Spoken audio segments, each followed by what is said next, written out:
They don't know me, they look like I'm in the clouds. Pool full of Henny, I drink and I drown.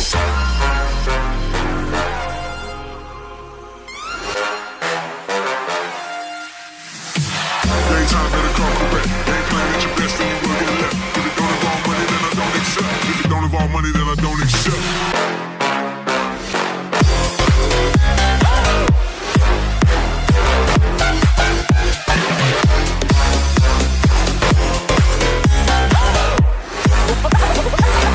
Something like this.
And thank you for tuning in to the NASA SpaceX CREW-7 mission, a long-duration rotational mission to the International Space Station for NASA astronauts Jasmine Mogbelli, Andreas Mogensen, Satoshi Furukawa, and Konstantin Borisov. I'm Jesse Anderson, and I'm an Integration and Test Engineering Manager here at SpaceX, and I am joined by NASA's Leah Cheshire. We are just under a couple hours away from the final approach and docking of Dragon to the International Space Station. The crew is awake and ready to monitor the final steps, so let's recap the mission thus far. Launch day preparations started early for our crew members. About 4 hours prior to launch, the crew completed their final medical checks. They joined the SpaceX team to get suited up into their spacesuits, and afterwards walked through the NASA operations and checkout building and made it outside to say their final farewells to their friends and family. We heard several different languages there. This is our fully international crew. The next destination for the crew was the launch pad. This was about a 20-minute ride in the Teslas to pad 39A, where the Falcon 9 and Dragon spacecraft were waiting for them. About 2.5 hours before launch, the crew ingressed or entered the Crew Dragon spacecraft, walking over that crew access arm, enjoying some views of the Space Coast from the Space Coast, of course heading into the White Room and then the spacecraft. At 3:27 a.m. Eastern Time, 12:27 a.m. Pacific, the 9 Merlin 1D engines ignited and Falcon 9 lifted off from Space Launch Complex 39A, marking the 11th time humans rode Dragon into orbit. With Falcon 9 first stage at full power, our crew began their journey to the International Space Station. Just after T plus 9 minutes, the first stage landed at landing zone 1, and a couple minutes. Dragon, contact on the big loop. Have you 5x5, Jaws?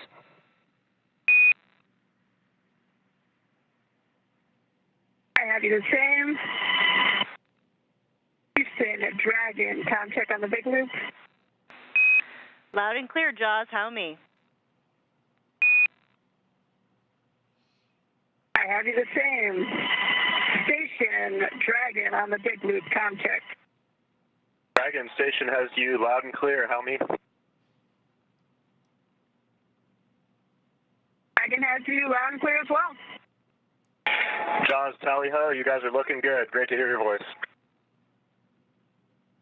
You as well. We had a nice view of you with the moon earlier today. That sounds amazing. I love it.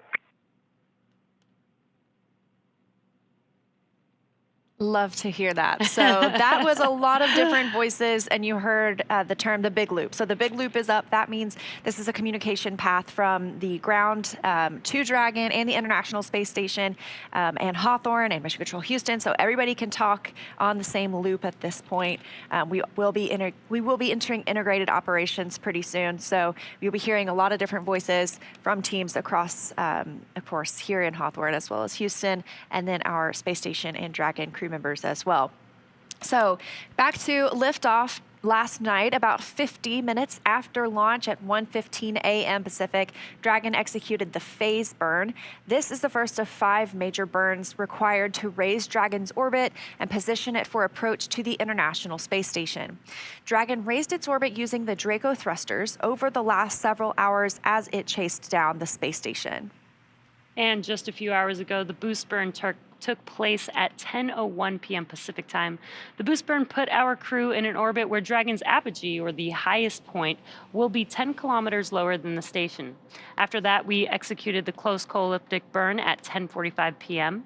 Pacific time. The close burn placed Dragon on an orbit roughly co-elliptic with the space station, meaning it was maintaining an orbit roughly 10 kilometers lower than the station the entire way around the Earth.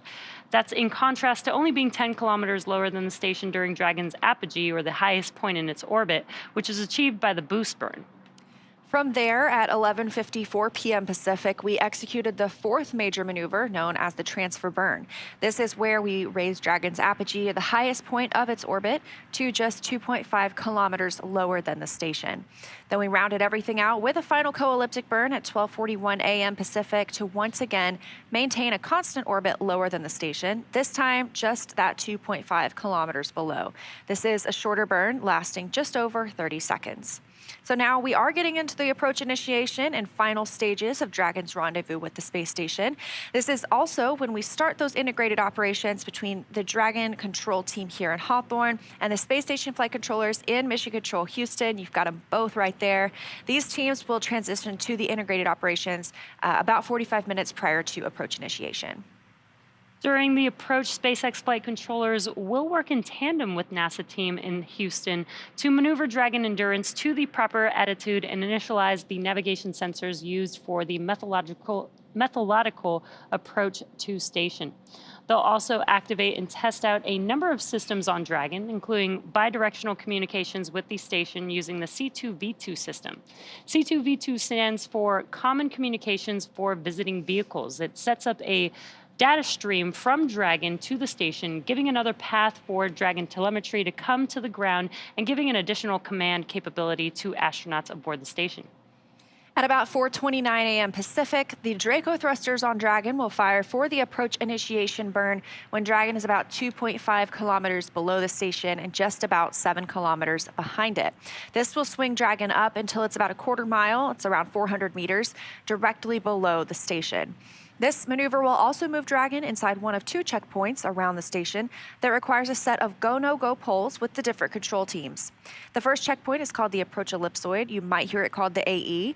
This is an imaginary shape. It measures 4 kilometers by 2 kilometers by 2 kilometers. It's essentially a large 3-dimensional oval. Before Dragon is given permission to move inside the approach ellipsoid, the capsule is configured on what we call a 24-hour safe trajectory. So this means that if for some reason Dragon lost control to its thrusters, it would be at least 24 hours before its trajectory would move inside the approach ellipsoid. The NASA and SpaceX teams will do a go-no-go poll to move Dragon inside the keep-out sphere, another checkpoint that consists of an imaginary sphere around the station with a radius of 200 meters. Flight controllers use this to monitor all arriving and departing vehicles. This is another chance to confirm all of the guidance, navigation, and control systems are working correctly on Dragon before moving closer to station. It carries a similar requirement on the orbital trajectory that if Dragon were to somehow lose control of its thrusters, it and the space station would be safe for 4 orbits, or about 6 hours, rather than the 24 hours required to enter the approach ellipsoid. Once Dragon arrives at 400 meters below station, it will be at what is known as waypoint 0 and will be the first checkpoint during our approach. The vehicle can hold here at 400 meters, but if all of its systems check out, it can just continue to approach to waypoint 1. Dragon's move from waypoint 0 to waypoint 1 will swing it up and out in front of the station. That puts it at a distance of about 220 meters. We're going to be actually going to the top of the station today. It'll be put on the docking axis. That means it's essentially directly in front of the docking port. So the crew is headed to the Node 2 Zenith port today. Dragon has docked to Node 2 for all of the crewed missions so far. That's where both of our international docking adapters are located. They are installed for these commercial spacecraft flights, of course, as well as any other future spacecraft that use the international docking standard. Once Dragon is only 20 meters away at waypoint 2, the spacecraft focuses on aligning its docking system with the international docking adapter. We may hear the call-out CHOP, which stands for Crew Hands-Off Point, a little less than 30 seconds before docking. At this point, any aborts will have to be done automatically by Dragon. Of course, then we are looking forward to the grand arrival when our crew docks to the space station. Dragon will fly in and make contact with the IDA, giving us what we call soft capture. The soft capture ring will retract until sensors indicate it's time for 12 hooks to drive in place and give us the hard capture that will firmly secure Dragon to its new home on the space station. The station crew, namely NASA astronaut Woody Hoberg, will manually pressurize the vestibule. That's the area between the Dragon hatch and the station hatch. Meanwhile, umbilicals that provide power, audio, and data connections from Dragon to the station are put in place. And then it's time for leak checks and hatch opening, which we currently have timelined to come a little more than 2 hours after docking. And let's see if we have some social questions. So it looks like this one came in after launch. Do they have to sit like that for 30 hours? Or is there a space for them to move around? So after launch, you know, the crew does have their off-duty time period. They have the opportunity to get out of their suits and their seats. I think they're able to stow their footrests, and that gives them a little more space as well. So they're able to, of course, take in the views. I'm sure they've been doing that a lot too. Oh yeah, I bet they have. And they're really only required to be inside of their seats for ascent, for any burns that are happening on the vehicle as it approaches the ISS, and then also when they return back down to Earth. Other than that, they can kind of enjoy the space inside of Dragon. Sounds like a dream. And we are taking these questions with the hashtag #AskNASA. So if you are on X, just use that hashtag. All the way through docking.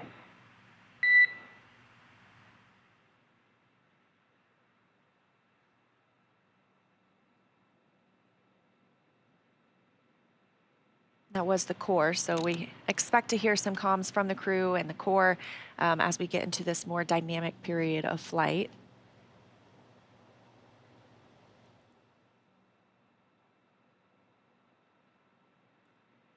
All right, let's check out another question on X.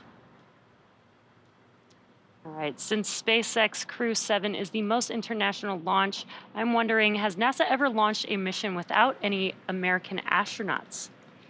That's a very interesting question. Yeah, that is an interesting question. And I think one thing that is related to this is our new commercial low Earth orbit program at NASA. You know, we've seen 2 missions with Axiom and SpaceX launch together now.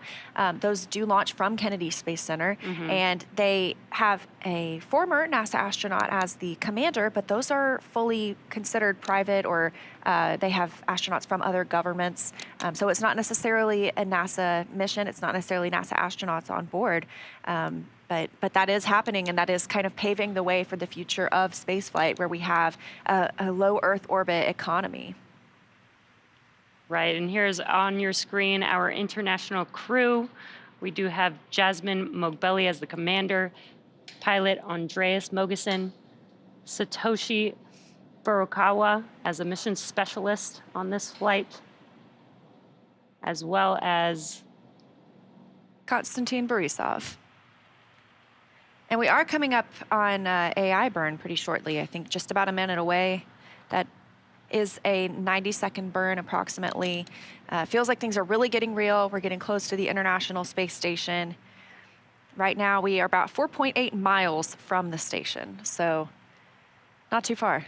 yeah, getting pretty close. And again, this follows our on-time liftoff yesterday at 12:27 a.m. Pacific time, 3:27 a.m. Eastern time. So it's about a 30-hour ride to orbit this time. And we've mentioned, you know, they've had the opportunity to be off duty essentially. I'm sure hopefully they got some sleep in there. Hopefully they had some snacks. Yeah. But it's getting to be go time. I heard they suited up recently, so they should be in their seats, in their suits, doing leak checks, getting ready for docking.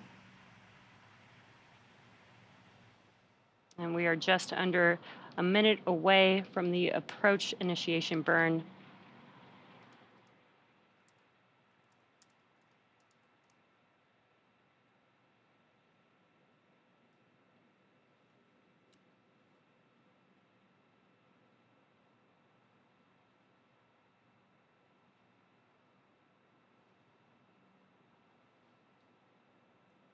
And as we wait for that burn, what you're seeing on your screen is Mission Control Hawthorne. This is where we have the teams monitoring Dragon as they are approaching the International Space Station.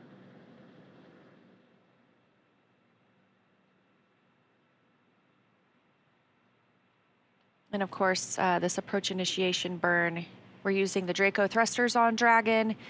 This is going to bring Dragon up about 400 meters below the station. So we'll be getting pretty close, hopefully getting some views of Dragon from the station and of station from Dragon. And we just heard that the AI burn has begun. We will probably also hear that call to the crew as well, potentially once it's completed, but it is about a 90-second burn.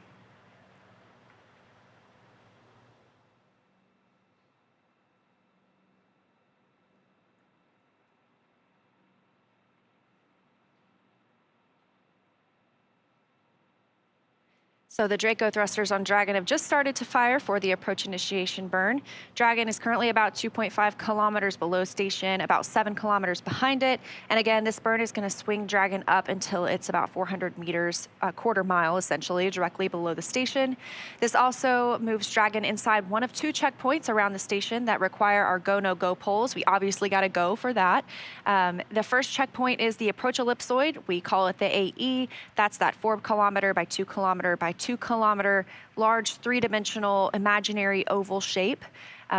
Obviously, we consider this to be on that 24-hour safe trajectory, meaning if we lost control of the thrusters on Dragon, it would not move inside that approach ellipsoid for at least 24 hours. And again, we are waiting for just the confirmation that the approach initiation burn has concluded.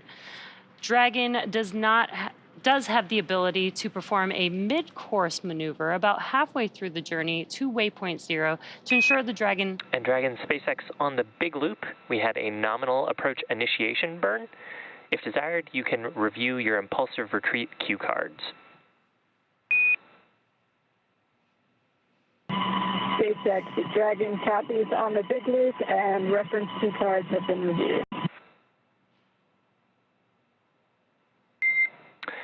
And Dragon SpaceX on Dragon to ground, just wanted to confirm that we will not be swapping a LiO cartridge as you previously asked. We'll remain on this cartridge all the way through docking. How copy?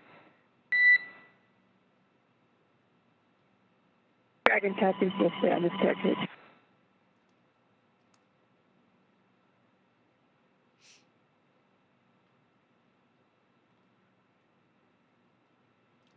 And heard some comms between the core and the crew, and what you're seeing on your screen there is a view of that very small dot in the middle of the screen, that is a view of Dragon.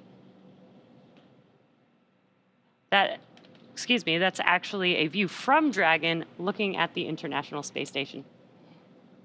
So tally-ho from Dragon. We will start seeing that get bigger and bigger in the frame. You just heard some words coming from the CREW, the Crew Operations and Resources Engineer here in Hawthorne. And Dragon SpaceX on Dragon to ground, we'd also like to bring back cameras if you're comfortable with that.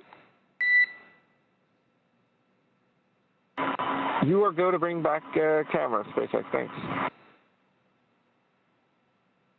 And the core today is Shiva Bharavaj, and you've probably seen him on some of the webcasts before. So he is the one speaking with the crew members today. You'll hear that a little bit, getting that confirmation to bring cameras back inside the spacecraft. So hopefully we'll be seeing our astronauts and cosmonaut coming up here soon.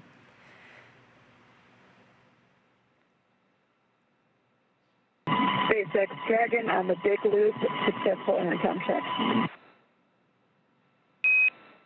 Good news, Dragon.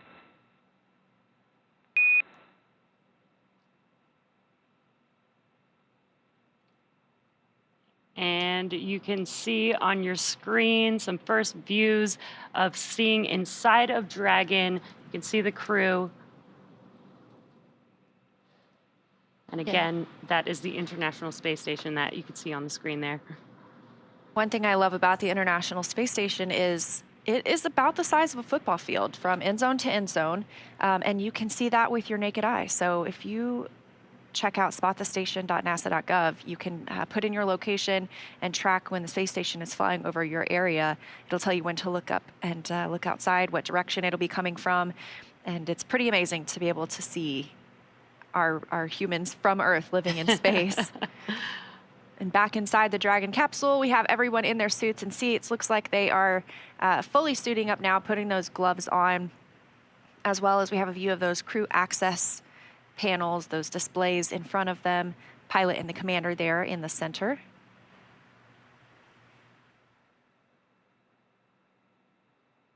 Of course, Dragon does fly autonomously, but the teams can monitor via those panels. They can also send commands if they needed to the spacecraft. Yeah, and we can see Dragon has a busy schedule ahead, but even in space, it still takes two to tango. The International Space Station is also a factor in the mix for this dance-like approach operation. So let's check in with NASA's Sandra Jones in Houston. How's it going over there, Sandra? Hey, Leah, good morning and welcome to the International Space Station Flight Control Room at the Johnson Space Center in Houston, Texas. We are gearing up for this morning's docking and looking forward to having CREW-7 on board Space Station here soon. But before the crew can come aboard, Endurance will complete its docking. 4.010, suit donning and audio configuration is complete. And on the big loop, SpaceX copies, and you are go to begin 4.011 for suit leak check. Copy, go to begin 4.011 suit leak check.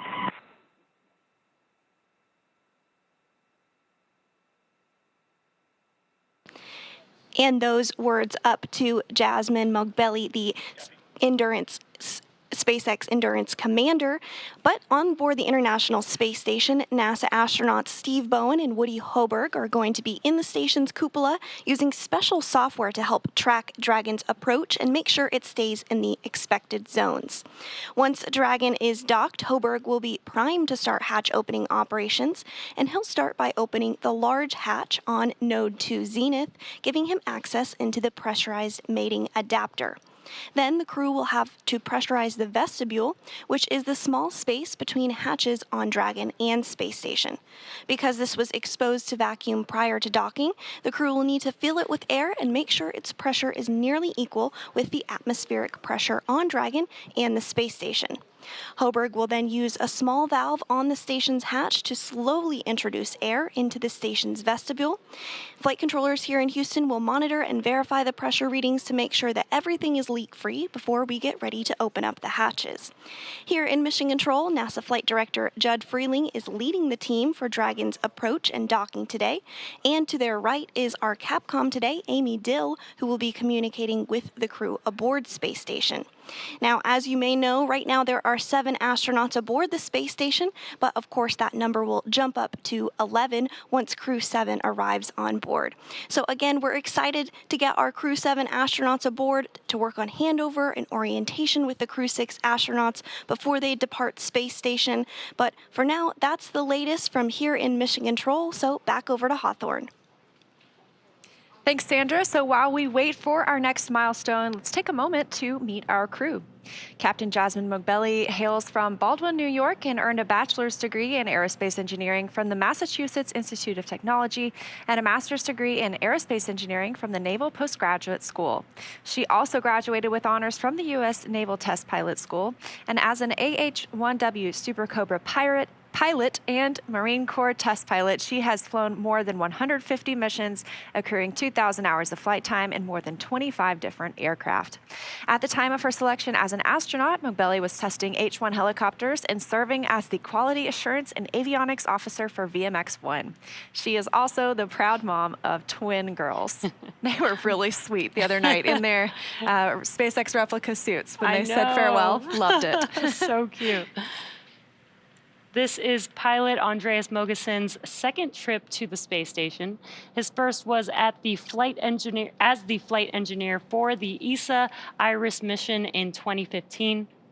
Mogeson has logged 9 days, 20 hours, and 9 minutes in space. He was born in Copenhagen, Denmark, and graduated with an international baccalaureate from the Copenhagen International School, a master's degree in aeronautical engineering from Imperial College London, and a doctorate in aerospace engineering from the University of Texas at Austin. In 2015, Mogeson became the first Danish person to go to space, and currently... Dragon on the big loop, ready to pressurize. And Dragon, SpaceX on the big loop, you are go to initiate suit leak check. And we do not show that the cameras are internal.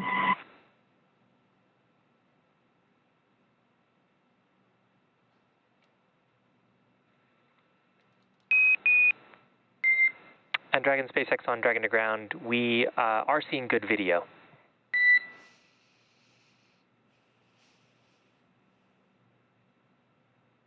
Yeah, Dragon copies. And some comms confirming that the crew is go for leak checks. Now, currently, he is serving, Andreas Mogeson is serving as the European Astronaut Liaison Officer to NASA's Johnson Space Center in Houston. Next up, we have mission specialist Satoshi Furukawa. His interest in space began when he was 5 years old and saw the Apollo 11 moon landing on TV. It's just amazing to me. He was also a fan of the Japanese TV space hero CREW-7, and his professional career began as a medical doctor. But after seeing a news report about Japan auditioning for new astronauts to do science experiments on the space station, he decided to apply. And he was selected by the National Space Development Agency of Japan to be an astronaut candidate in 1999. His first mission to the International Space Station was as a flight engineer for Expedition 28 and 29 that launched from the Baikonur Cosmodrome in June 2011. Mission specialist Konstantin Borisov was selected to be a cosmonaut in 2018, and this will be his first trip to space. He has a Bachelor of Economics from the Russian Academy of Economics, a Master's of Science and Operations Research and Systems Analysis from Warwick University in Coventry, UK, and a Master's in Aircraft Life Support Systems from the Moscow Aviation Institute. He has worked for companies such as Volvo and the Boston Consulting Group. He is also an experienced freediving instructor, an international freediving judge, and the co-owner of Equilibrium Freediving School. So that is our very international crew. 4 crew members. Again, we are We've just completed the approach initiation burn. We're looking for docking to happen at about 9:05 Eastern time today, so 6:05 a.m. Pacific coming up. Again, that's just a little over an hour and a half from now. This view on the right of your screen is Mission Control here in Hawthorne. That is where Dragon spacecraft itself is being commanded. We just heard from Sandra Jones in Houston, and Mission Control Houston, where the International Space Station is being commanded.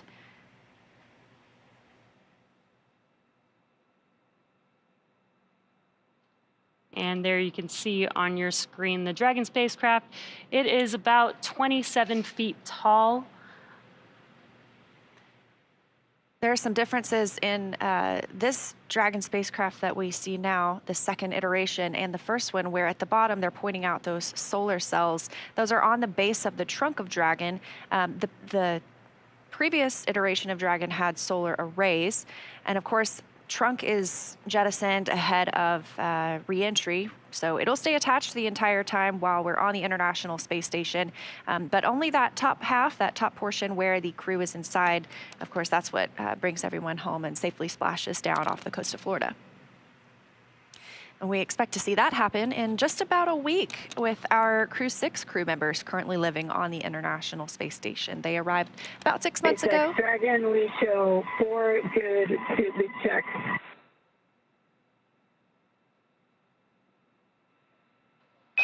And on the big loop, we see the same.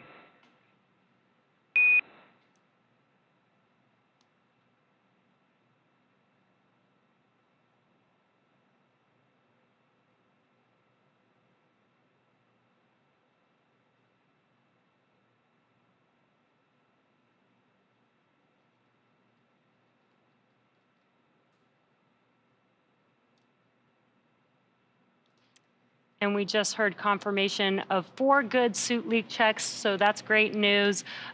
Basically, the crew is prepared for docking to the station. They do have to make sure that their suits are working properly prior to docking to the station. So taking a look here at the suits themselves, these are custom fitted for each crew member. A 3D printed helmet accompanies the spacesuit. These are pretty sleek. They are used for dynamic portions of the mission. That's why they're able to get out of them during the free flight portion. So again, they're suited up. We've had those leak checks. They're able to get air conditioning as well as communications through these suits. There's a hookup on the side of their seat with which they would plug into that keeps them cool, keeps them comfortable on the flight. Yeah, we always like to say that the Dragon spacesuits are an extension of the Dragon capsule itself, because they do need to work together basically as one unit to ensure that the crew is safe. Needs to provide the same nitrox air inside of the suit if needed, just as inside of the cabin. So very much so like one unit working together. So the next milestone coming up is the mid-course maneuver. It can be done. It's about halfway from our starting point of approach initiation to waypoint 0. So it's a small burn. It helps fine-tune that approach. We're targeting, of course, that precise 400 meters directly below the station. And that's what the approach initiation burn did for us, was bring us up to that 400-meter point. Of course, we are still en route to that point, but we also passed through waypoint 0 on the way. Coming up next, we will be looking to pass through waypoint. Well, we will pass through waypoint 0, and then we'll pause at waypoint 1.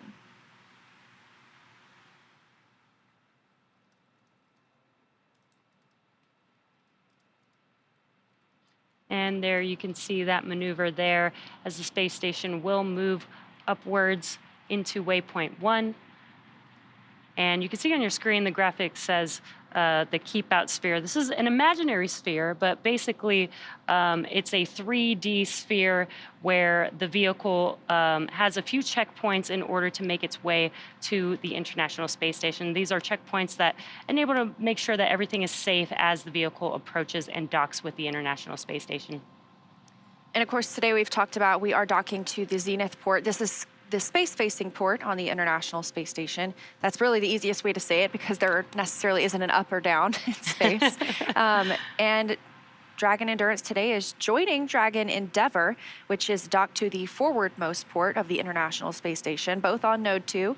So hopefully we get some interesting pictures of both Dragons docked together. Again, we do this so that the crews have time for a handover period. They're able to, pass on what they've learned, pass on anything throughout the flight before CREW-6 heads home themselves. And this is a very cool graphic. You can kind of see exactly where Dragon is relative to the space station. And basically, Dragon is trying to align itself with the International Space Station into the same orbit. And also a cool thing that you can also see in this graphic is where the Hubble Space Telescope is relative to both the Dragon spacecraft and the International Space Station, which are both in low Earth orbit.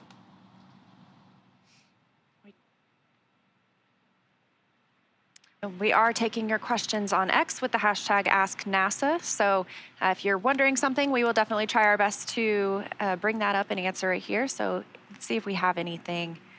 Are there health monitors that continuously check astronauts' vitals during preparation and flight? If so, what happens if it's noticeable that one of them is uncomfortable? So when they're in their suits, they do have the ability to monitor their health and their vitals and things like that here on the ground. But when they're not in their suits, they don't have that availability, and they don't necessarily always need to. The crew can always report how they're feeling as well.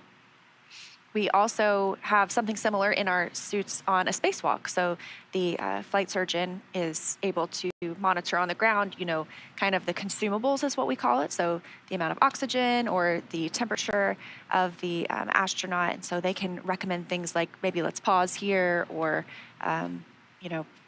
whatever we need to do to either extend the time that they're available to use the suit or just to make sure that they're comfortable and can get the work done on the space station. Yeah, very cool. We've got another one here. Is there a difference in the amount of fuel and propellant for cargo, payload, or crew? Yeah, that's a very interesting question. One thing to point out is that the cargo Dragon actually does not have the abort thrusters, the Draco thrusters, that the crew vehicle have. So essentially, you would use less fuel or need less fuel for a cargo mission than for the crew mission. Yeah, of course, we call those the Super Dracos, and those are inhibited once we get on orbit. So those are no longer necessary, no longer in use for the flight. Any of the thrusters that are being used are either the service section Dracos or the forward bulkhead Dracos. Those Super Draco thrusters around the base of the capsule are really only to help in a launch abort scenario. This question, what is the expected time of arrival on the International Space Station? So we are a couple of hours away. Well, actually less than that. We expect to see arrival at 6:05 a.m. Pacific time, 9:05 a.m. Eastern time. So we're going to see things getting moving along pretty quickly here. Moving along into our next milestones. I think coming up next, we will pass through waypoint 0. Again, it's not a stopping point. It's just another way we can monitor Dragon's approach to the International Space Station.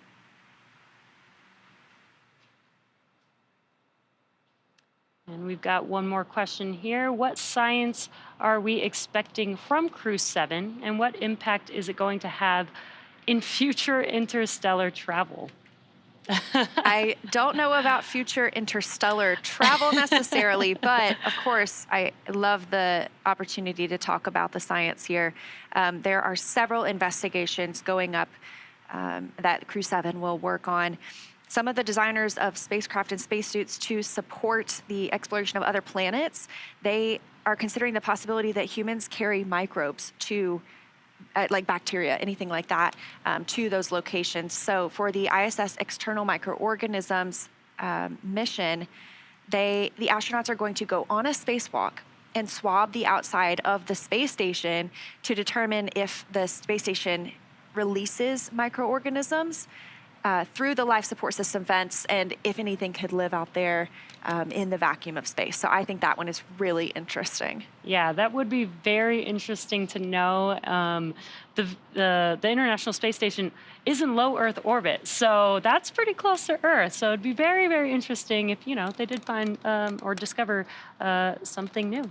Yeah, of course, it's something I think that we talk a lot about too as we look at interplanetary travel too, and wanting to keep those locations as clean as possible. That's why you have spacecraft in clean rooms. That's why you have people suited up, wearing caps so that their hairs don't even fall onto a vehicle, because we want to make sure when we arrive at a future destination, whether it's the moon, whether it's Mars, that we are seeing something as it was and not as influenced by humans. That way, if we discover anything microbial there, we know it's natural there. It's not coming from Earth with us.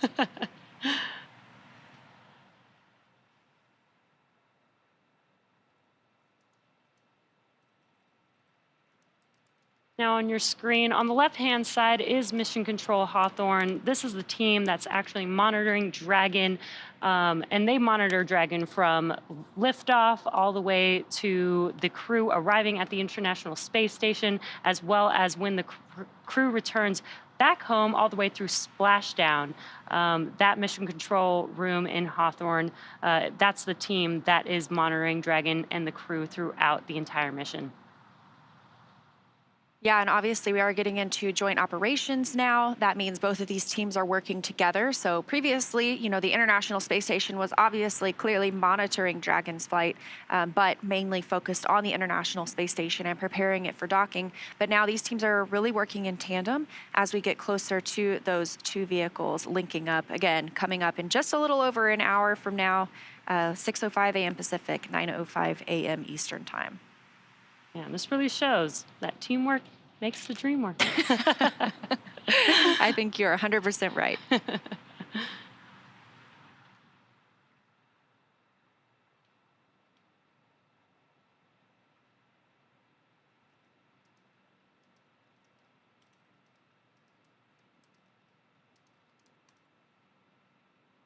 So we were talking a little bit about the science on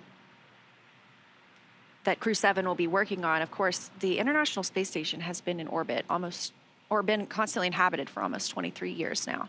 So there have been thousands, I would think, I know hundreds, definitely over 1,000 scientific experiments going on the International Space Station. Another one of these looks at the microgravity and artificial day and night cycles on the International Space Station. So obviously, here on Earth, we have our circadian rhythm that helps us regulate when it's day, when it's nighttime. Sometimes we wake up in the middle of the night to cover a crew mission to the International Space Station. But the microgravity and those artificial day and night cycles, they can affect the astronauts. They change the daily rhythm, change their sleep pattern. That can affect their health, their well-being, any cognitive performance. So there is an investigation from the European Space Agency, ESA. It's called Sleep in Orbit, and that'll look at the physiological differences between sleep on Earth and in space. They're going to use an EEG device. It'll measure the brain activity of the astronauts during sleep, help analyze that down on the ground. So really interesting.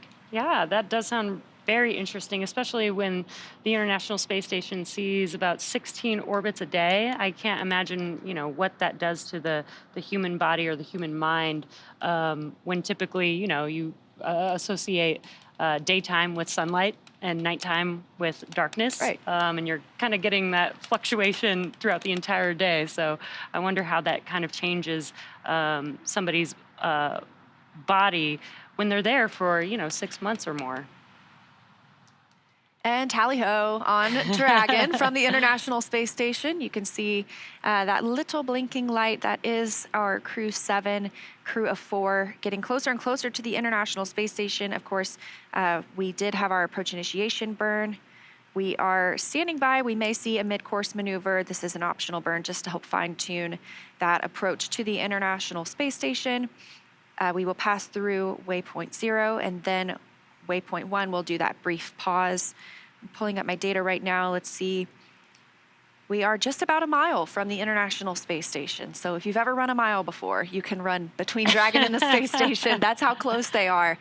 Of course, it is a very slow and steady approach at this point when you have two spacecraft, getting ready to connect. It's very fine-tuned.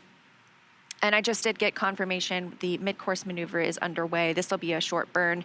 Again, just fine-tuning, making sure we put Dragon exactly where we want it before it docks to the zenith or the space-facing port on the International Space Station. And kind of going back to what you see on your screen, much like a ship has starboard and port to that green and red light to see the orientation. Dragon and these spacecraft also have that same green and red light so that you can tell what the orientation of the vehicle is in. So we have, again, conducted the approach initiation burn. We are in the mid-course maneuver right now. Again, very short burn just to confirm and make sure we're exactly where we want to be on Dragon. Soon we should be able to see some views of the International Space Station from Dragon as well. Now we are docking to the zenith port today, the space-facing port.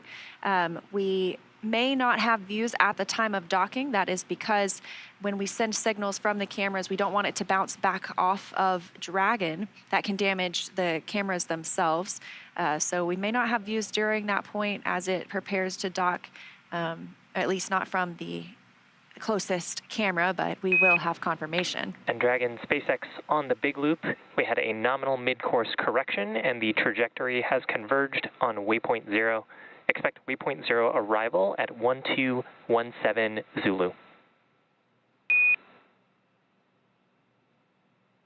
SpaceX Dragon copies all and copy 1217. Great news. We had confirmation that the mid-course maneuver is complete and that we are on track to waypoint 0 at the 5:17 a.m. Pacific time timestamp there, which is just about 18 minutes from now. And of course, they could hold at waypoint 0 if they wanted to, but we don't have anything that's tracking for us to do that at this time. They'll be able to move right through waypoint 1. I believe that's about 220 meters from the station. And these pauses are built in so that we can continue to check the systems on Dragon as well as on the International Space Station side. Just make sure everyone is still performing optimally before we get into this delicate dance, as we've called it before. And like we were just talking about, you know, we see liftoff happen so fast. The crew is traveling very quickly, you know, catching up to the International Space Station. Some of these burns last quite a long time, but as we get closer and closer, you know, it is much slower, much more paced as we get into the. Nós temos aqui uma informação, segundo a NASA, o docking ele vai ocorrer às 10 horas e 5 minutos BRT, no caso GMT-3, o horário de Brasília. Isso equivale às 9h05 Eastern Time. No caso, após 30 horas que os astronautas passaram na cápsula Endurance, eles vão acabar realizando o docking com a ISS. So talking a little bit more about some of the science that is happening on board. For longer journeys to the moon and Mars, we've talked a little bit about this. You know, the International Space Station is such an amazing test bed for us to conduct scientific research, you know, experiments themselves, but also on human bodies. So as we think about those missions, the scientists are looking at how this extended time and space affects the human body, because of course we know missions to Mars are going to be longer than these 6-month mission durations to the International Space Station.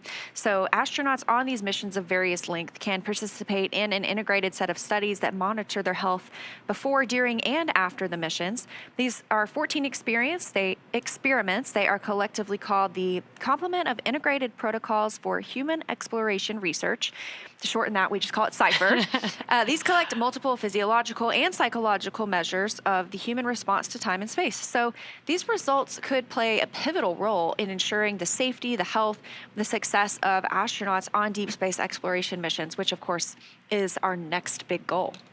Right, like we've sent humans, you know, hundreds of thousands of miles away, but on interplanetary missions, they're going to be going potentially millions of miles away, right? And we would like to know, maybe how these long duration missions affect the body so that we can understand how the body will react, in a longer period of time, maybe longer than 6 months. It could be months, it could be years. And we do have NASA astronaut Frank Rubio on board, who will, when he comes home, hold the record for the longest amount of time in space. I believe it's 371 days. So over a year in space for an American astronaut. That'll be the new record.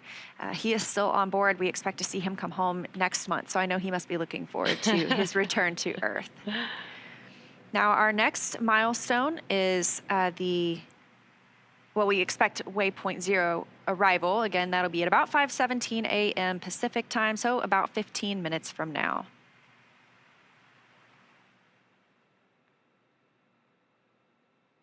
And again, if you're just tuning in, this is Dragon making its way to the International Space Station, this view coming from the space station itself.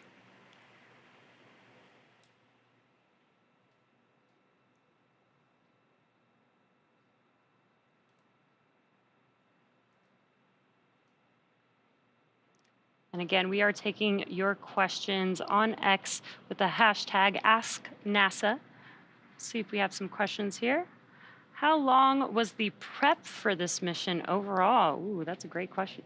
Yeah, so, a lot of these crew members have been assigned to this mission for probably over a year-ish, but they've been astronauts for longer, or a cosmonaut for longer. We know Satoshi Furukawa was selected as an astronaut in 1999. So upon selection, you really start your prep for your missions, even though you don't necessarily know what mission you'll be on at that time. But you start things immediately, like training how to use the systems on the International Space Station, how to perform maintenance, how to do spacewalks. So your training really starts the day you become an astronaut candidate.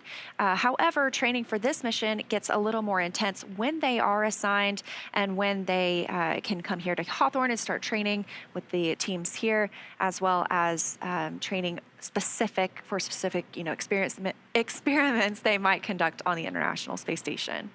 Right, it's not just training for the liftoff and launch to the International Space Station, but it's all the training that includes, flying, potentially flying Dragon if needed, performing the science experiments on the International Space Station. Sometimes the astronauts actually have to go and help, build or rebuild or maintenance parts of the International Space Station, so they'll need training on that as well. So it's a pretty dynamic training program for these astronauts.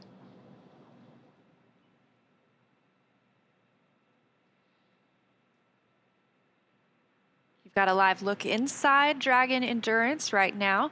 That's pilot and Commander Jasmine Mobelli and pilot Andreas Mogensen, just monitoring the spacecraft's progress. Dragon SpaceX on the Big Loop. Ground has pulled go for approach 0 and 1 and will enable the maneuver shortly.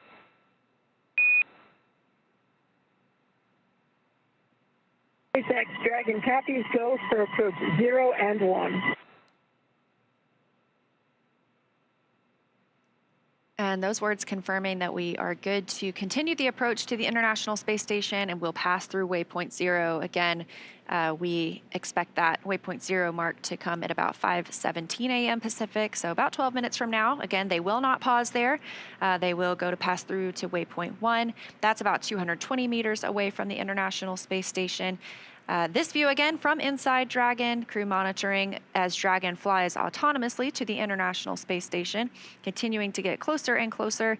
That approach initiation burn brought us up about 400 meters directly below the station. We are now about 686 meters from the station, or about 0.4 miles. So getting closer and closer, again, looking for docking at 9:05 a.m. Eastern, 6:05 a.m. Pacific, so almost exactly an hour from now.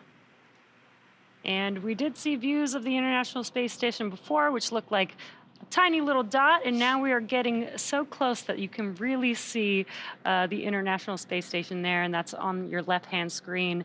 And looking from the International Space Station to Dragon on your right-hand screen, getting a really cool view of Dragon. And you see that glow. That is spacecraft are both going into an orbital daytime. So we've talked about how the at orbital velocity, you're orbiting the Earth at 17,500 miles per hour. You see a sunrise or a sunset every 45 minutes. So they're going into that sunrise period. That's why you saw that glow, that blooming on the camera. They will be there again for about 45 minutes. It does look like we may dock just as we get into an orbital nighttime. But again, this view on your right-hand side of the screen, the Dragon capsule itself, and then its destination on the left, the International Space Station, both have eyes on each other. And we are in the big loop, as we talked about earlier, meaning they can all communicate on the same communication network. And we did get a go for approaching waypoint 0 as well as waypoint 1. We're just about 10 minutes away from the expected time of arrival at waypoint 0. And again, this is just a checkpoint. They do not need to stop. They can continue to pass through waypoint 0 and move to waypoint 1, which will swing it up and out in front of the space station. And it'll pause at a distance of approximately 220 meters away from the station. Now, right now, as we speak, the International Space Station has just started flying over the state of Washington. It's about to fly directly over Seattle. So if you're in the area, it is about to cross over into Canada as well. So if you're in that area near that border, go outside, maybe look up. You can always check out spotthestation.nasa.gov to see when it'll fly over you. But it is going to pass over the continental U.S.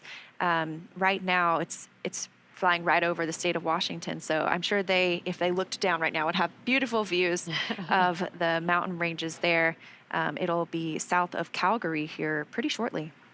And as you mentioned earlier, you don't need a telescope to see the International Space Station. You can actually see it with the naked eye. It's about the size of a football field and big enough for you to walk outside and be able to see it pass by. And I know they can't see me, but I always wave. Hey, you never know.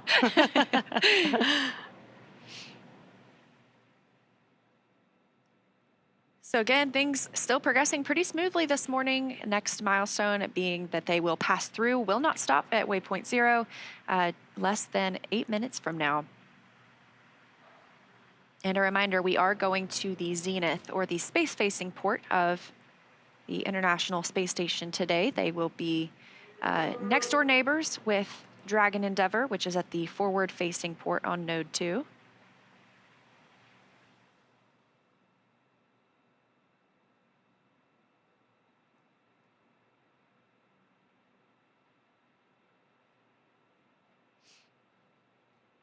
And right now on the International Space Station, we have 7 crew members. So we are going to have 11 people living and working on the orbiting laboratory for the next several days. We'll start looking at an undocking timeline and a splashdown date for CREW-7 pretty soon. But we want to make sure they get that handover time. So right now, again, 7 people living on the space station. Right now, it looks like 4 of them are having their midday meal. So on the space station, they use Greenwich Mean Time. It's just a little bit after noon there, about 12:10 p.m. A few of them are eating. Again, this is a weekend day, so technically, sometimes if there's not operations going on, they do get time off on the weekends. They're able to relax, talk to family members. Right now, several of them are eating, and then Woody Hoberg will step into the Dragon approach monitoring. He will also work on pressurizing the vestibule once we are docked.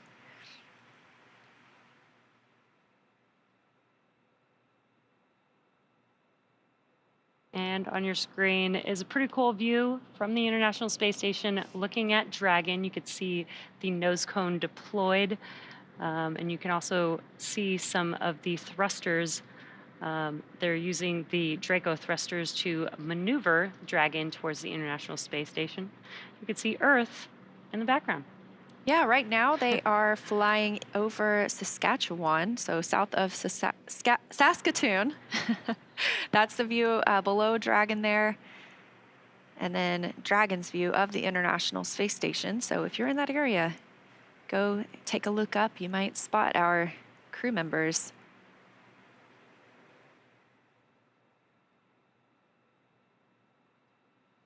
again, less than an hour away from docking now. It will bring that crew up to 7 people. And we are about 5 minutes from reaching waypoint 0. Expected time is 5:17 a.m. Pacific time.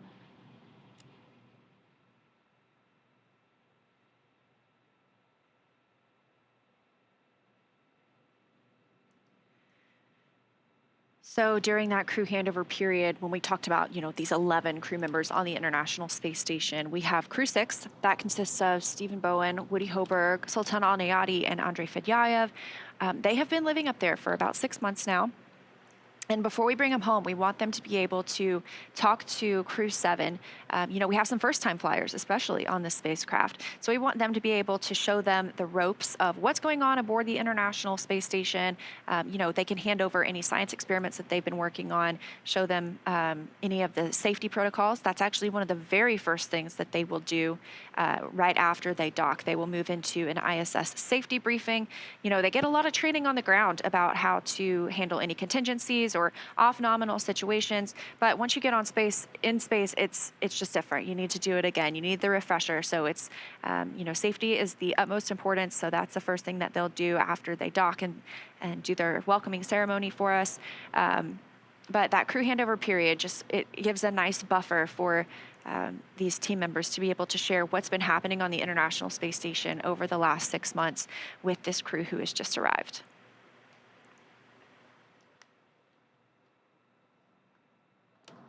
This view from another camera on the International Space Station. Again, this station right now is about 262 statute miles over Earth, actually flying over Ontario at this point. It's moving pretty fast. Just a couple minutes ago, it was flying over Washington State. We're now all the way over Ontario, so 17,500 miles an hour. That is about 5 miles per second. Quite speedy.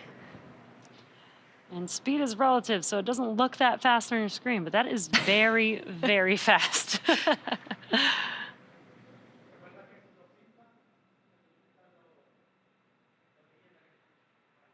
We are just a few minutes now from passing through waypoint 0.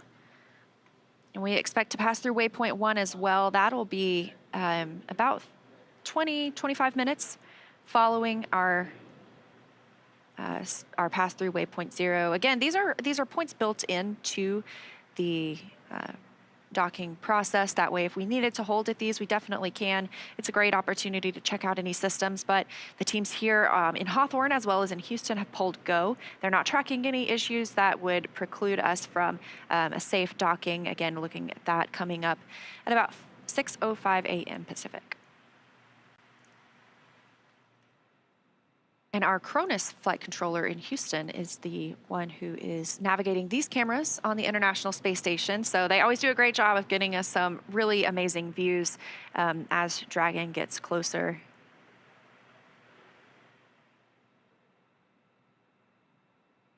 Again, just as a reminder, waypoint 0 will mean that Dragon is 400 meters directly below station, and as it maneuvers to waypoint 1, that is basically swinging the vehicle to out in front of the station. It will be approximately 220 meters away from station.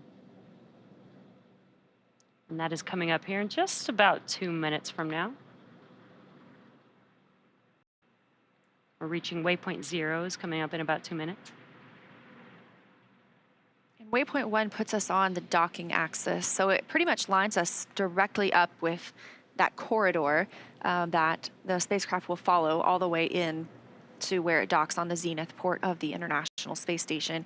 There is a pause at waypoint 2.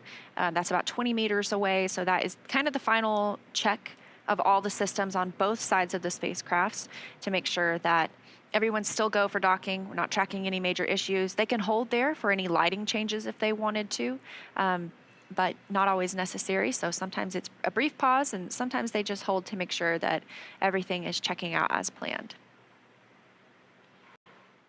And you did just see a view inside of the cabin of Dragon, and you saw our astronauts, our commander and pilot there, making sure that everything is checking out as planned. And you did just see a view inside of the cabin of Dragon, and you saw our astronauts, our commander and pilot there, basically just monitoring Dragon is an autonomous vehicle, so really all the crew needs to do is just monitor as they approach the station. There's really no manual driving or flying at this point. This gives you a great view with the nose cone open. That's where the docking mechanism is located.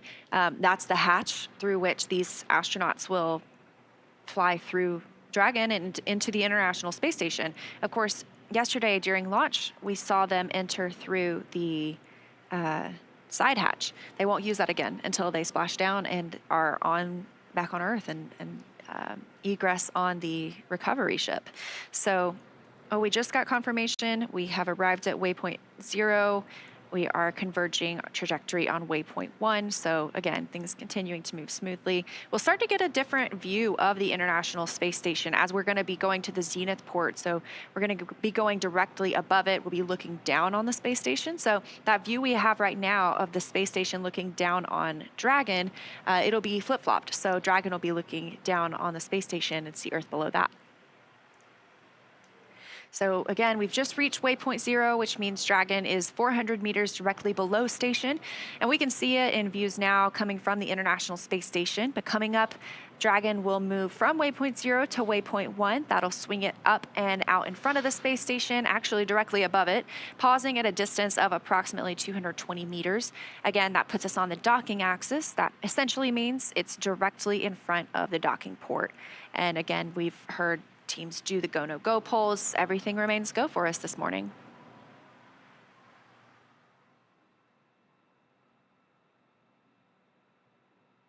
So again, coming up next, we will see Dragon SpaceX on the big loop. Approach 0 has started and the trajectory has converged on waypoint 1. Expect arrival at waypoint 1 around 1259er UTC.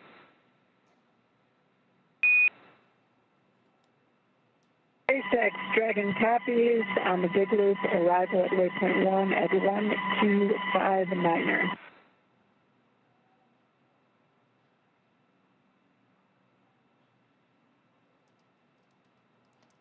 And just the core communicating with the crew, confirming that they are on their way to waypoint 1.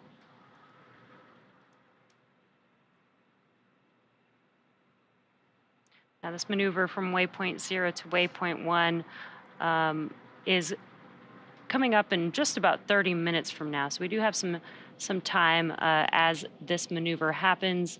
This is a slow and steady process. Again, we are traveling at 17,500 miles per hour, but the process is slow and steady as we pass through each one of these checkpoints to make sure that we can monitor everything that's happening and make sure that the vehicle's safe, the crew is safe, as well as the International Space Station is also safe before we begin docking with the space station.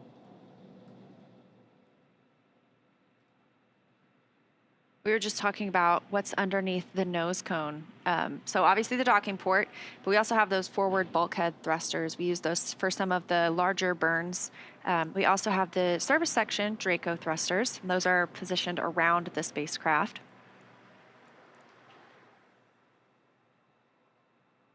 We'll just be using those service section Dracos as we get closer to the International Space Station. Again, very fine-tuned. And this, I just noticed, is very cool. On the left side of your screen, up a little, if you're looking towards the top of the International Space Station or towards the top of your screen, you can see Dragon Endeavour docked to that forward-facing port. Again, we are going to the zenith port, so you can see that outline perfectly. That's so fascinating. You can also see some of those International Space Station rollout solar arrays, those IROSAs. If you look towards the right side, you know, they look like they are a little bit detached, sort of. They are mounted differently on our solar arrays.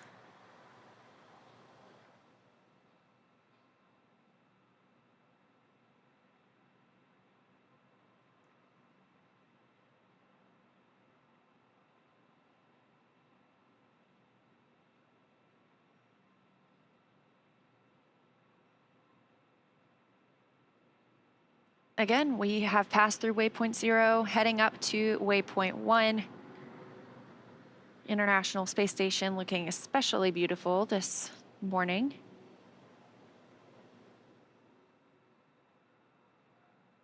We are in that orbital daytime.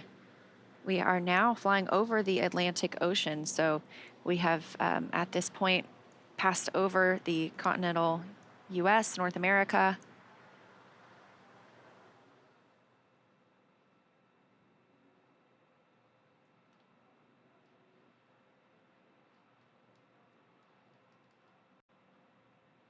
And on your left-hand screen is a view inside of Dragon. On your left-hand side is Commander Jasmine Mogbelli, and on your right-hand side is the pilot for this mission, Andreas Mogensen. Again, they are just monitoring. They are able to confirm, on their displays that what they see matches what we see here in Mission Control as they make their way to docking to the International Space Station.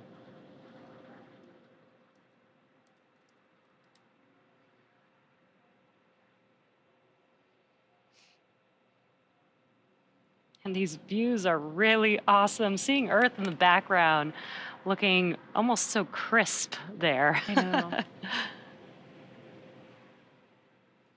And CREW-7, once they arrive at the International Space Station, they will have these beautiful views for about 6 months, living and working, doing science and research on the International Space Station. We did get an updated docking time. It has shifted just a few minutes to the right. We're now tracking 9:08 a.m. Eastern Time. Literally just a 3-minute change, so just fine-tuning after we've done the approach initiation burn and that mid-course maneuver. Again, we've passed through waypoint 0, moving up toward waypoint 1. Things continue to look good so far for Dragon Endurance on its journey to the International Space Station.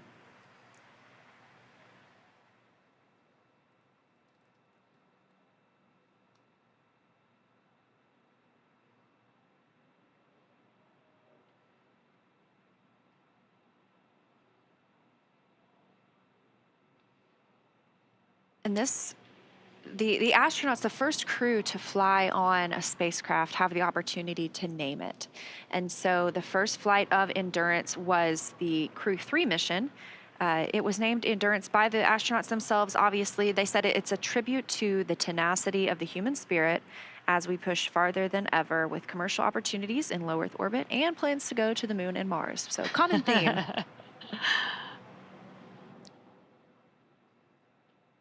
Awesome. We're seeing another view from the International Space Station. Looking. Yeah, if you look closely, there's Dragon in the center there. Again, our Cronus flight controller tracking these views for us in Mission Control Houston. Thank you, Cronus.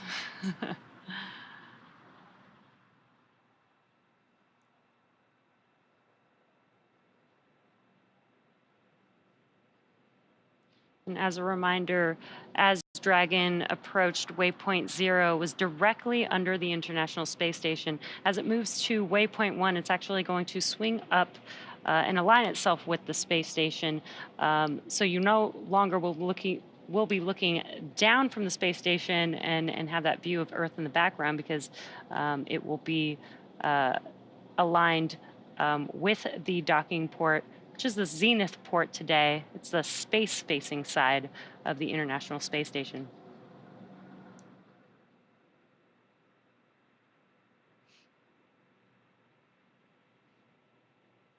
Once our astronauts arrive and our cosmonaut arrive to the International Space Station today, they will be members of Expedition 69. That will remain their designation, so they won't keep these roles, these titles that they have right now. We have Jasmine Mogbelli as our commander. Once she gets to the International Space Station, she will be a flight engineer. And they will remain Expedition 69 until departure of Soyuz next month. That'll be bringing Frank Rubio home. That is when we will enter Expedition 70. So their titles will change over at that point to Expedition 70 crew members.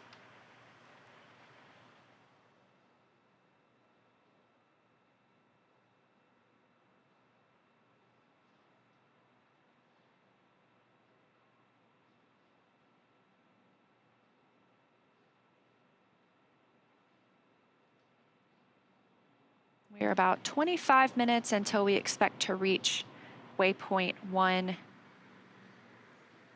Sorry, about 35 minutes, I believe.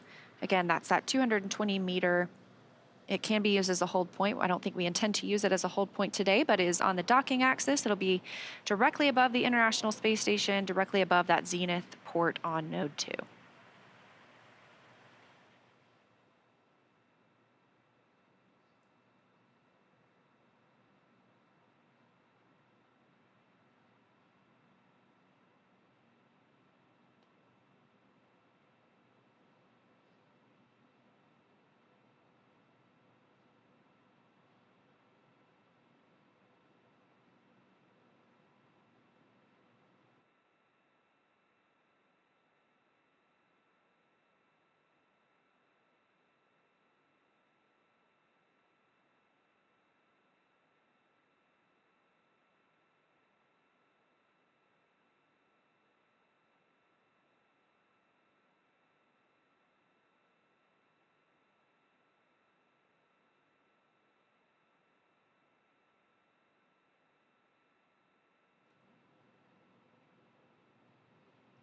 All right, and a reminder, we are taking your questions on X with the hashtag AskNASA.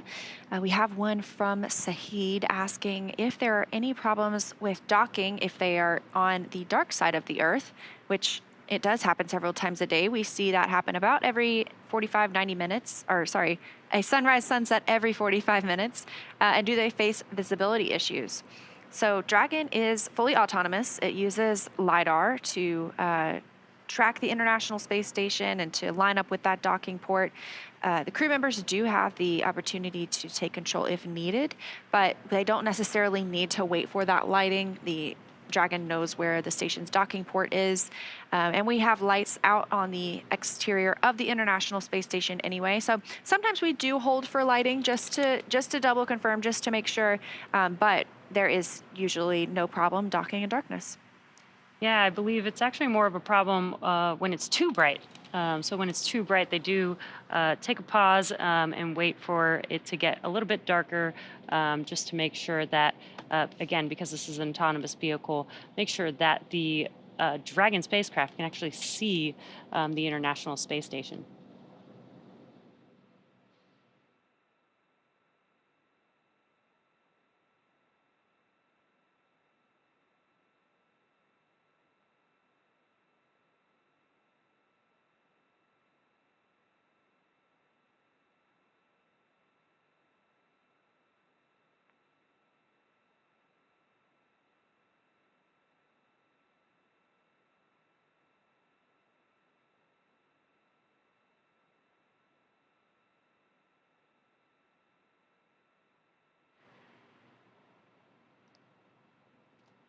And we are taking questions on X with the hashtag AskNASA. And this one is, where can I see the post-launch news conference from yesterday? And also, you're doing a good job. Good job, Thank you Leah. so much. Good job, Jesse. Thank you so much. You can find the post-launch news conference on NASA's YouTube. They did a great job breaking down the ascent and what it looks like for this rendezvous profile. So if you want to go back, take a look at NASA's YouTube, you can search for the CREW-7 post-launch news conference, and it should come right up.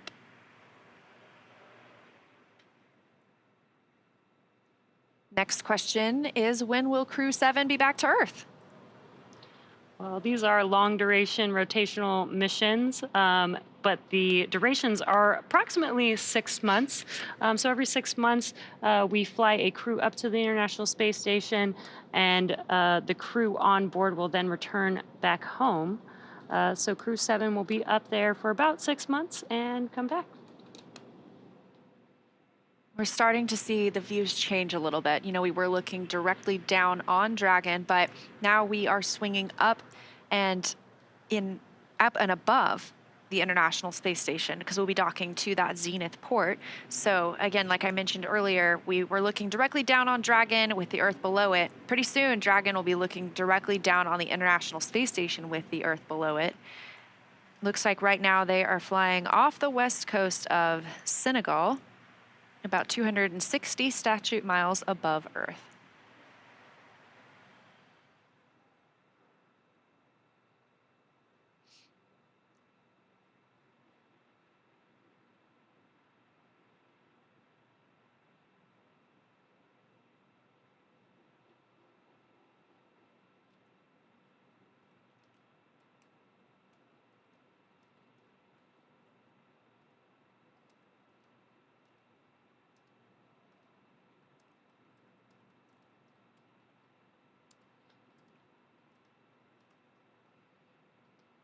And if you're just now joining us, you are tuned in to the CREW-7 mission. The crew launched last night at 12:27 a.m. Eastern Time. 12:27 a.m. Pacific Time, 3:27 a.m. Eastern Time. And now the crew is making their way to the International Space Station. We've already had a few burns. We've passed through checkpoint waypoint 0, and now the vehicle is swinging up towards waypoint 1. We are just under 25 minutes away from the expected time of arrival to waypoint 1, which will put the vehicle in line with the docking adapter on the International Space Station, and also put the vehicle directly above the International Space Station. So if you're tracking, that's an almost 30-hour ride to orbit. The crew are suited up now. They are in their seats. They have not had to do so during the flight, and we just got a really cool view of one of those Draco thrusters firing, helping us fine-tune our approach to the space station.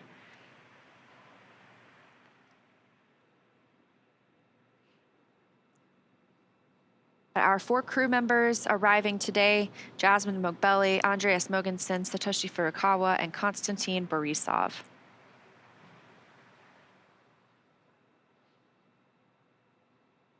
Dragon looks pretty small in this picture, but we are getting closer and closer to the International Space Station.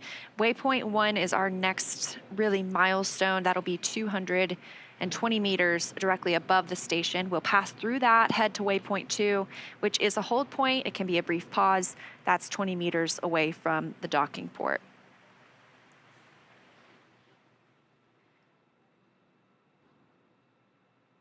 And once the astronauts arrive, they will be joining a crew of already 7 people living on the International Space Station, so bringing that total up to 11.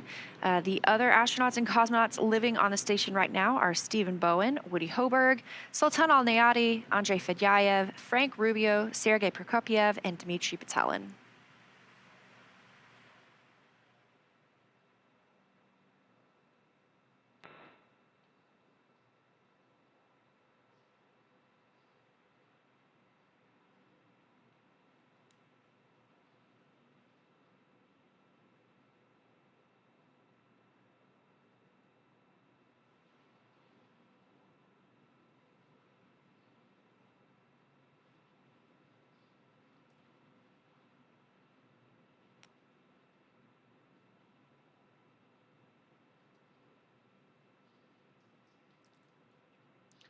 And we just had a view from the International Space Station looking at Dragon from a bit further away, and now we've got a very good close-up as Dragon gets closer and closer to the International Space Station.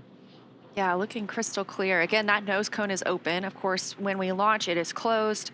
And when we re-enter its atmosphere, it's closed to protect that docking mechanism that's beneath it. So that's exactly the point that'll line up with that Zenith port on the International Space Station. It'll dock. The teams on the space station will take some time to make sure they pressurize the vestibule. That's the space between the Dragon hatch and the space station hatch. So when Dragon docks, that space is going to be out of vacuum. It's been previously exposed to outer space. And we want to make sure that it's equalized before we open up those hatches and the crew floats in. So that is a process that takes about an hour-ish, you know, making sure that we've got all those levels equaled out before we welcome the crew aboard the space station.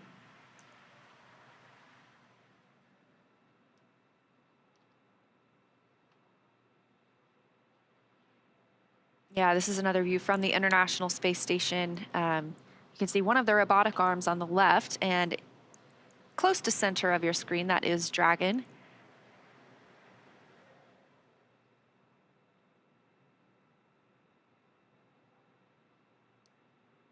And that robotic arm is attached to the Japan exposed facility, so we are able to put some of our experiments outside in the vacuum of space.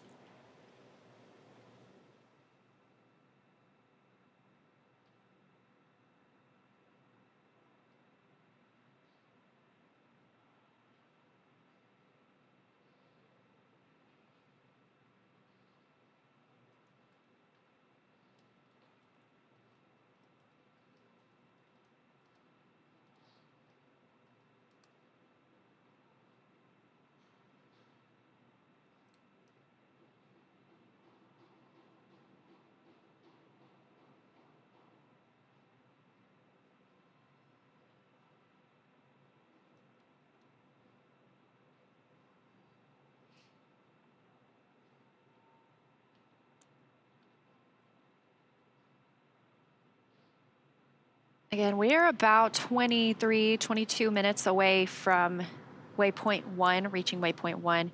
Can be used as a hold point. We do not anticipate doing so today. We're heading to the zenith port of the space station on node 2, and it'll continue flying in. It'll be on that docking corridor until it's about 20 meters away. And we are looking for docking today at 9:08 a.m. Eastern Time, 6:08 a.m. Pacific Time.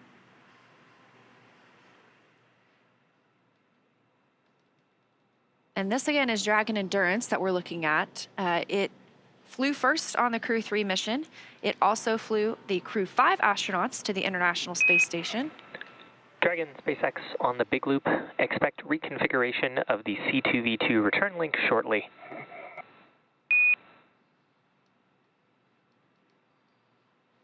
SpaceX Dragon copies on the Big Loop.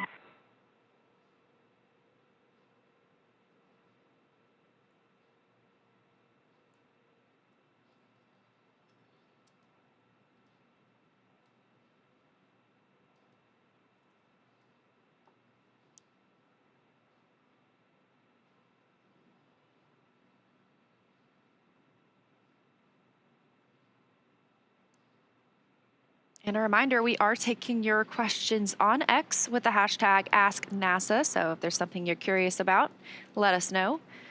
This question from Jack: what have the astronauts been doing in between launch and docking? Well, they've been floating around a bit, but they have had some rest periods, some meal periods. They're able to eat while they're in microgravity as they're making their way to the International Space Station. After ascent, once they made it to orbit, they were able to get out of their spacesuits and actually enjoy microgravity. And they've also, needed to follow some procedures. As we're getting closer and closer to the International Space Station, they did have to prepare for some of the burns that enable the Dragon vehicle to get or to approach the International Space Station. So a plethora of activities over the past 30 hours. Yeah, they also get the opportunity to eat if they want to. They have some shelf-stable meals that they can choose from, and you'll probably hear after docking, they will report out what was consumed. Not necessarily the food itself, but they'll say this many packets from this bag. Everything is so meticulously tracked in space and on the International Space Station. It can be difficult. It's not the same as here on Earth. If I put something down on the table, I know it's going to stay there thanks to gravity. But on the International Space Station, we want to make sure we know where everything is at all times, because it can float away pretty easily. So just reporting also what was consumed, that gives the teams here in Hawthorne as well as in Houston a good look at what is also available for later use as well. Yeah, and on the broadcast for the launch of Crew-7, NASA astronaut Jessica Meir actually mentioned, how good the meals ready to eat actually are. She really gave an ode to, how cool it is to be able to bring, some flavors from, some of the astronauts' favorite types of food with them to the International Space Station. On Dragon, they aren't able to heat up any of the food, but they are able to hydrate any dehydrated food while on Dragon. And then once they get to the International Space Station, they actually do have the ability to warm up food and have a hot meal. And we do have another question. Again, as a reminder, we are taking questions on X with the hashtag AskNASA. Do the astronauts stay in that seated position the entire trip there? So for Crew-7, that would be for 30 hours. Yeah, no, that doesn't sound super comfortable, and thankfully they don't have to. So like we talked about, after they get on orbit, after they're out of that dynamic period of flight, the nose cone is opened, they get a call from the Corps here in Hawthorne that they can get out of their seats as well as their suits. So they're able to take their suits off and kind of be in their their own comfortable clothing, whatever they've worn underneath. We ask them to put those back on shortly before we get into this approach initiation phase. So they are back in their suits right now. They are also in their seats. Of course, we don't expect anything to be off nominal in this situation, and we are moving pretty slowly, but it's still considered a dynamic period of flight because we're getting closer to the International Space Station and docking itself. We are about 15 minutes from waypoint 1. Again, our next pit stop on the way to the space station, about 220 meters above the Node 2 Zenith docking port.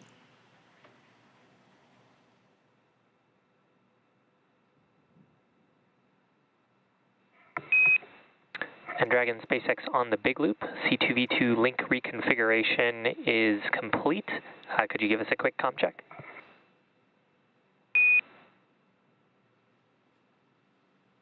SpaceX Dragon, time check on the big loop.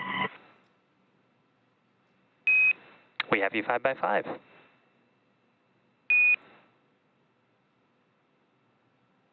you seen?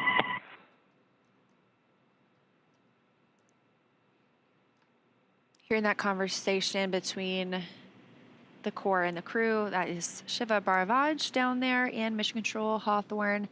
And they were talking about C2V2, that's common communications for visiting vehicles. So the Dragon spacecraft and International Space Station both use this language essentially to talk with each other, and it is properly configured so they continue to have good communication between both of those spacecraft.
So currently on board the International Space Station, judging by the timeline, it looks like Woody Hoberg is now in position monitoring Dragon's approach.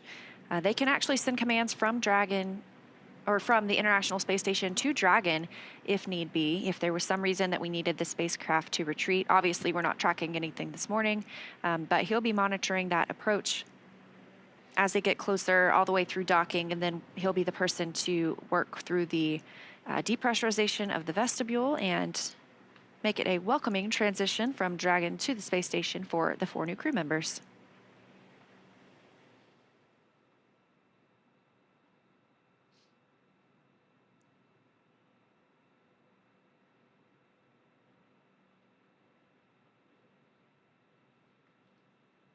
And we are currently maneuvering from waypoint 0 to waypoint 1.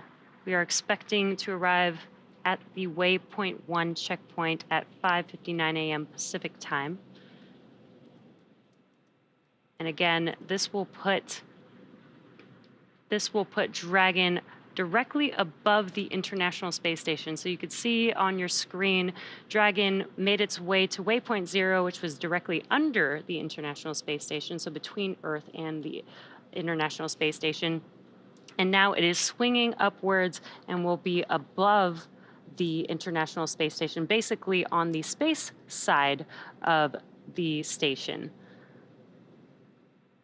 And again, we are expecting that arrival at waypoint 1 at 5:59 a.m. Pacific time.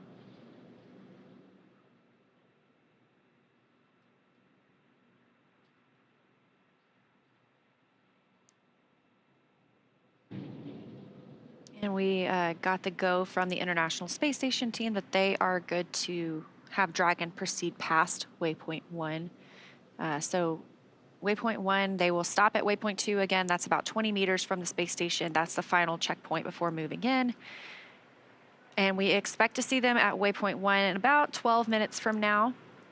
Shortly after that, it moves pretty quickly. It is slow and steady, but at the same time, we're anticipating docking at 6:08 a.m. Pacific. That is 9:08 a.m. Eastern time. So just about 30 minutes from now, we should see our new crew arrive at the space station. Of course, if we needed to, we can hold at Waypoint 2 for quite a while, just to make sure we have conditions on the spacecraft, on the International Space Station, any lighting conditions, just the way we want them before we move on in. And just to recap some of our milestones, we had an approach initiation burn at 4:29 a.m. Pacific time. That's 7:29 p.m. a.m. Eastern time. As well as we did require an approach initiation mid-course maneuver, which happened at 4:56 a.m. Pacific time, 7:56 a.m. Eastern time. And again, we've passed through waypoint 0. We're on our way to waypoint 1.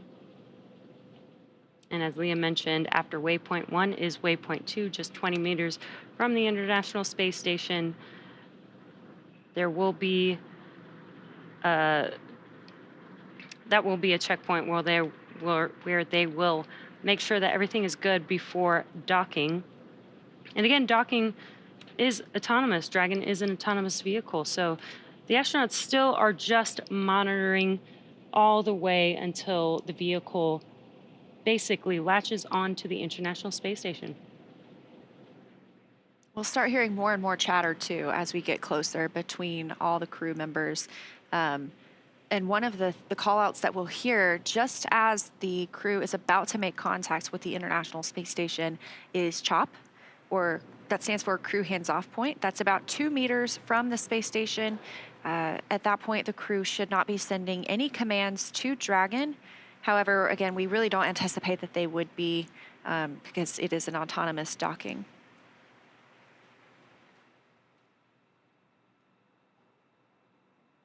So about 10 minutes away till we reach waypoint 1. Again, we're going to move right on through, head to that waypoint 2 hold point, and then we are about 20 minutes away from docking itself.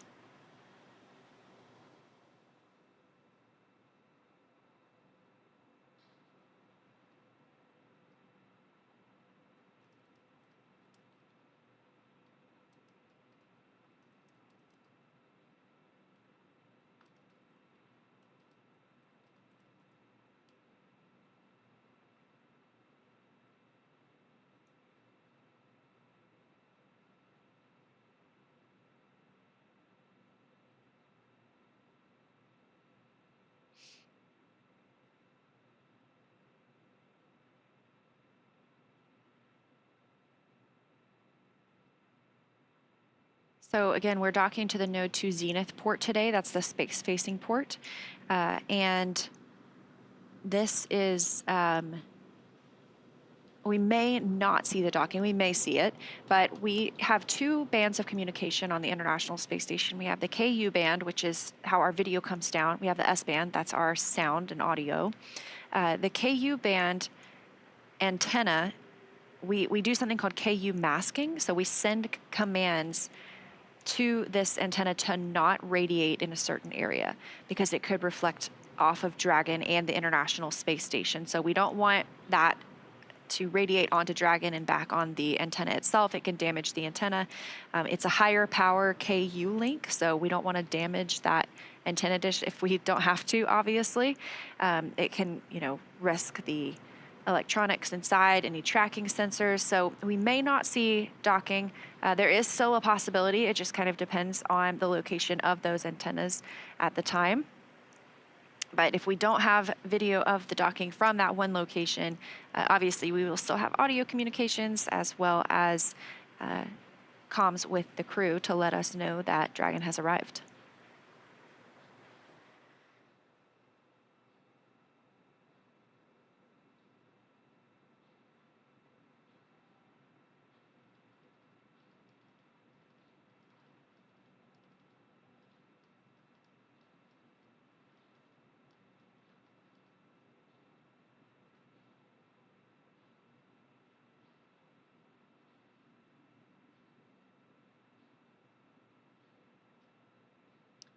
Again, if you're just now joining us, you are tuned into the CREW-7 mission.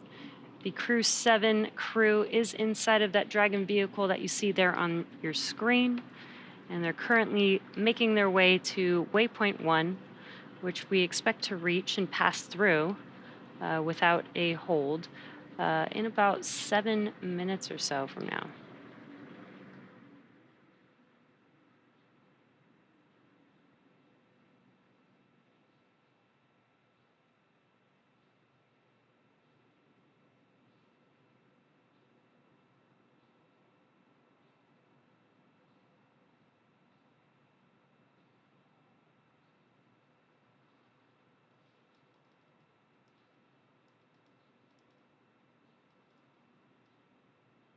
This view coming from a camera on the International Space Station of Dragon continuing its approach. Again, we are going up and above the space station, so we may eventually have some views of Dragon looking down on the station with the Earth below it. We do anticipate entering an orbital nighttime here shortly. It looks about like 10 minutes till the next sunset. Currently flying 269 statute miles over the Indian Ocean, south of Africa.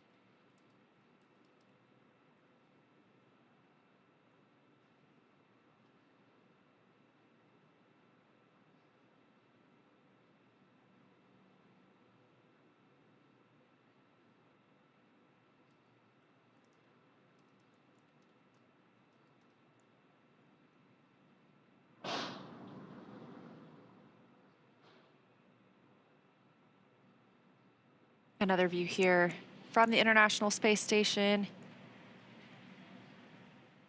Dragon is that big bright object pretty much in the center of your screen.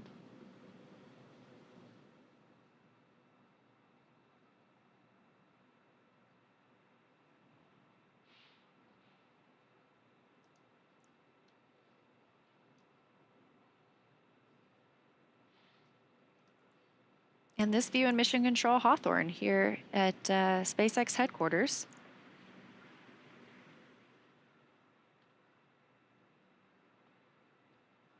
So we do see, we just had some great views of Dragon from the International Space Station. We've had views of the space station from Dragon. We use the Tracking Data Relay satellite systems as we orbit around the Earth. So we have these handover periods when the space station's satellites are transferring essentially from one to the other, that KU band, as we were talking about, that video comms coming down. We have these short handover periods within which we're, again, switching those ground stations or the satellites, making sure we pick up shortly. So these are planned, or they're tracked, essentially. We can also extend these if needed. So sometimes we can get a little more time on a different satellite. Let's say we're on a spacewalk and we don't want to have maybe a 10-minute loss of comm. So we're able to work with the other users of these satellites or these ground stations and make sure that we're getting constant communication at that time. So right now we are taking views from Mission Control Hawthorne on the left, Mission Control Houston on the right, as we are getting into these dynamic operations when we will be seeing Dragon get even closer to the International Space Station. And both of these teams on your screen are actively working. They're currently working in tandem, as we need both the team monitoring Dragon to coordinate with the team monitoring the International Space Station, as we are basically bringing the two together as we speak.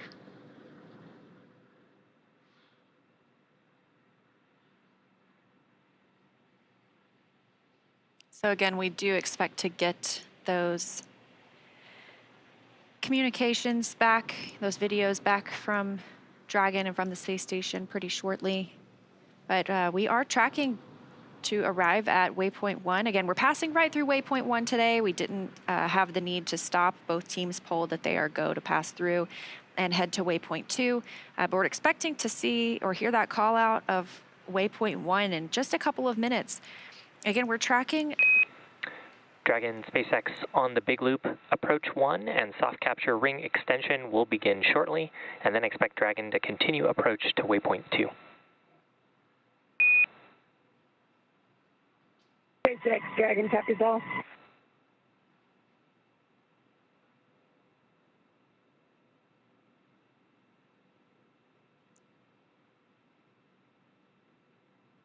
All right, right on time. We are again expecting waypoint 1 arrival in just a couple of minutes. Docking could happen as soon as 10 minutes from now. Also heard the call to the crew that the soft capture ring extension will begin shortly. That's the first step in docking. We have soft capture, and this ring will retract, pulling Dragon into the International Space Station, that international docking adapter. And then there are a set of 12 hooks that will securely attach Dragon to the docking adapter. That's what we call hard capture. After that, we'll get into our depressurization of the vestibule.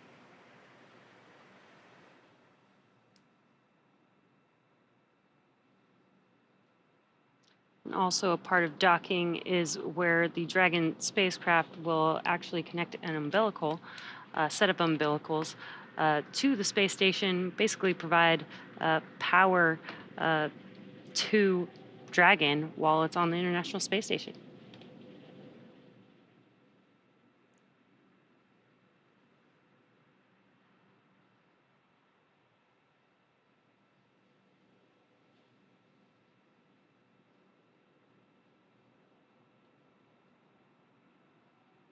So again, as we get closer to docking, if you are just joining us, this is NASA's SpaceX CREW-7 mission to the International Space Station. We have 4 members aboard Endurance today: Jasmine Mobelli, Andreas Mogensen, Konstantin Borisov, and Satoshi Furukawa. They are scheduled for about 10 minutes from now to arrive at the International Space Station, reaching waypoint 1 here, about 220 meters directly above their docking port. So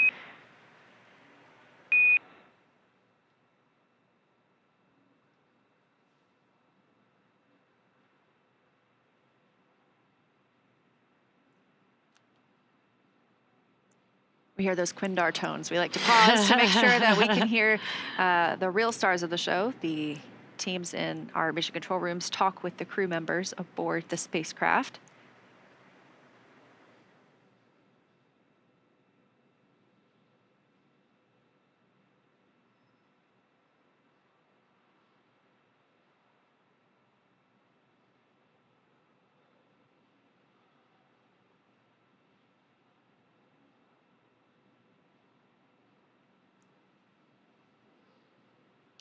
We did expect to pass through waypoint 1 at 5:59 a.m. Pacific time.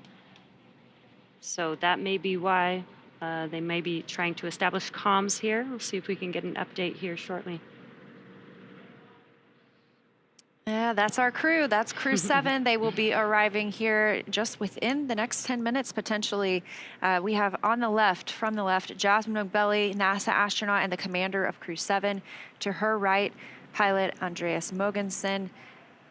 Next to him is Satoshi Furukawa, JAXA, or Japan Aerospace Exploration Agency astronaut. And on the far right, Konstantin Borisov of Roscosmos. Station, Houston on the big loop.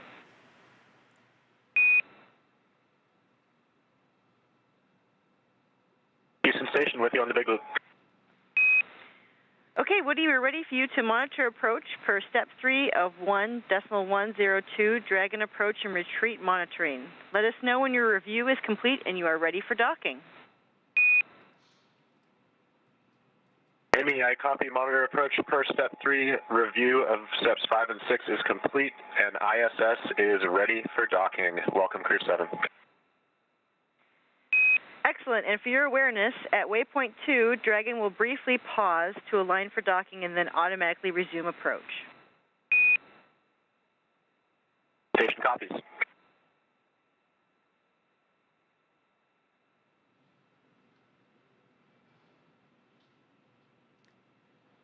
All right, and that was communication from the Capcom in Mission Control Houston. It's Amy Dill this morning communicating with NASA astronaut Woody Hoberg on the International Space Station. Again, he's primed for monitoring this approach and docking of Dragon.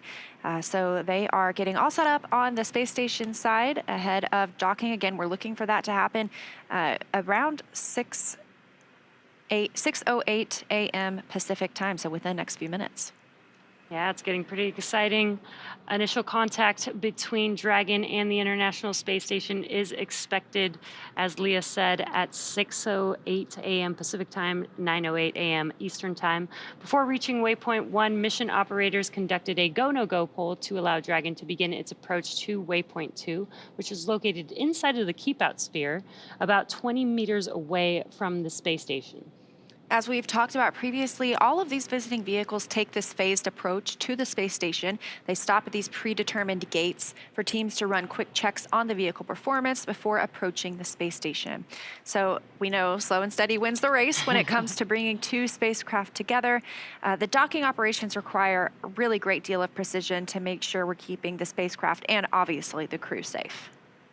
At the 20-meter distance from station's docking adapter, Dragon's approach will slow, and it will begin to align itself with the adapter to come in for the final approach. Dragon will make its first initial soft contact with the adapter's soft capture ring, which will then retract to bring Dragon in for the hard capture sequence. As a further precaution, Dragon's soft capture system includes a set of rotary spring dampers that helps lessen the force of the contact between the capsule and the station. So for a little bit more of an update on what's happening on the International Space Station and in Houston, let's check in with Sandra Jones. Sandra?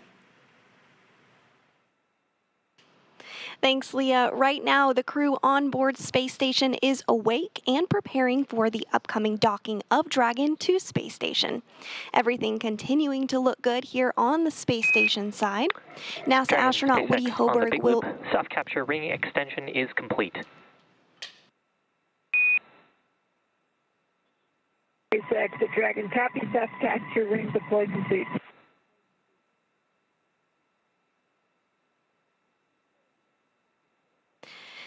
Good words there up to the crew. So as I was saying, Hoberg will be in the station's cupola using special software to track Dragon's approach and make sure it stays in the expected zones. Hoberg will also be primed for hatch opening operations once Dragon is docked. He'll start by opening the large hatch on Node 2 Zenith, which will give him access into the pressurized mating adapter. The crew will then have to pressurize the vestibule, which is the small space between the hatches on Dragon and Space Station. And This Dragon was exposed to SpaceX on the big vacuum loop. prior to Ground docking. has pulled go for approach 2. Please confirm visors are down and that you are ready for docking.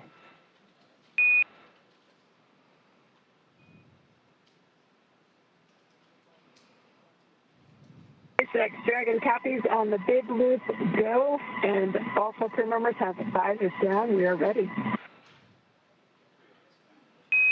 Excellent news, Dragon. Ground is going to be enabling approach shortly, and a reminder that after the crew hands-off point, retreat and breakout are not permitted. Dragon copies.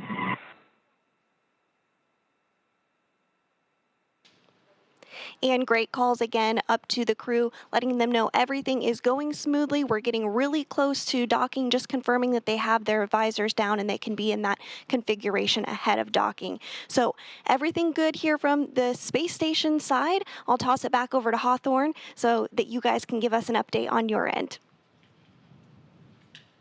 Thanks, Sandra. And we did hear the Corps also call out that CHOP, which is the crew hands-off point. Basically, that means that the crew must be hands-off. In case of any aborts that happen during that time, it will be done by Dragon. Now, Waypoint 2 is up next, and that will put Dragon only 20 meters away from the space station. From here, the spacecraft will focus on aligning its docking system with the International Docking Adapter. Yeah, so we're getting pretty close. Right now, it looks like we are about 80 meters from the International Space Station. Again, we did not stop at waypoint 1 today. We just kept on moving through that 220-meter mark. We will hold briefly at waypoint 2. That just gives us a chance to do any final checks, make sure everybody's go before moving in for docking. Additionally, we heard previously that the soft capture ring is extended. That's what's going to make first contact with the International Space Station. It will then pull Dragon into the International Space Station's international docking adapter before those 12 hooks begin to do that hard capture sequence, really securely securing it to the spacecraft.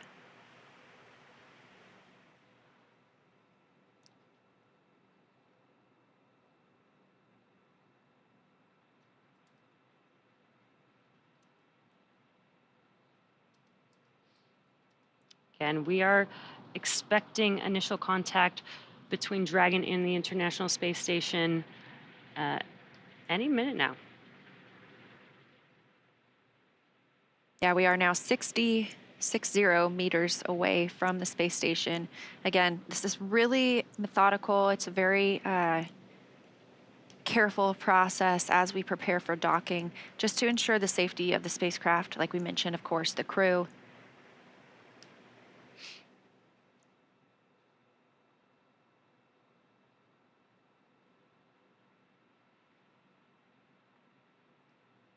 And again, we do not have views from the International Space Station at this time, but we have good confirmation that Dragon is on the docking axis, continues to move in as planned. Sometimes we don't have these views as we are moving from satellite to satellite in the Tracking Data and Relay Satellite System known as TDRS.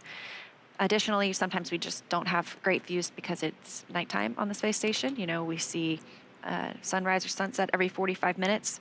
They are in an orbital nighttime at this point. The International Space Station flying 265 statute miles south of Australia. Dragon now 40 meters from the space station, continuing to approach waypoint 2.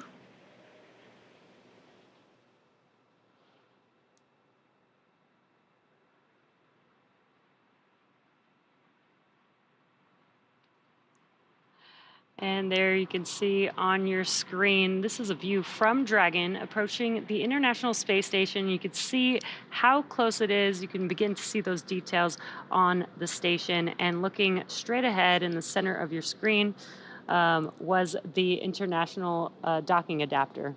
And this view from inside Dragon Endurance itself. So these are our 4 crew members. You can only see the commander and pilot right now, Jasmine Mogbelli and Andreas Mogensen, just monitoring the approach on those crew display panels. Again, they are not making commands at this point.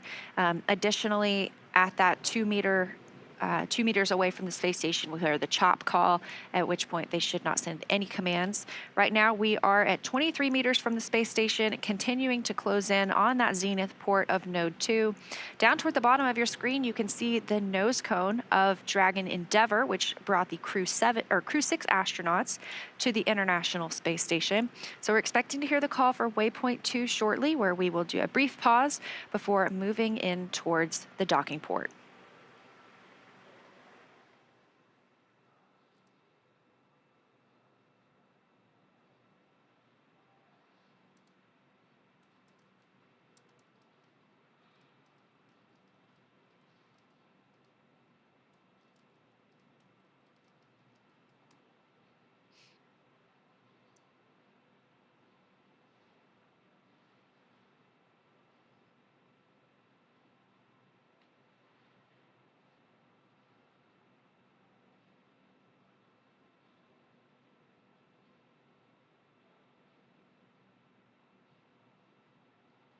Also, a cool thing in this view is Dragon is now directly above the International Space Station.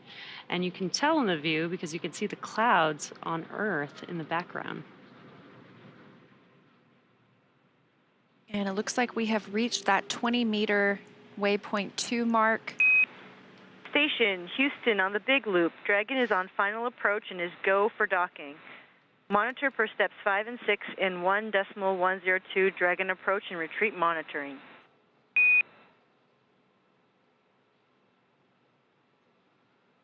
Houston Station copies all.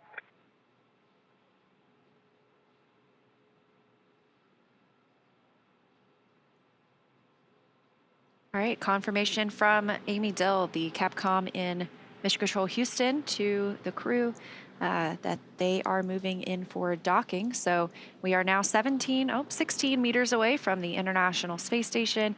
Again, continuing slowly into the Node 2 Zenith port for docking today.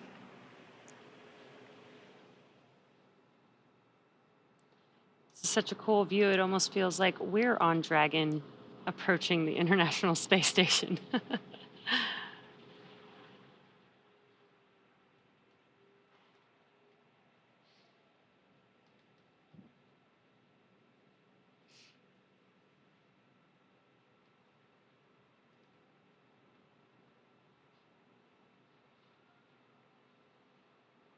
Space Station and Dragon now flying over Australia. And Dragon just 13 meters away. Again, a very methodical and careful approach to our docking port. Great views coming from Dragon this morning as we get ready to welcome 4 new crew members to the orbiting laboratory.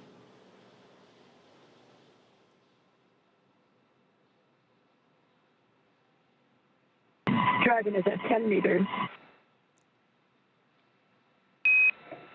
Copy, 10 meters.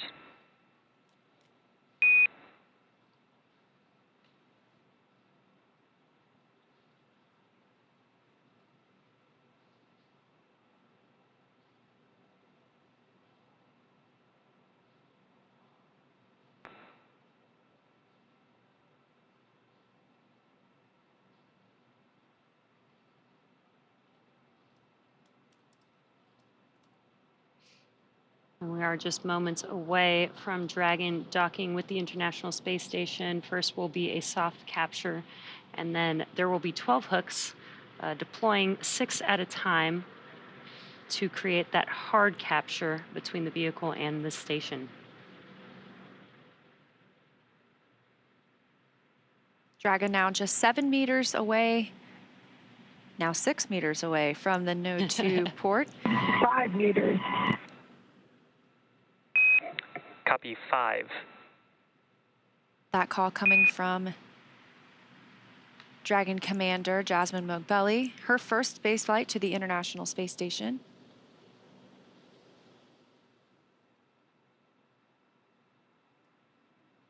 Standing by for the call of crew hands-off point, or CHOP.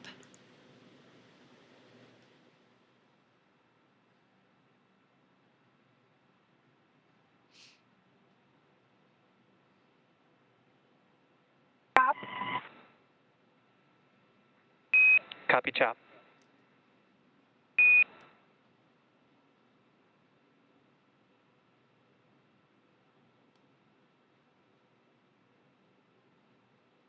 One meter.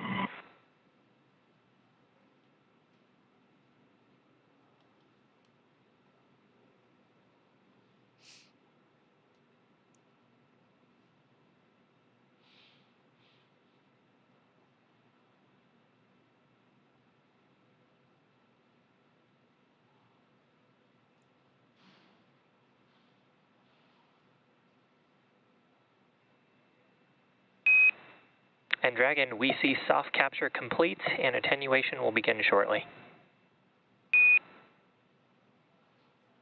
Dragon copies.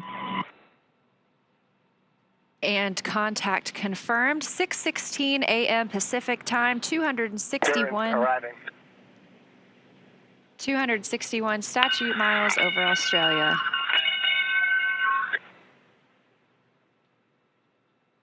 Guys, thank you for the welcome.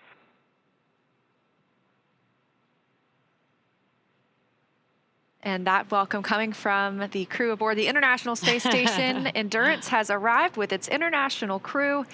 They will begin the hard capture sequence shortly, but we are now up to 11 crew members on the International Space Station after they float through the hatch this morning. And on the big loop, ring retraction is in progress.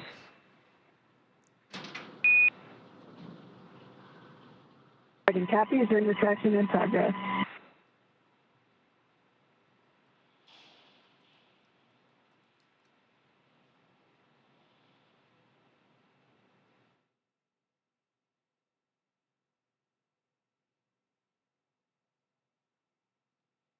Now A primeira parte de captura da cápsula Crew-7 já foi realizada. Após, a gente vai ter uma segunda parte de captura da cápsula, mas ela já está acoplada na ISS e nós vamos ter também uma pressurização da cápsula para após abrir as portas para os astronautas entrarem na ISS.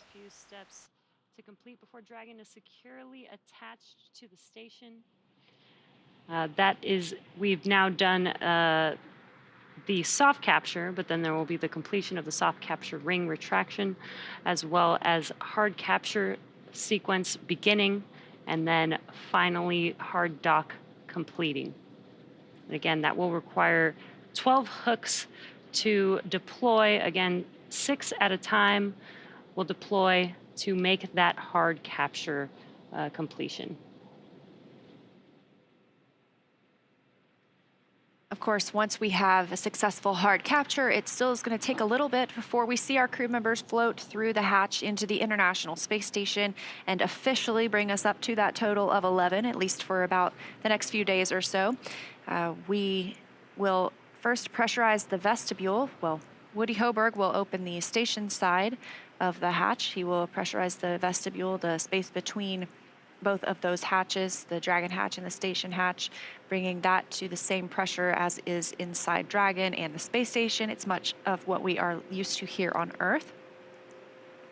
Eventually, they will bring the crew members aboard. Again, they will give us a welcome ceremony. We'll get to see them and hear their first remarks about their visit to the space station, maybe what the ride was like. Then they will move right into work. They will start their safety briefing with the crew, making sure that they remember all their training from the ground, get brought up to speed on the International Space Station itself.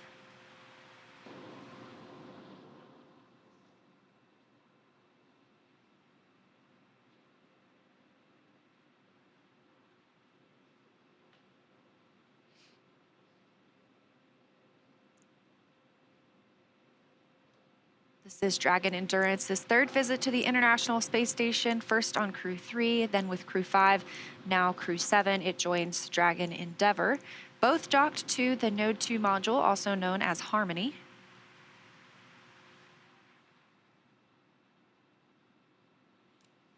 And that next step, soft capture ring retraction, is typically expected about 4 minutes after soft capture. So we should... And Dragon, ring retraction is complete. The docking sequence is holding for MCS reconfiguration.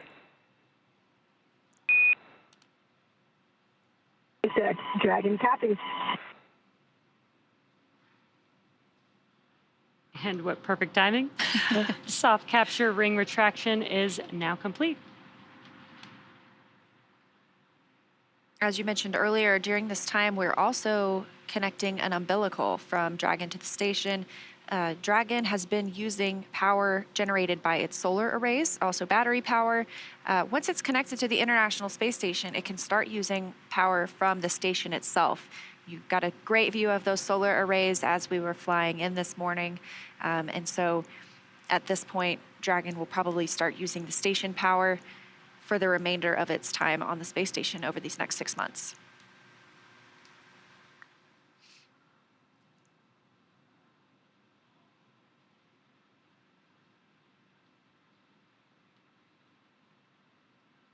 And again, we do have soft capture complete for Dragon Endurance. We are standing by for the start of the hard capture sequence. This process takes several minutes, but it is the securing of 12 hooks from Dragon to the International Space Station, giving us that firm, secure hold. MCS configured. Proceeding with hook driving.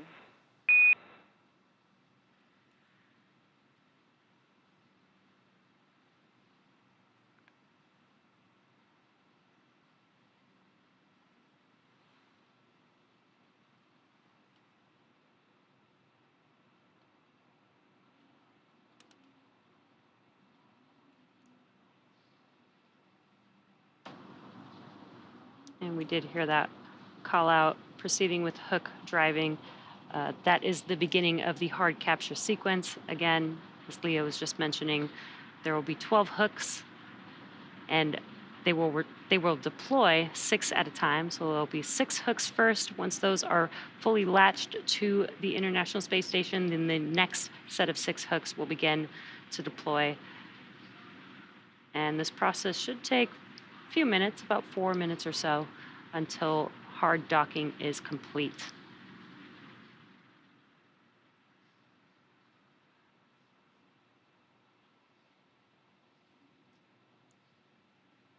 Again, we welcomed CREW-7 to the International Space Station at 6:16 a.m. Pacific time this morning. Here's your view inside Dragon Endurance right now over the shoulder of our commander, Jasmine Mogbelli, and pilot, Andreas Mogensen. It was Mogbelli's first trip to the International Space Station and Mogensen's second. This is also Konstantin Borisov's first trip to the International Space Station. And Satoshi Furukawa is returning as well. So he is the most experienced on this crew when it comes to days in space. I believe he has 165 days from previous missions.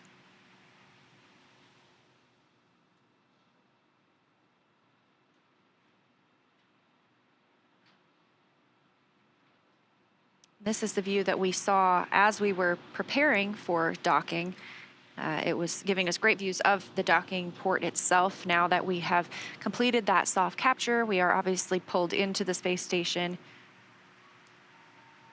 And those first 6 hooks are driving. We are, again, in the hard capture process right now. So we'll see those first 6 hooks drive, followed by the second 6, at which point they will be considered officially hard docked to the space station.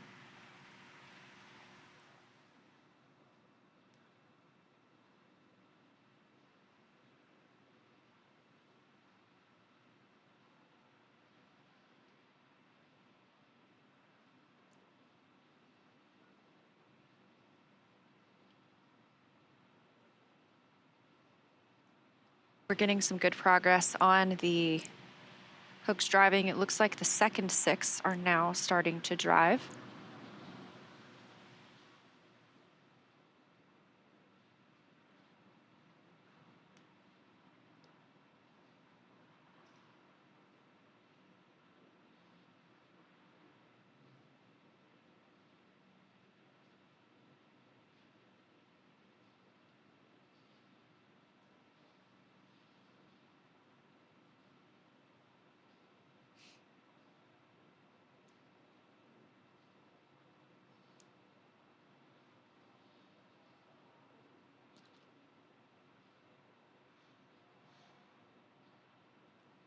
Meanwhile, on the International Space Station, again, it is a Sunday, so it is considered an off-duty day for the crew. The 3 cosmonauts currently on board are eating their midday meal. Meanwhile, Woody Hoberg is monitoring Dragon's docking. He will eventually assist with the pressurization of the vestibule, the hatch openings, and welcoming the crew on board.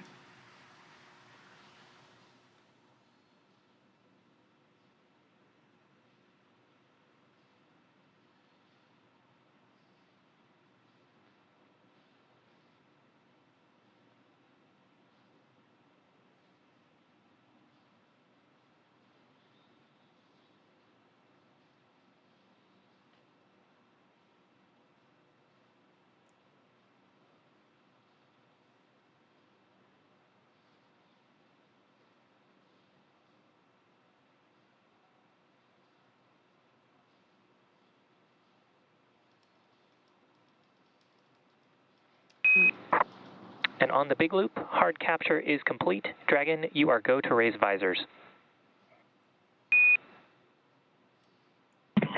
Dragon copies, raising visors.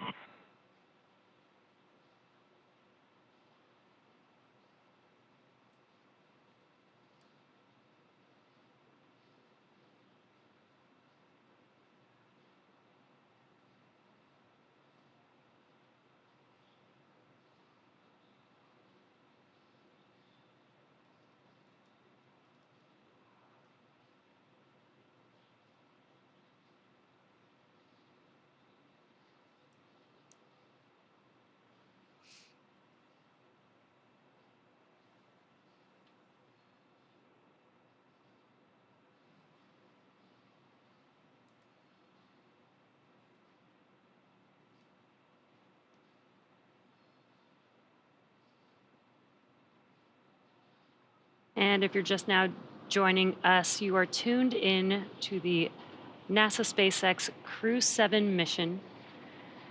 And the crew has just docked to the International Space Station. Hard capture has been confirmed.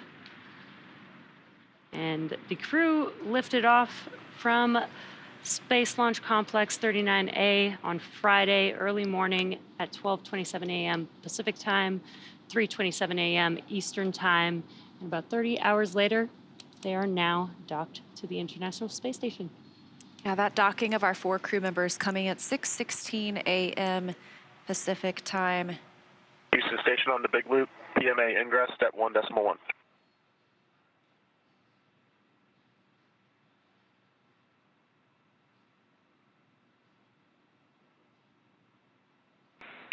And Woody, we're not quite ready for that step yet. We'll let you know when we are. I copy, standing by.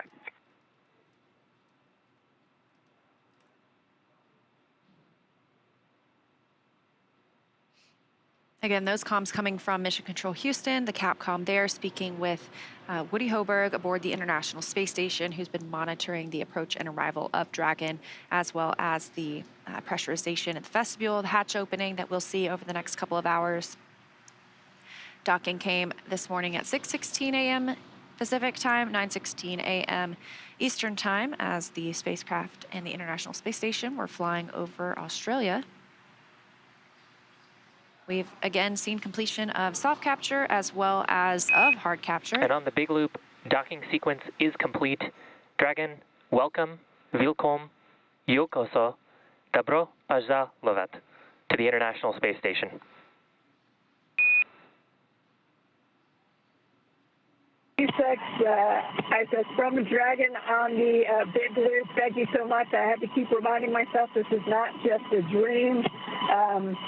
Thank you to the entire SpaceX team, to those who worked on the Falcon 9, on our Dragon, and even on preparing us, especially our training lead, Paul Weiss. We had to keep reminding ourselves that when we open that hatch, we're not walking out into the training center. I'll hand it over to Andy for a few words. Yeah, I want to thank everyone at SpaceX as well, including everyone at our respective partner agencies for getting us this far. You know, this is the first step of the journey. The real mission begins now on board the International Space Station. We have a lot of exciting work ahead of us that we look forward to. And thank you to everyone at our agencies for preparing us. We look forward to getting ready.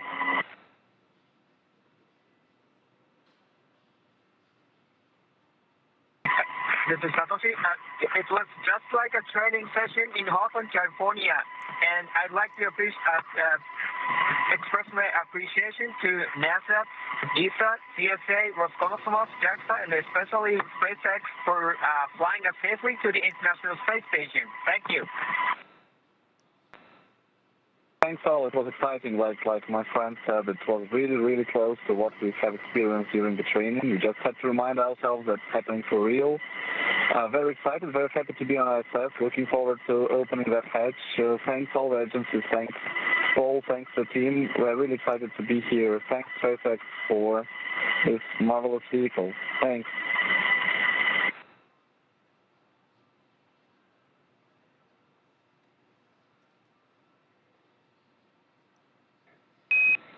And Dragon, SpaceX on the Big Loop, on behalf of SpaceX, we want to thank you for training with us, and it's been an honor and privilege to bring you to the station today. Ground will be enabling our hardline power and communication connections. You are go to DOF suits per 4.012, and we're going to be taking cameras external.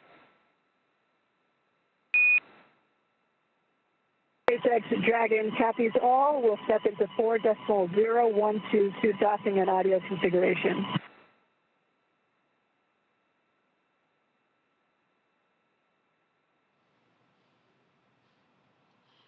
And some awesome words from the core, our core here, Shiva Bharavaj, speaking in every language to the crew, which was pretty awesome, welcoming the crew to the International Space Station. The crew also saying some amazing, kind words. That was really awesome to hear.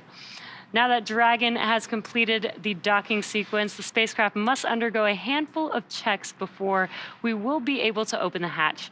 The crew on board Dragon will now get a chance to get out of their suits before moving into hatch operations. That's right, and things will begin picking up inside the station too as NASA's Woody Hoberg gets the hatch on the station side ready to be open, starts pressurizing that area known as the vestibule between the Dragon and station hatches. So with Dragon docked, that's going to do it for us here in Hawthorne, but our coverage for CREW-7 doesn't stop here. If you stay tuned, we'll have NASA's Sandra Jones in Houston continuing to walk you through the pressurization of that vestibule, the hatch opening as well. We're going to toss it to Sandra at Mission Control Houston to take us through the vestibule pressurization and hatch opening when we'll see NASA astronauts Jasmine Mogbelli, Andreas Mogensen, Satoshi Furukawa, and Konstantin Borisov float into the International Space Station. But first, let's quickly recap how they got there. They suited up in the suit-up room and rode in the Teslas on the way to the pad to their launch site. They then ingressed the Dragon vehicle and lifted off from Kennedy Space Center at pad 39A at 3:27 a.m. Eastern Time on Friday morning. Stage 1 came back to land on landing zone 1, and Dragon separated from Falcon 9's second stage, and then the nose cone deployed, as well as we had a few major burns, 5 burns on Dragon to enable them to get to the International Space Station, and docking confirmed at 6:16 a.m. Pacific Time, 9:16 a.m. Eastern Time on Sunday, August 27th. Yeah, so now that CREW-7 has arrived, we are looking ahead to the return of CREW-6. We'll be taking you along as Steve Bowen, Woody Hoberg, Sultan Al-Nayati, and Andrei Fedyayev return home after their long-duration stay aboard the station. Our teams are assessing return dates, which will be announced on nasa.gov, so be sure to tune in as NASA and SpaceX bring you live coverage every step of their journey. Also, be sure to follow SpaceX and NASA on social media for real-time updates. Thanks again for watching. Go NASA, go SpaceX, and go CREW-7 and CREW-6. Now sending it over to Sandra at the Johnson Space Center in Houston to continue sharing the mission as the crew prepares to board their home for the next 6 months, the International Space Station. For those of you watching on the SpaceX YouTube channel, please head over to NASA TV to follow the coverage live, and we'll see you soon.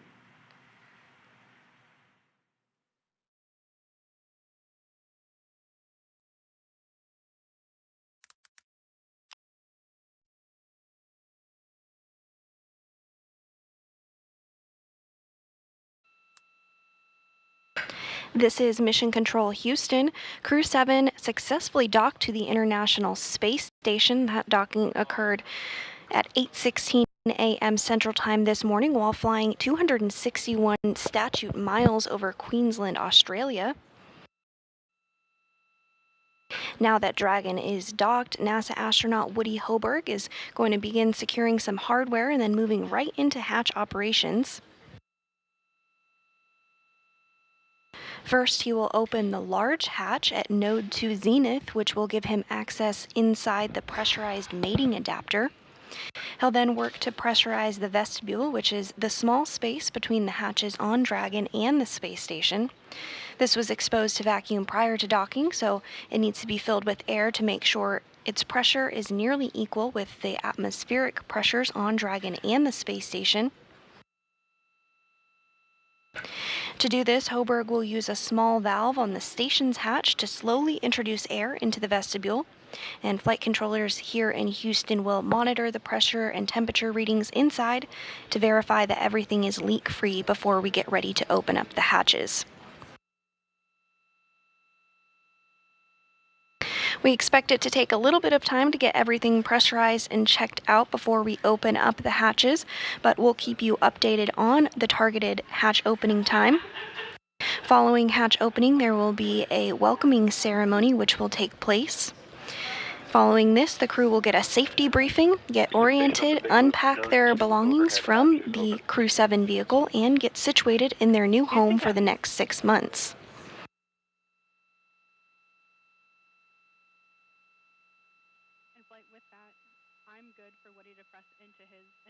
You're looking at a live view inside Mission Control Houston. The current team on console is being led by NASA Flight Director Judd Freeling. Okay, so you're ready for step 2?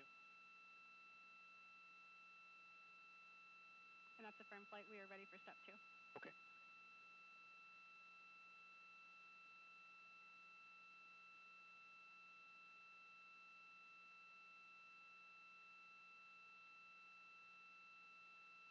Flight SS, take 2. Yes, take 2.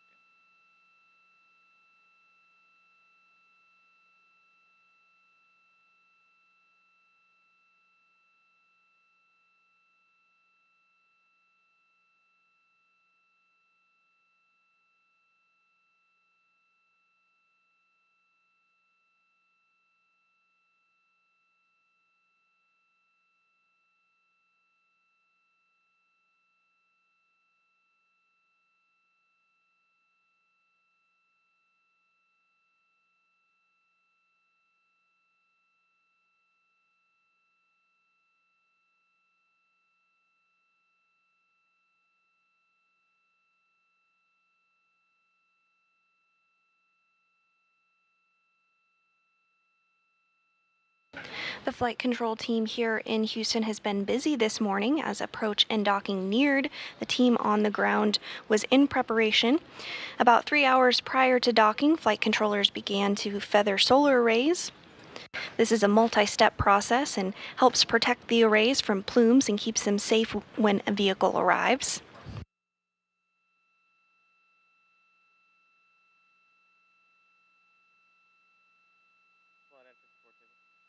Echo. Yeah, 60 Bravo is complete. ISS is back in. Team GTA with these sets enabled. I'd like to go for 61 Bravo. Yeah, we'll go for 61 Bravo. Yeah.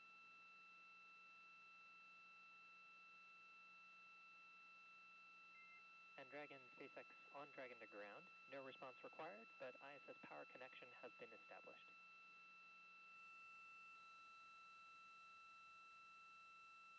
Copy.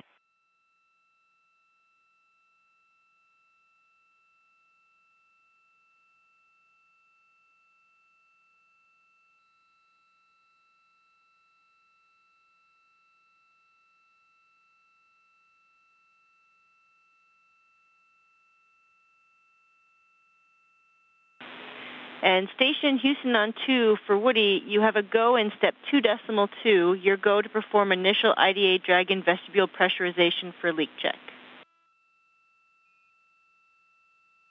All right, Amy, copy go in 2.2. Thanks.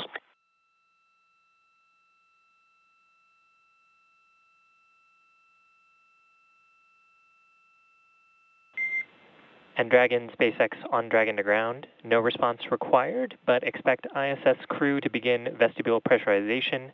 You can follow along in 4.400, section 4. In addition, you are go for sections 1 through 3 of 4.400 once you're complete with suit doffing.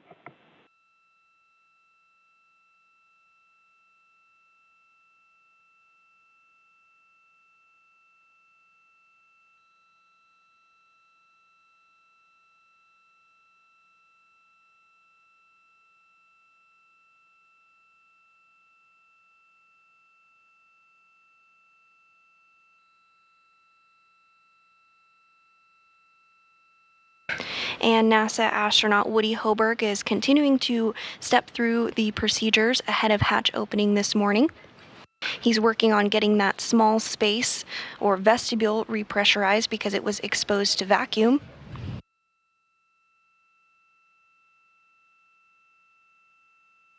And as we eagerly await CREW-7 to float through the hatch later this morning, let's take a look at some of the science and research investigations that they'll be completing while on board Space Station.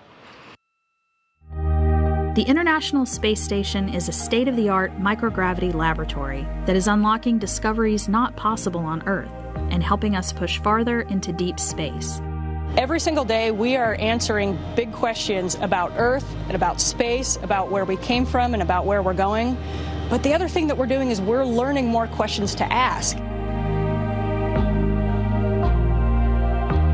Microgravity turns almost everything we know upside down. Liquids behave completely differently. Fire burns in new ways. Biological systems reveal surprises. There's a few things that have made me gasp out loud up on board space station. Watching heart cells actually beat has been a pretty big one. We're studying ways to grow food in microgravity. I got to tell you, these are pretty amazing. We're learning how human bodies react to life in space and how to keep crew members safe and strong on long-duration exploration missions. Deadlifts are awesome on Earth. They're also awesome in zero gravity. We're testing technologies that will be critical to our return to the moon and great leap to Mars. Our research has contributed to medical and social benefits on our home planet, allowing us to find new ways to combat disease back on Earth and develop technologies to deliver clean water to remote communities in need. The spectacular vantage point of more than 200 miles above our planet supports our monitoring of Earth's climate, natural disasters, and plant life. The orbital perspective that we have here on the ISS is just absolutely amazing. Earth is gorgeous. The growing new space economy, so vital to our continued progress in space, is flourishing in low Earth orbit. We're inspiring future generations from a platform that is one of the largest international collaborations of our time. We're doing science at 17,500 miles per hour. Come along for the ride.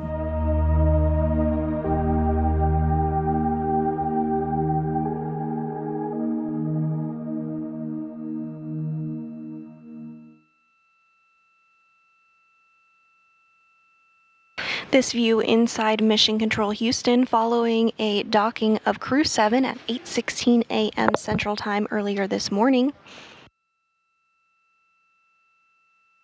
At this time, NASA astronaut Woody Hoberg is working through procedures to get the hatches open. First up, he is working on repressurizing the vestibule.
go for Sergeant Lock.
And we're continuing to get live views here inside Mission Control Houston. We did have a docking earlier this morning at 8:16 a.m. Central. On your screen is NASA Flight Director Judd Freeling, who led the teams during today's docking.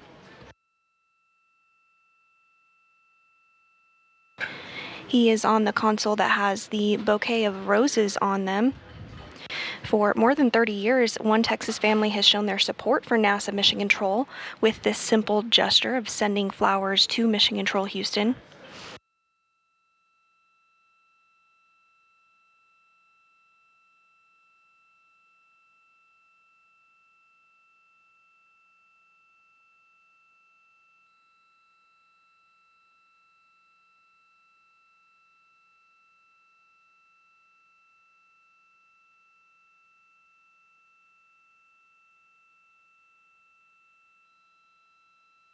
On board the International Space Station, NASA astronaut Woody Hoberg continues to step through procedures ahead of hatch opening. He's working on getting the vestibule repressurized. That's that small space between the hatches that was exposed to vacuum. Needs to be repressurized before the hatches can be opened.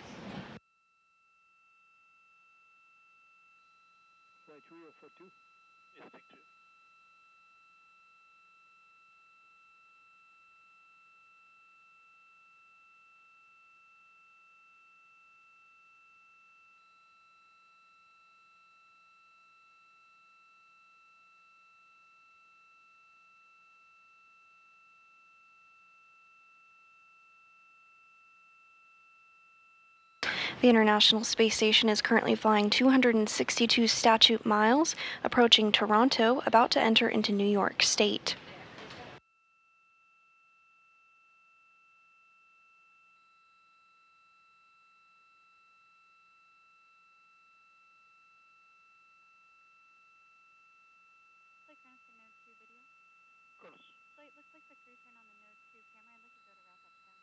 Yep, can route node 2 video.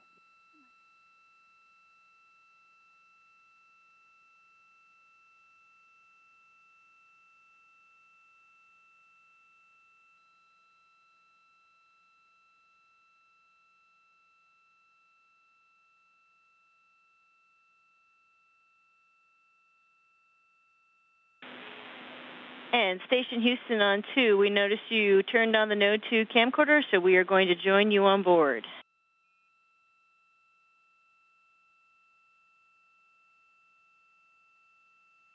Hey, Amy, thanks for the heads up, and you're welcome aboard.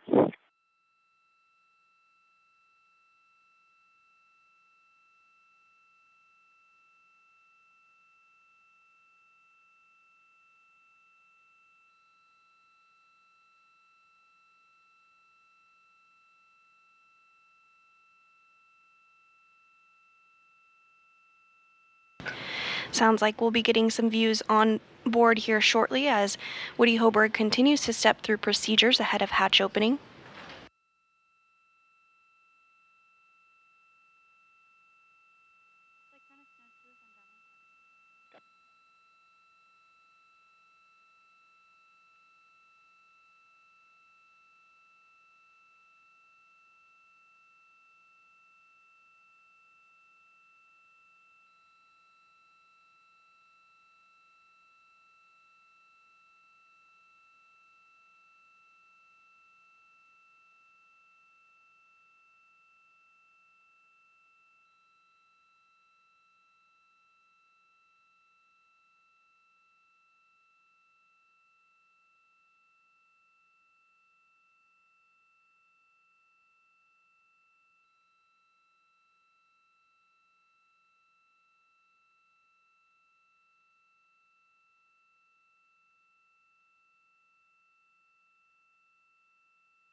If you're just joining us this morning, CREW-7 has docked to the International Space Station after launching at 2:27 a.m. Central Time yesterday from Launch Pad 39A at NASA's Kennedy Space Center in Florida. The crew of NASA astronaut Jasmine Mogbelli, ESA, European Space Agency astronaut Andy Mogensen, JAXA, Japan Aerospace Exploration Agency astronaut Satoshi Furukawa, and Roscosmos cosmonaut Konstantin Borisov docked to the orbital outpost at 8:16 a.m. Central this morning. Inside the International Space Station, Woody Hoberg is making incremental steps toward hatch opening. He's working through procedures to equalize the pressure between Dragon and Space Station, and following this, the vestibule's pressure will be brought up to about 5 pounds per square inch, and a leak check will be performed.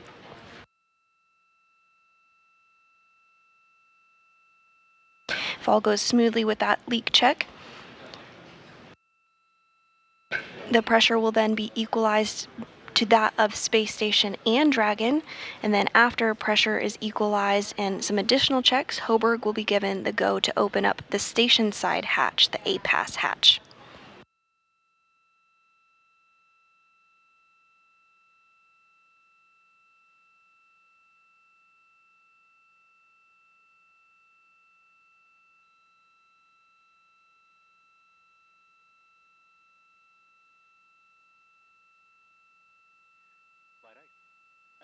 We're complete with step 4 in 1.102. We are ready for the call in 5.1.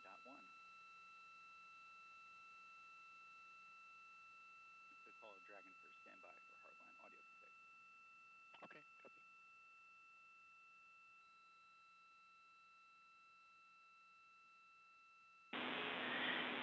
Dragon, Houston, on the big loop, standby for hardline audio config.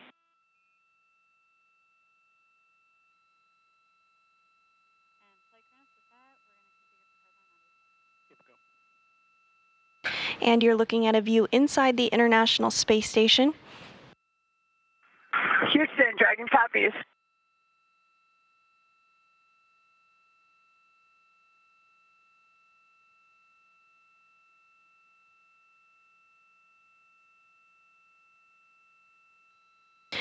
We may see some views of NASA astronaut Woody Hoberg as he continues to step through those procedures ahead of hatch opening. Ethos, how's the vestibule leak check going? Ethos is talking right now with SpaceX. This is a view looking at the A-pass hatch. Of course, it's not quite open yet, but here shortly we will see it be able to be opened up once all those pressure checks are completed. Copy 61 Bravo. All right, with that, folks, we're done with the core team. And flight echo for timeline. Yeah, go. Yeah, I'd like to go to get MCS back in a good CCB slot. All right, you have to go for your CCDB incorporate. Good timing.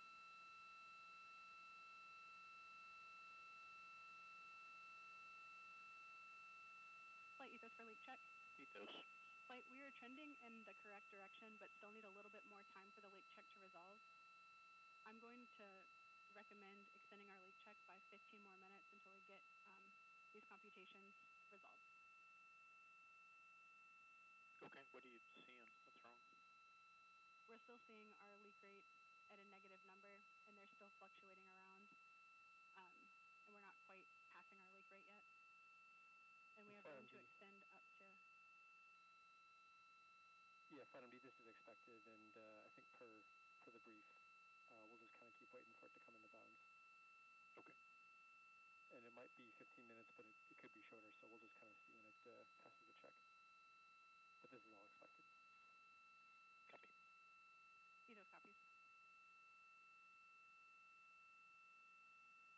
So we're really just looking less than the 0.71 kilograms per day? And that's a firm flight. We're looking for a leak rate less than 0.71. And this is a view from outside the International Space Station of Crew Dragon Endurance docked to the orbital outpost. Inside are 4 human beings: NASA astronaut Jasmine Mogbelli, ESA astronaut Andy Mogensen, JAXA astronaut Satoshi Furukawa, and Roscosmos cosmonaut Konstantin Borisov. They docked to space station at 8:16 a.m. Central Time, following their launch from the Kennedy Space Center in Florida yesterday at 2:27 a.m. Central.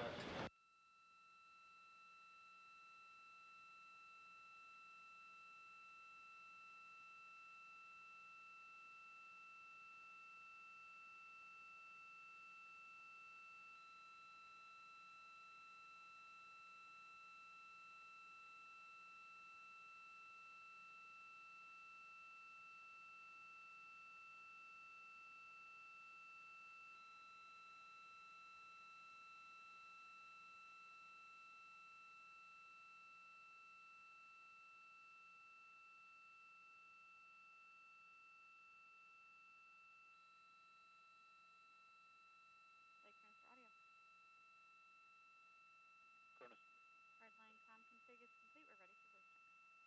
Okay, copy 5.2.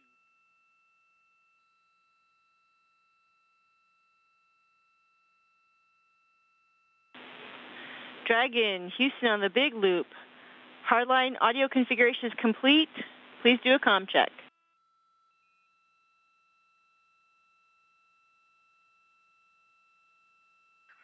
Houston, Dragon copies. I have you loud and clear. How me? And we'll do station next. Dragon, Houston, I have you loud and clear. Station, Dragon, comm check. How do you hear? Dragon Station has you loud and clear. How me?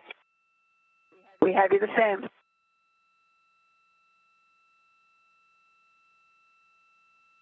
right, Cronus, nice, good comp check. Good word, And that was a communications check between Dragon Endurance and the International Space Station. Everything checking out well. SpaceX, Dragon on the big loop. Suits are drying. Copy, Dragon. Suits are drying. And Dragon, let us know when it's okay for us to come back on board.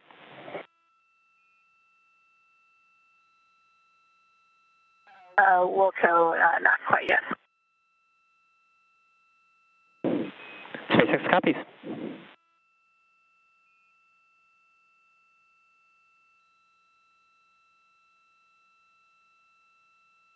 And with that call, we may shortly be getting some views back inside Crew Dragon Endurance. The crew has removed their spacesuits and has them in a drying configuration as they wait to come aboard the International Space Station.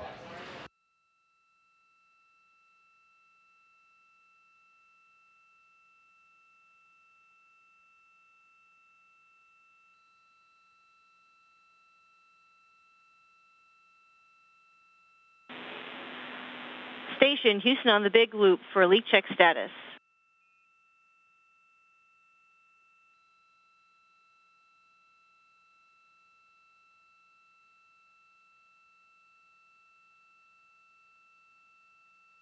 Go ahead, Amy. Hey, just want to let you know we're expecting about another 10 minutes or so to confirm that the leak check is good. All right, we copy. Thanks for the update.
the lab and cupola shutter, we can give the crew a new time for when they can open them. That is going to be 14:46. 14:46. Okay.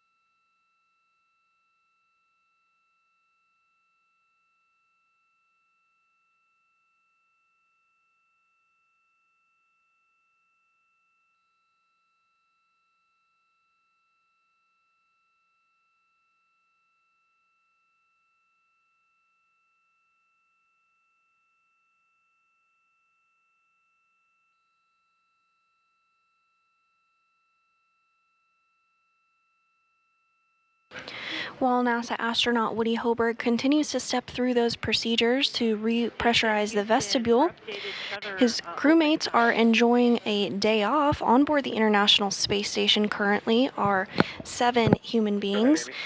Those include NASA astronaut Frank Rubio, Roscosmos cosmonaut Sergei Prokopyev, Dmitry Petelin, and Andrei Fedyaev, as well as NASA astronaut Steve Bowen, Woody Hoberg, and then UAE astronaut Sultan Al-Nayadi.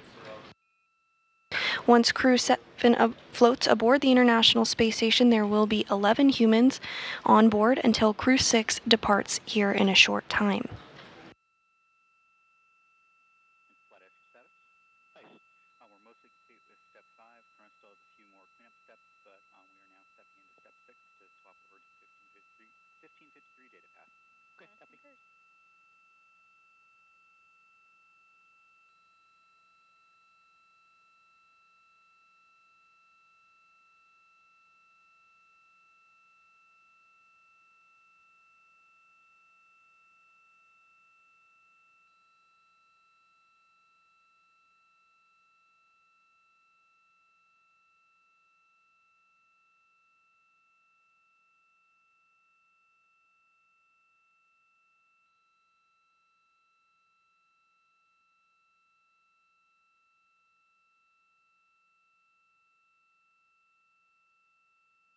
Let's see, I assume we got all of step 3 and 4 complete as well, correct?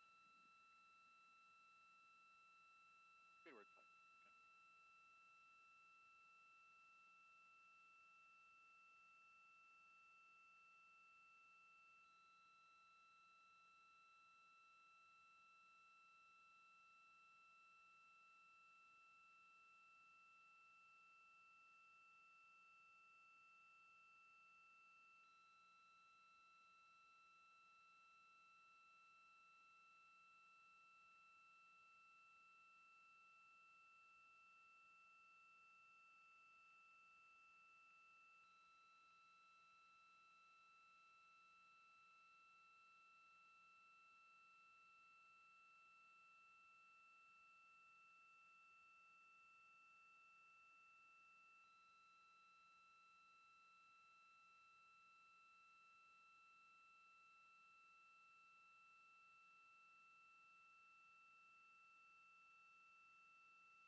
Flight ADCO for procedure deviation.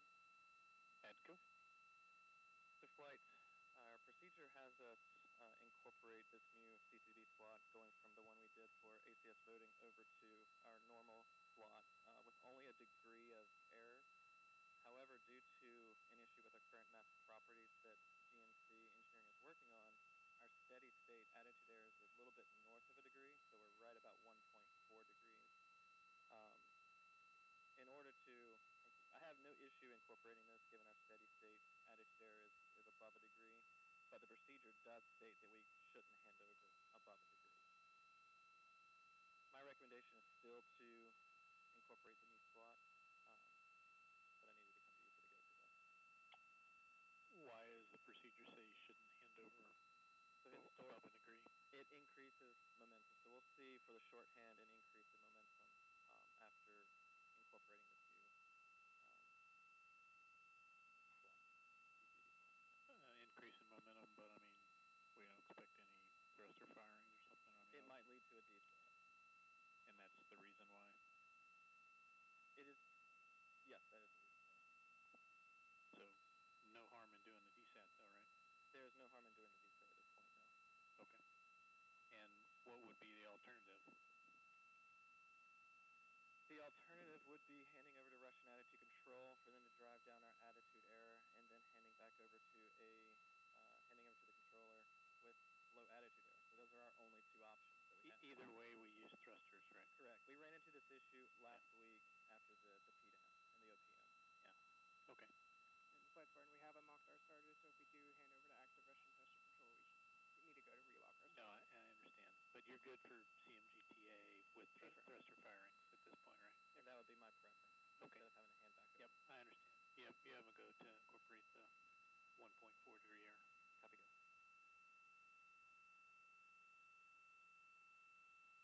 Flight PAO. PAO. Flight, congratulations on your docking. I have a quick question here to review the bidding for hatch opening and welcoming coming up. Do we think that we can give a ballpark estimate here on when hatch opening might be at this point?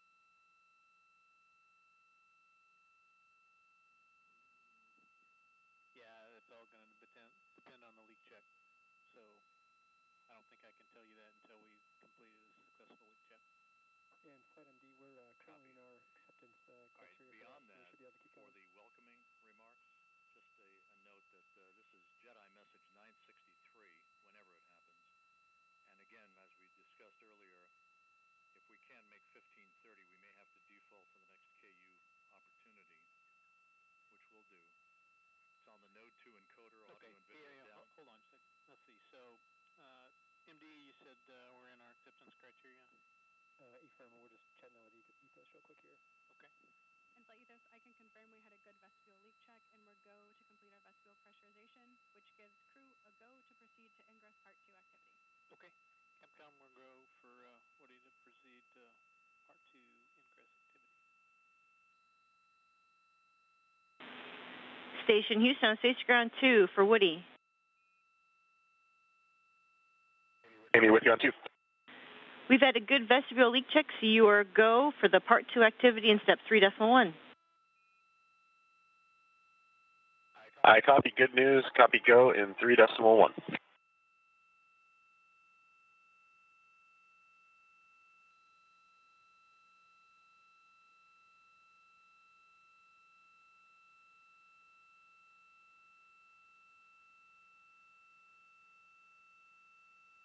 Let's see, ICE and Ethos, now that we're in the Part 2 vestibule, any idea how long before we can open the hatch from this point?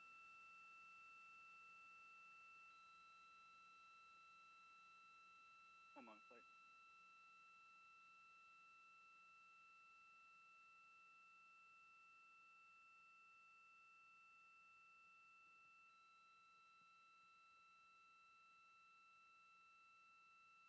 Flight Ethos, from my perspective, I see a good APAS equalization, but I know there are other steps in the hatch opening path that take minutes rather than instantaneous. Yep.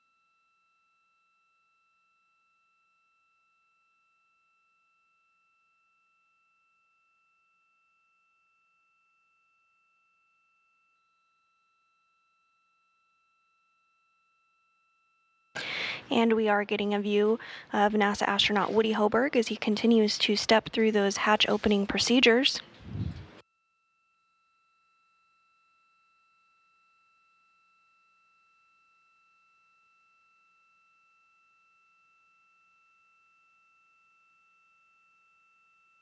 Hoberg was working to install some padding on the APAS hatch to help outfit it to protect it.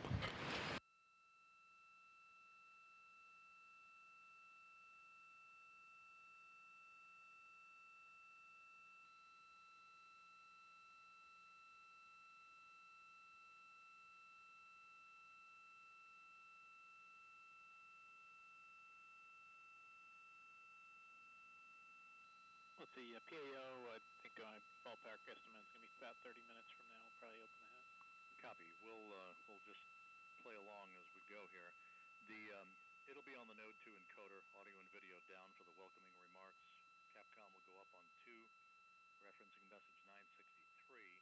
And when the crew's all on board, we'll need a scene and voice check as usual.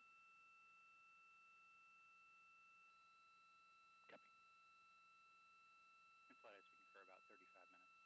Okay.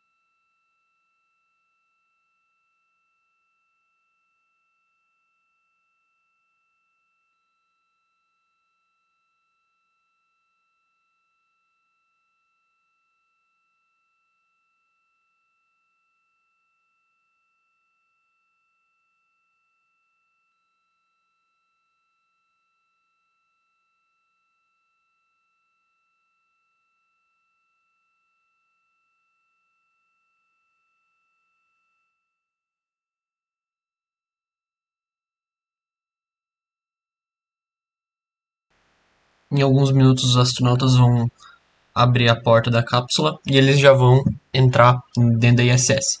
Mas antes a gente vai ter também algumas informações, como o lançamento que é para ocorrer hoje às 9h26 BRT. No caso, todos os horários aqui que eu estou falando é GMT-3, o horário de Brasília.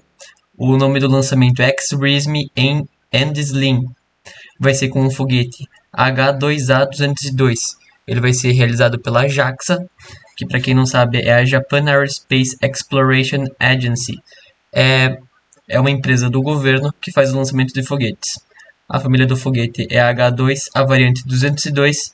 Ele tem um diâmetro de 4 metros, um comprimento de 53 metros e o seu custo de lançamento é de 90 milhões. A massa do lançamento vai ser 285 toneladas e até agora a gente não teve nenhum lançamento com falha. Só 4 lançamentos pendentes para a JAXA realizar com ele. O local onde vai ser realizado o lançamento vai ser no complexo de lançamento Yoshinobu, que fica lá no Centro Espacial de Tanegashima, no Japão.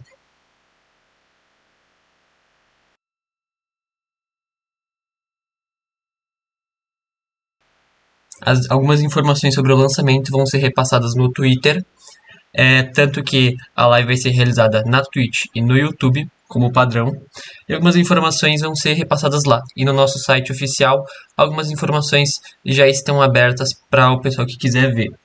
E a gente vai adicionando mais algumas informações conforme vai passando o tempo e conforme vai sendo repassado mais informações para a gente. That vestibule repressurization was successful, as you can see on your screen. Woody Hoberg continuing to step through procedures ahead of hatch opening. We are expecting a hatch opening to occur around 10 a.m. Central, 11 a.m. Eastern, if all continues to go smoothly with the operations.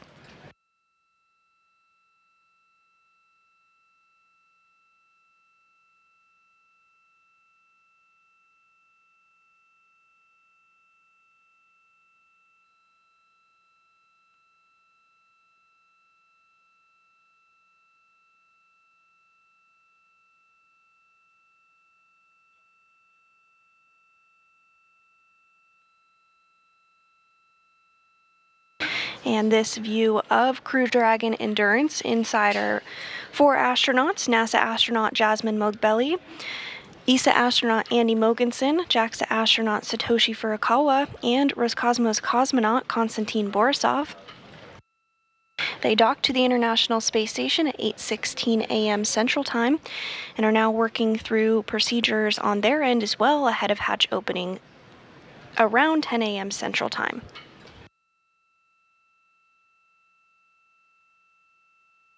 This view back inside the space station as Hoberg continues to step through those procedures.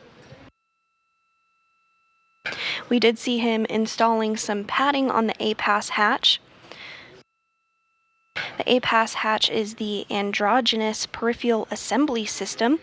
He installed that padding to help outfit it ahead of the hatch opening.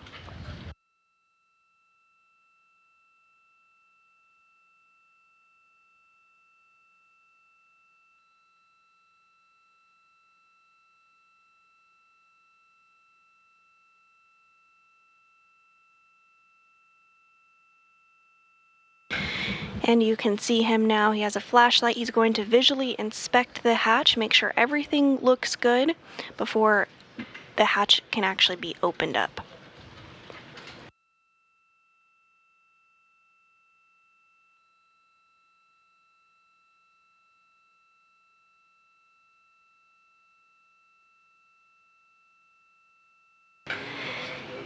And that A-Pass hatch now open.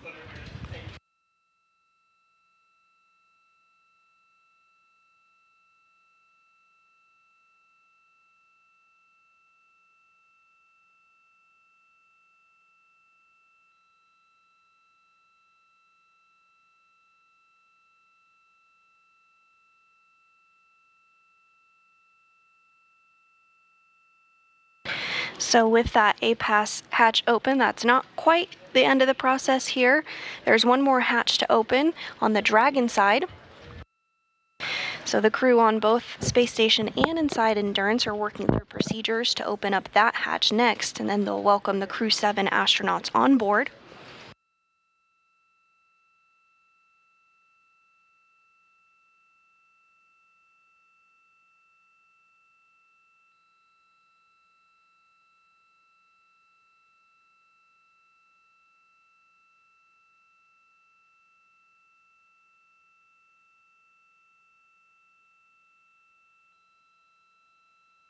As you can see, Hoburg now using that flashlight to inspect the hatch on the Dragon's side, make sure everything is looking good, no foreign object debris or FOD, before they do go ahead and open up that hatch here shortly.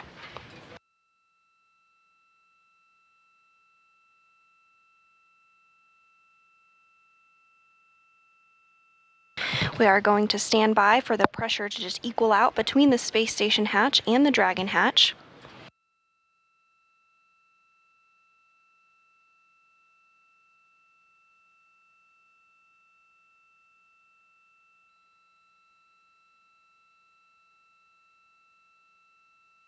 Houston Station on 2, APAS hatch is open, negative condensation.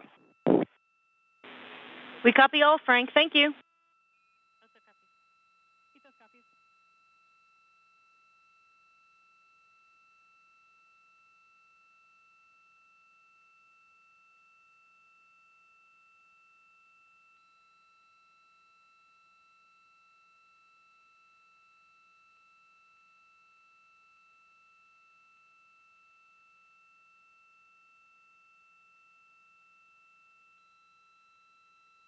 And this is a view.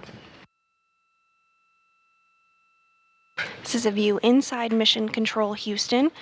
NASA Flight Director Judd Freeling, who you see on the console there with the flowers, led the team through docking operations this morning. The crew here in Houston continuing to work alongside the crew on board space station, namely NASA astronaut Woody Hoburg, as he steps through procedures ahead of hatch opening. The APAS hatch, or the station side hatch, is now open. We're standing by for that pressure to equal out between the Dragon hatch and the station hatch before the Dragon hatch can be opened.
As NASA continues to live and work in low Earth orbit, humanity's home in space for over 20 years, we're also working with commercial industry on commercial LEO destinations to ensure there is no gap in low Earth orbit. So let's check out this video to learn more about the commercialization of low Earth orbit. Dragging to ground will no longer be available for comm. LEO.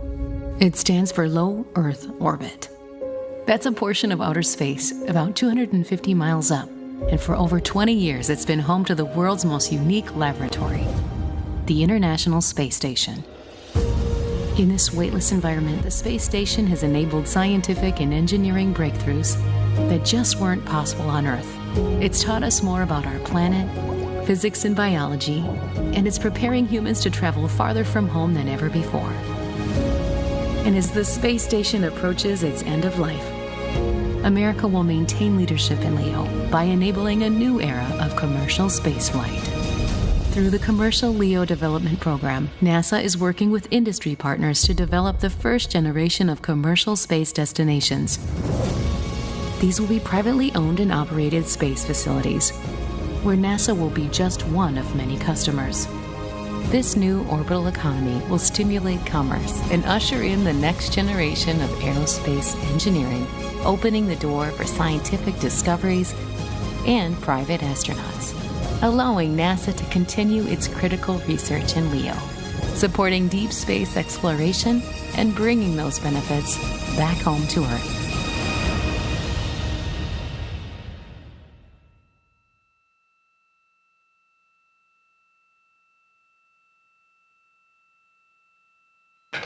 And if you're just joining us, CREW-7 successfully docked to the International Space Station at 8:16 a.m. Central Time this morning. The crew is working through procedures to open up the hatches between Space Station and Dragon.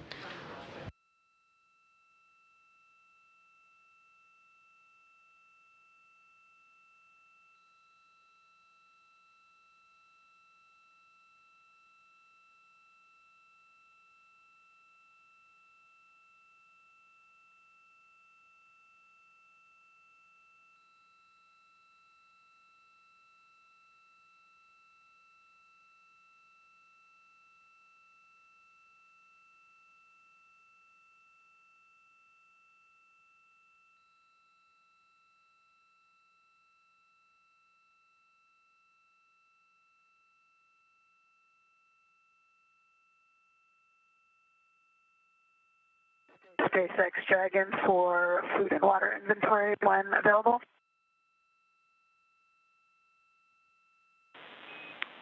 And Dragon, I'm with you on the big loop for inventory.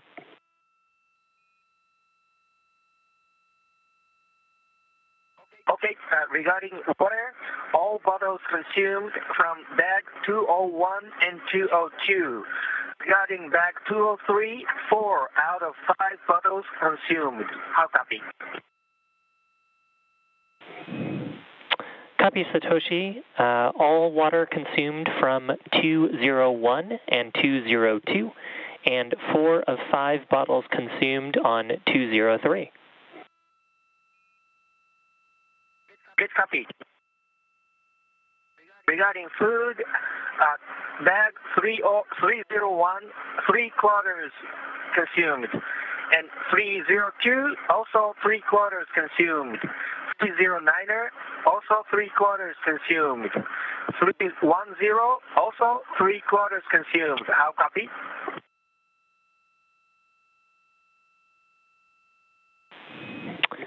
Copy, Satoshi. 3 quarters of food consumed on bags 301, 302, 309er, 310. Good copy, thanks.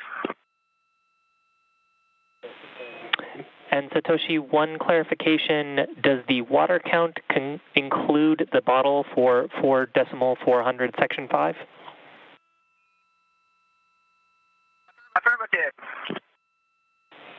Great, thank you.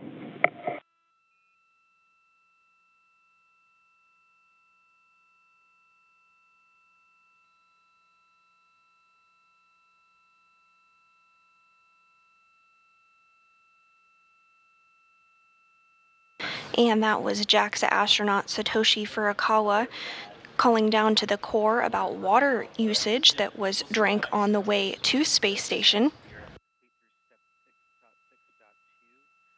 There's a very methodical way that the Dragon is packed with the cargo in order to have the proper weight distribution, and SpaceX keeps track of this throughout the mission in order to ensure everything is as it should be in the correct place ahead of re-entry.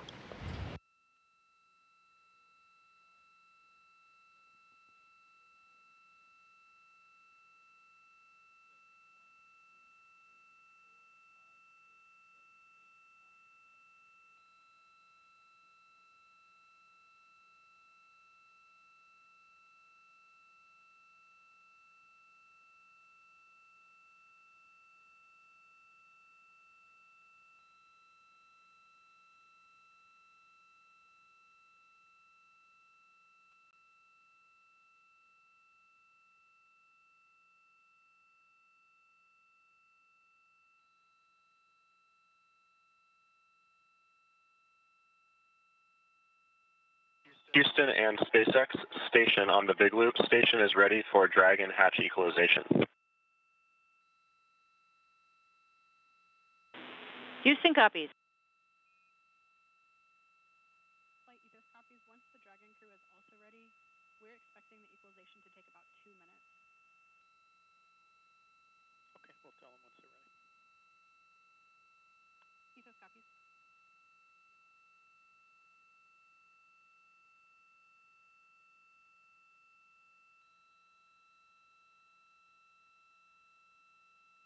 And with that call, Hoburg reporting that the space station side is ready to begin the equalization process. We'll stand by for the Dragon side to be ready for that step as well. Once that equalization process occurs, the team will verify that everything went smoothly with it, and then at that point, the hatch will be good to be open between the space station and Endurance.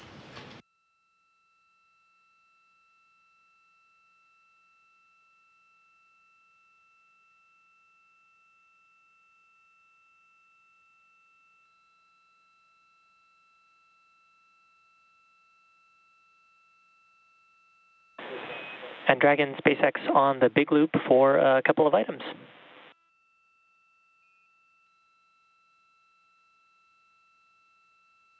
Go ahead for Dragon. Hey Dragon, just wanted to double check if we could come back on board with video. Let us know when you're ready for that. In addition, we can perform the equalization while you are completing Section 5 of 4.400. Just let us know when you're ready for equalization.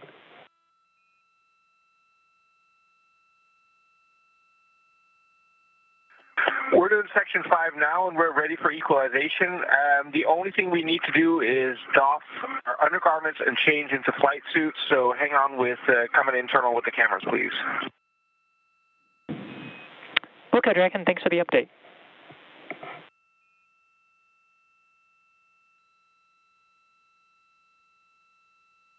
Flight Rio. Moscow requested us to... And with that call, we may expect to get views back inside Crew Dragon Endurance once the crew finishes getting changed. They did take off their spacesuits in order to get them into a drying configuration.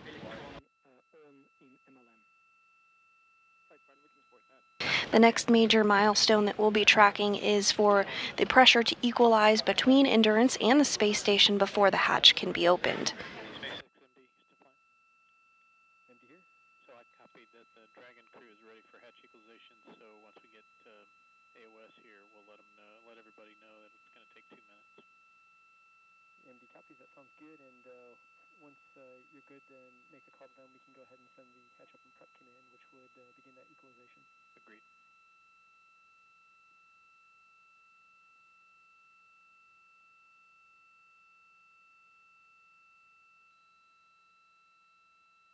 Flight ADCO for timeline. ADCO? I like to go to reconfigure our GPS unit. Yeah, we go to reconfigure GPS. There we go.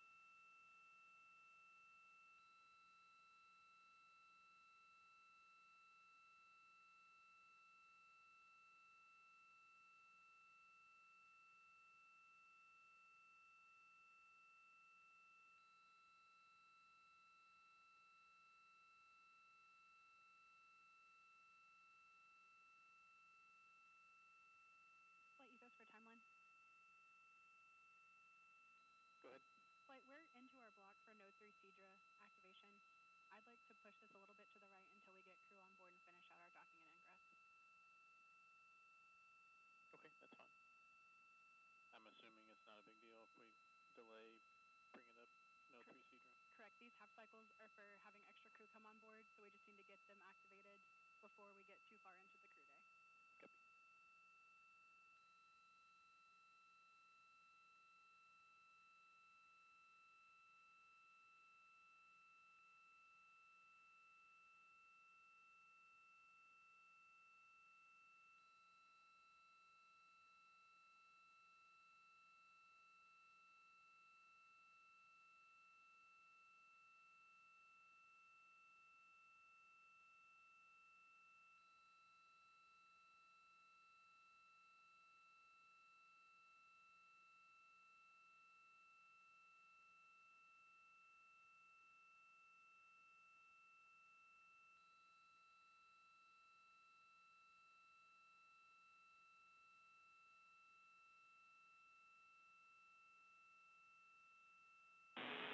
Station and Dragon, Houston on the big loop.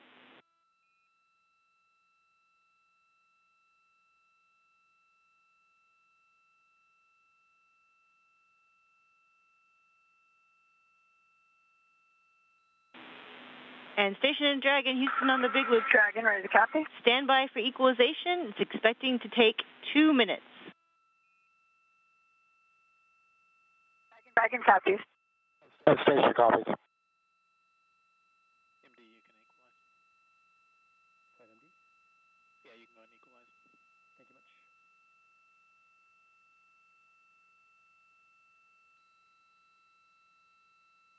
And both the station side and the Dragon side have been given the go for the equalization process to begin.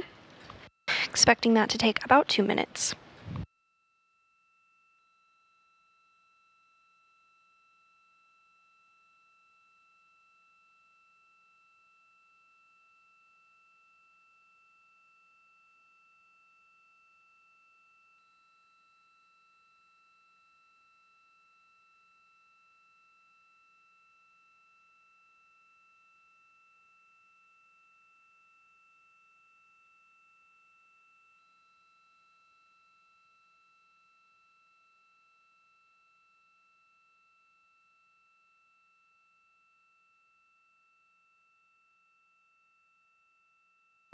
Once the pressure is equalized, teams here on the ground will complete leak checks to make sure that everything is as expected, and then the go will be given to open up the hatch.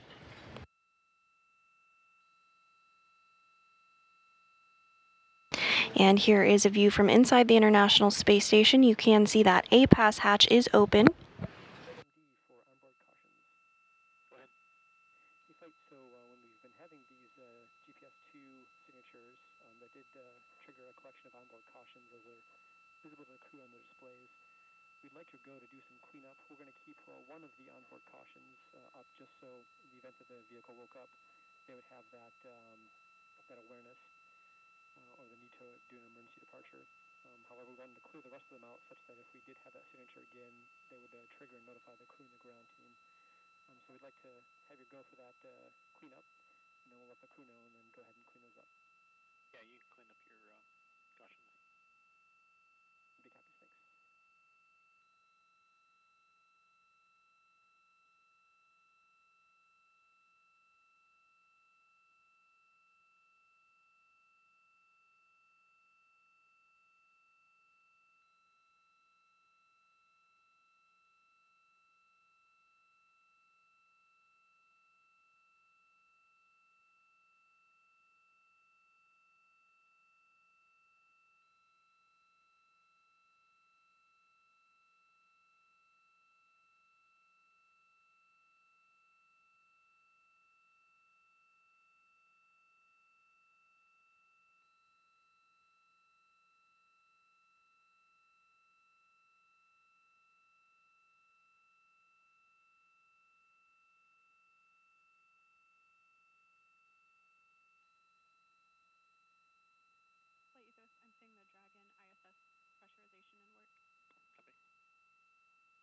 Dragon SpaceX on the big loop for alert reconfiguration.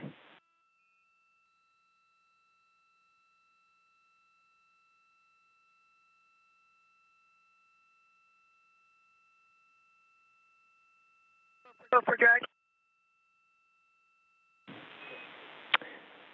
Dragon, we've been evaluating the GPS-2 alerts on your board and are going to clear most of those. We're going to keep the AGPS-2 filter faulted walk-off on the board so you have insight that that receiver is still down. How copy?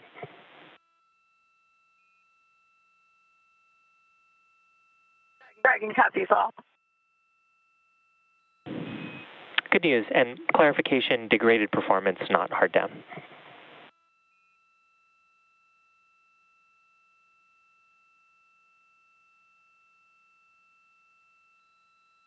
Dragon copies to greater performance.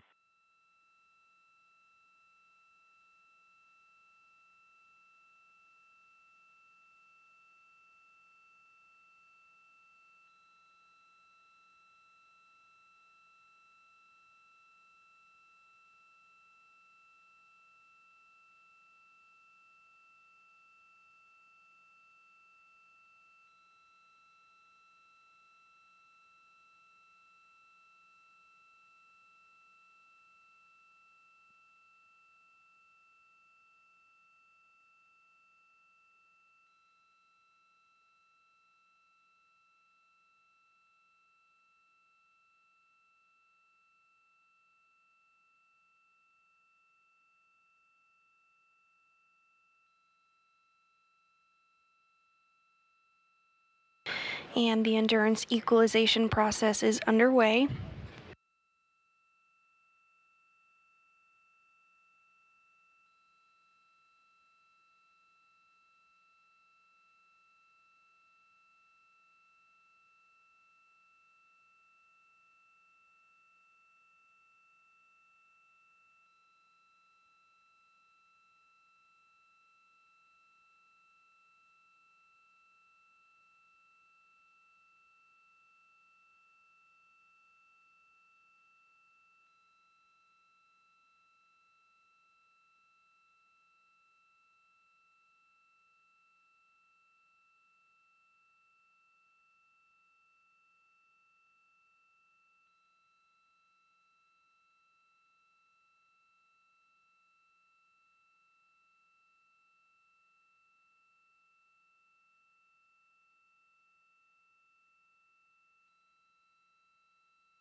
Relembrando, o docking foi realizado hoje às 10 horas e 16 minutos BRT, todos os horários GMT-3.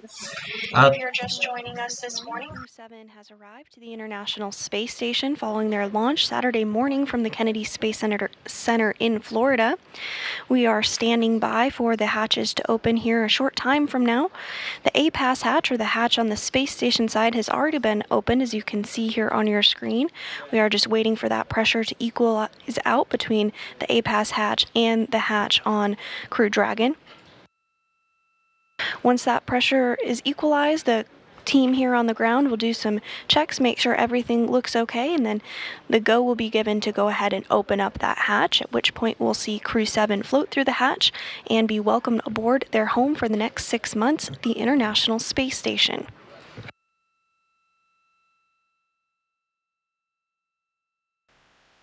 O docking foi realizado no módulo Harmony, enquanto eles estavam a 261 milhas terrestres sobre a Queensland, na Austrália. A CREW-7 vai se juntar com a tripulação da Expedição 69 e com os astronautas da NASA, Steve Bowen, Woody Hobor, Frank Rubio, e também com os astronautas do Emirados Árabes, como Sultan Al-Neari, e pelos cosmonautas da Roscosmo, Sergei Prokofiev, Dmitry Petelyan e Andrei Fedyaev. E por um curto espaço de tempo, a ISS ela vai ter 11 tripulantes dentro. Para quem não sabe, a ISS ela não é feita para comportar tantas pessoas, mas como a gente está em um processo de transição de astronautas, nesse caso, a gente vai precisar ter esses 11 astronautas na ISS por enquanto.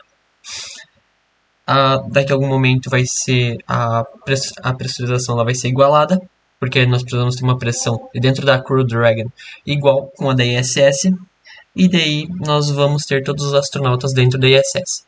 Após um tempo, os astronautas da CREW-6 eles vão desencaixar, eles vão entrar primeiro na cápsula, e depois a cápsula ela vai ser desencaixada e vai ser feita a reentrada.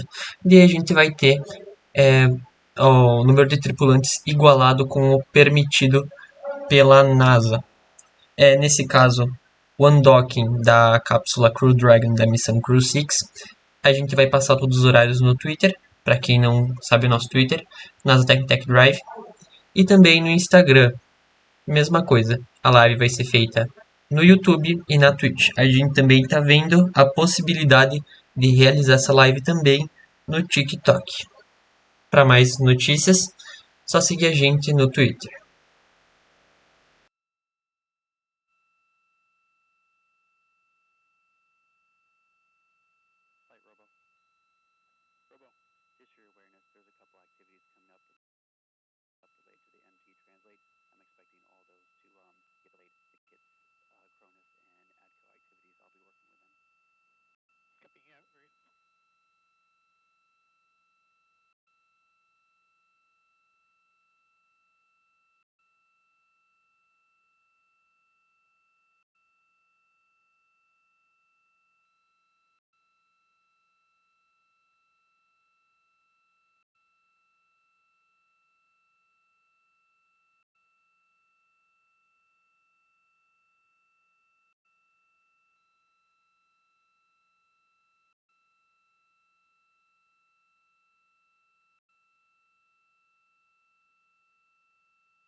Spartan, how is the port starboard starge looking? And Flight Spartan, both starters are back in auto track. We are not seeing any indications that terminal bearing 7 on the port starge is seized any longer, and the starge is tracking target angle just fine. That's great news. Concur.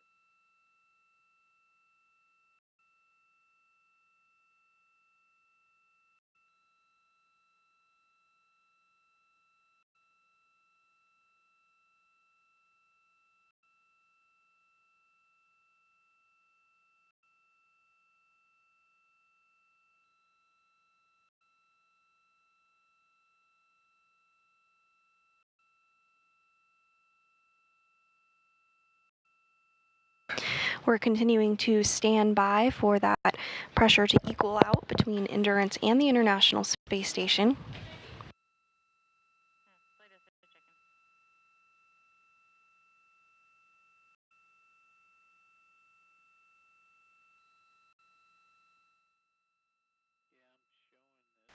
Agradecendo também o pessoal que está nos seguindo agora na Twitch.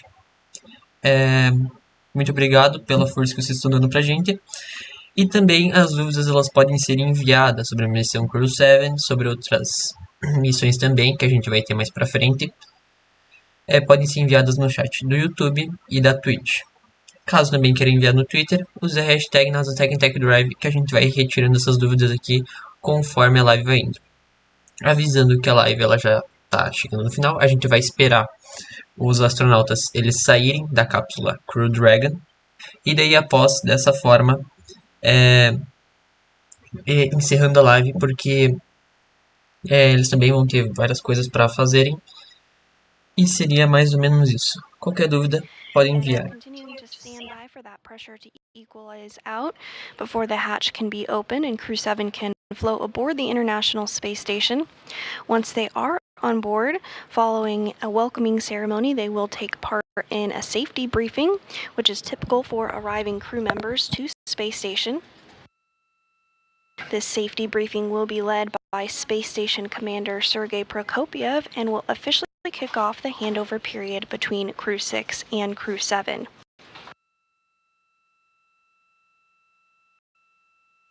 CREW-6 is slated to undock from the International Space Station no earlier than September 2nd, but this will be monitored and refined in the coming days.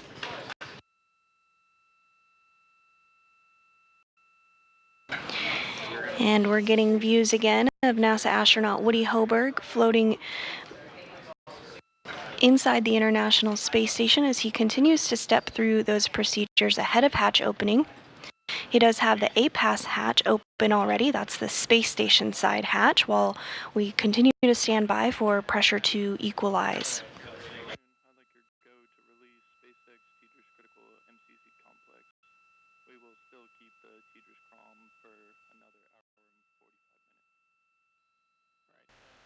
A abertura das portas da cápsula Dragon para os astronautas entrarem no ISS vai ser realizado daqui a alguns minutos. A gente já recebeu aqui a confirmação. Então, dentro de poucos minutos, os astronautas já vão sair da cápsula e vão entrar aqui na ISS.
And this view from inside Mission Control Houston. NASA Flight Director Judd Freeling did lead the team this morning in docking operations. That docking occurred at 8:16 a.m. Central. The big loop for next steps.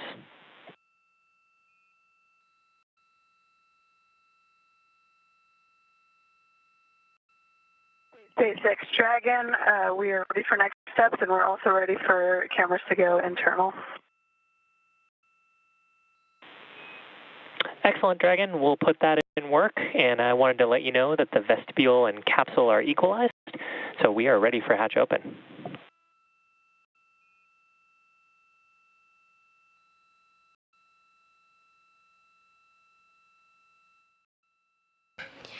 And you heard that go for hatch open. The vestibule was repressurized and everything checking out.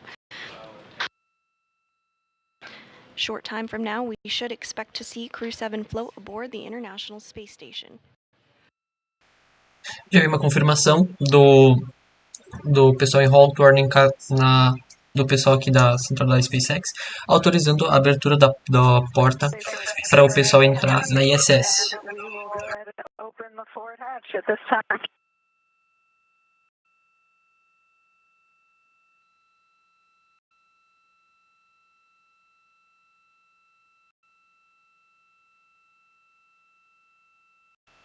E dentro de alguns minutos a gente vai ver os astronautas entrando na ISS.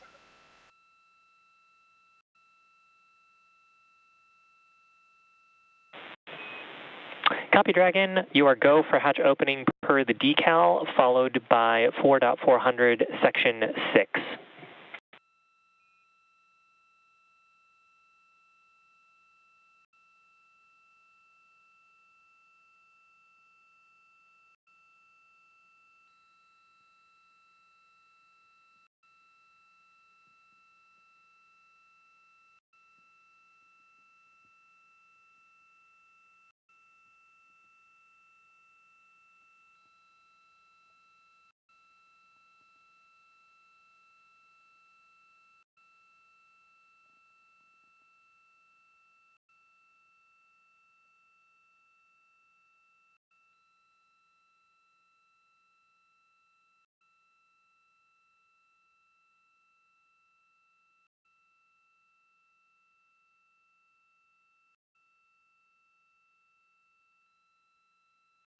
And as you can see here, NASA astronaut Woody Hoberg continuing to step through those procedures ahead of hatch opening.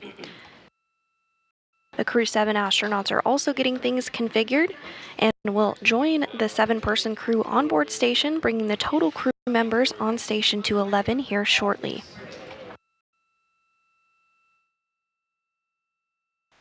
Nós já temos aqui uma confirmação, o desencaixamento da cápsula Crew Dragon da missão CREW-7 vai ser realizado no dia 1º de setembro, às 10h05 GMT-3, horário de Brasília. Ela vai se desencaixar da Estação Espacial Internacional, transportando os 4 astronautas, e dela vai fazer uma reentrada e vai cair no Oceano Atlântico.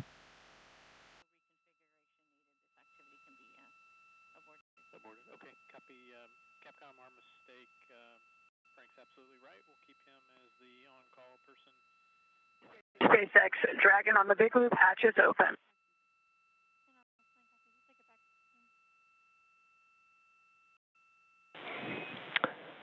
And SpaceX copies, hatches open.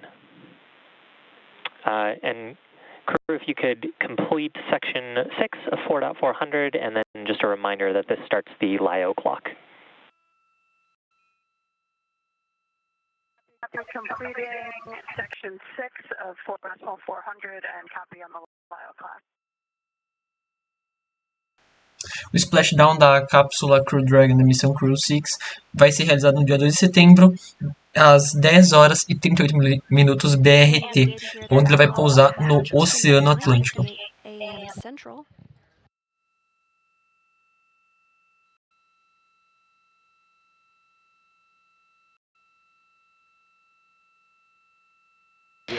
NASA astronaut Woody Hoberg is now going to work to install IMV ducting to help mix the air of the space station environment with the air inside Crew Dragon.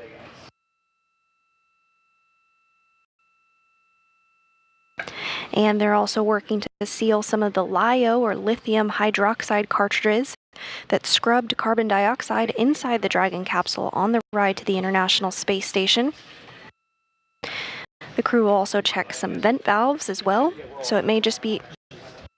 And we are getting views back inside Crew Dragon Endurance of CREW-7, first time since they've docked to the International Space Station. Great to see them on board. May just be a little bit more time until we do welcome them on board as they continue those preparations, but these last final checks are critical to make sure everything is good to go, since it will remain docked to the International Space Station for the next 6 months.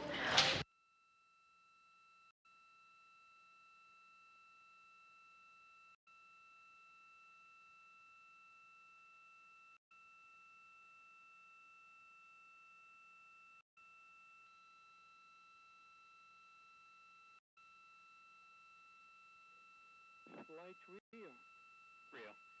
Yes, flight. Both HSG and Rio, we completed our tasks for today, and with your permission, we would like to go on call. All right, anybody need Rio or HSG?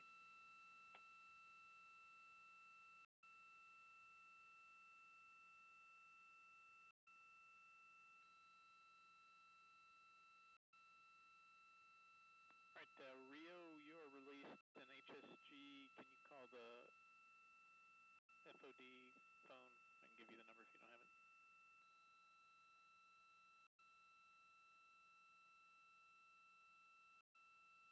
Rio, copy. And flight, I'll need that number. The 33393.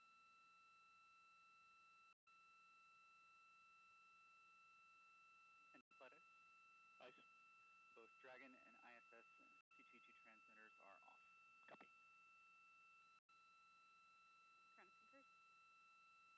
Flight Edco. Edco. Yeah, neither of our GPS units accepted the request command for their rail nav mode. Our star block had to send that up to 5 times light. I'd like to go to resend this command. You can resend. And first through the hatch is the commander of CREW-7, Jasmine Mogbelli, her first time on board the International Space Station. Next up we have Andy Mogensen, ESA astronaut. This is his second space flight.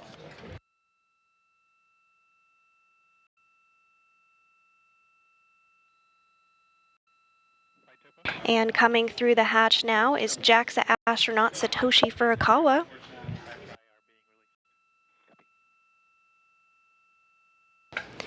This is his second mission to space as well.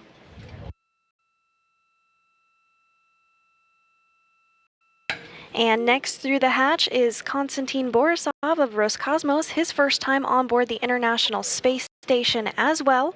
And with that, CREW-7 is successfully on board the International Space Station, their home for the next 6 months. Flight VVO for on call. VVO. Flight, I've completed all my tasks for the day, and I'm ready to take the VVO console on call. All right, anybody need VVO before it takes off?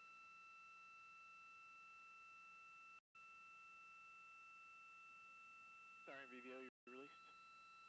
In-flight surgeon. Surgeon? Yes, sir. The PMCs are set up. The remote parties are standing by whenever they come due, and we would like to take the ISS surgeon console on call with that. Anybody need surgeon before it takes off? Surgeon, you're released. Thank you, sir. And if you're just joining us, CREW-7 just floated aboard the International Space Station after hatches were opened at 9:58 a.m. Central. That was following a docking that occurred at 8:16 a.m. Central. It was almost a 30-hour ride to orbit as they launched from the Kennedy Space Center in Florida at 2:27 a.m. Central.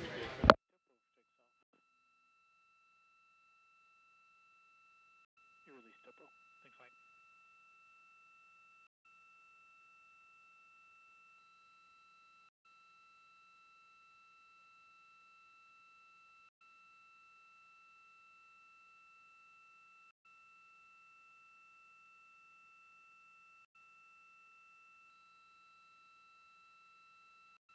And you can see lots of excitement there.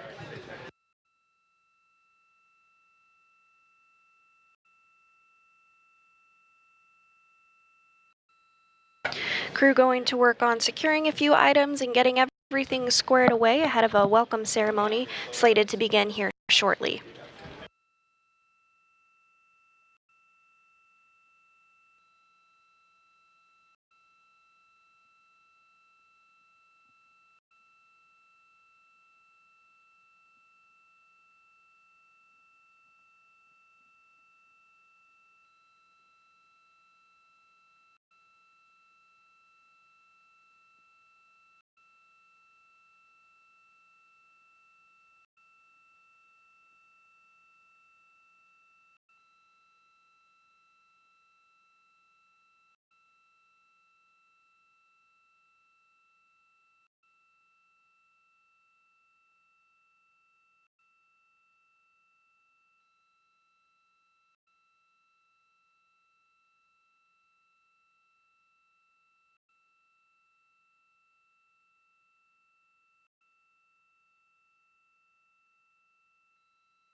We can delay whatever they think they'll be ready, what time they think they'll be ready.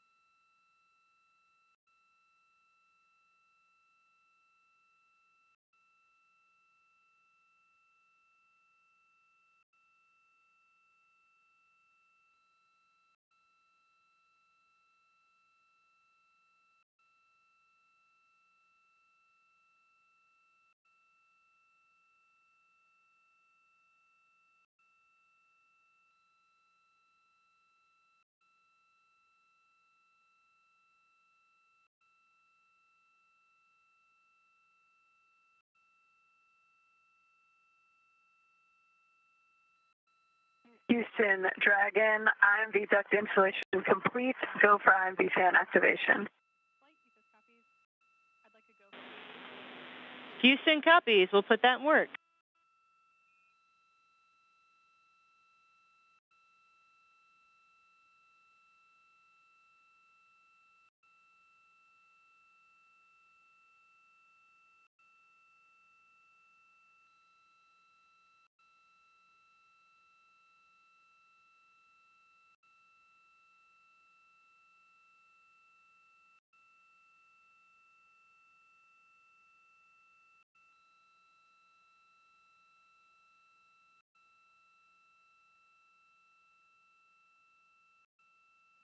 All right, welcome orbit 2. When you are ready for handover, please meet your flight director on ISS AFT-1 with an amber.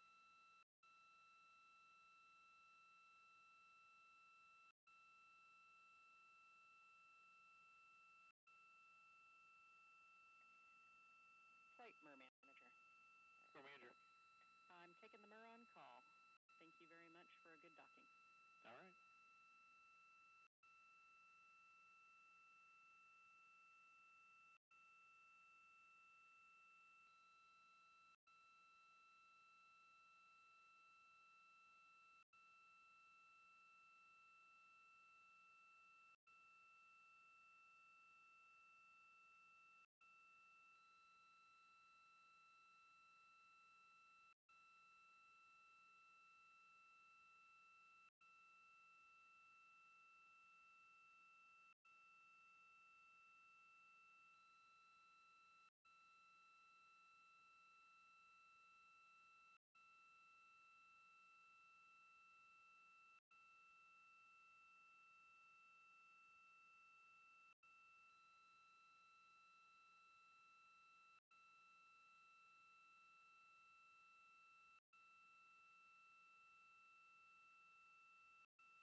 If you're just joining us, CREW-7 had the hatches open at 9:58 a.m. Central Time following a docking at 8:16 a.m. Central.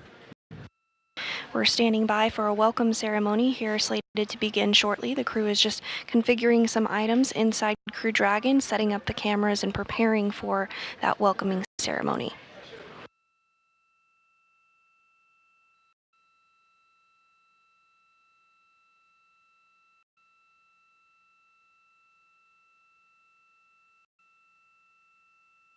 This is the view inside Endurance. You can see the spacesuits there. They're in a drying configuration. The crew has changed out of those spacesuits clearly and are now in their flight suits.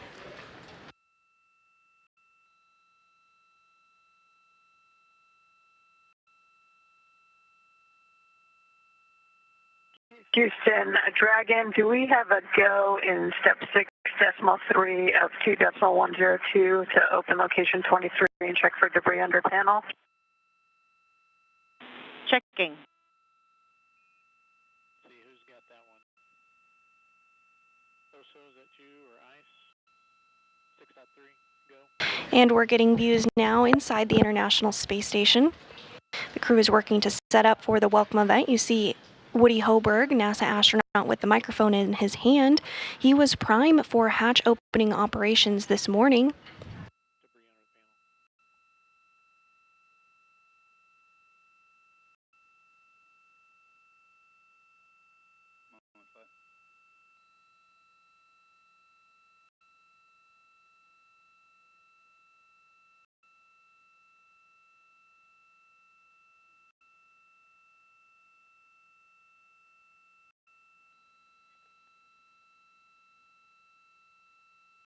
PAO, you go ready for scene and voice check? Flight, we're ready for a scene and voice check when the crew is, or when we have KU. Yeah. Flight, go for the live cartridge. Okay, what are we waiting for the LIO cartridge? To open location 23.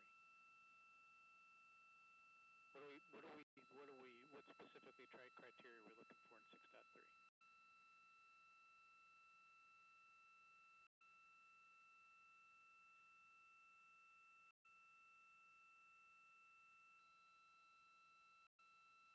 I'm on flight.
And we are standing by for a welcome event slated to begin here shortly. You do see NASA astronaut Woody Hoberg with the microphone in his hand there.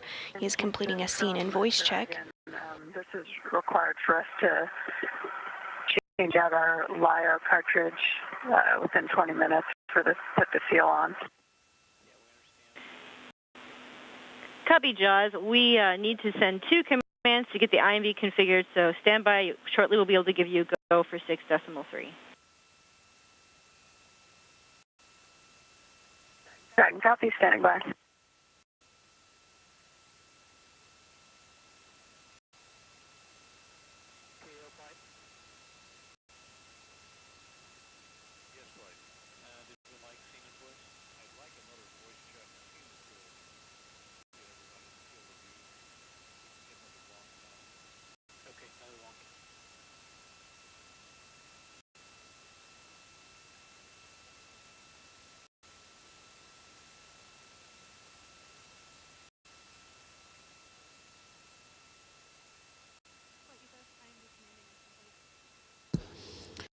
Long count on the wireless mic. 1, 2, 3, 4, 5, and 6, Dragon 7, Houston on Space Ground 8, 2, you have a go 9, in 6.3. 10. Dragon copies, go in 6.3.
We are targeting our welcome ceremony to begin at 10:30 a.m. Central Time this morning.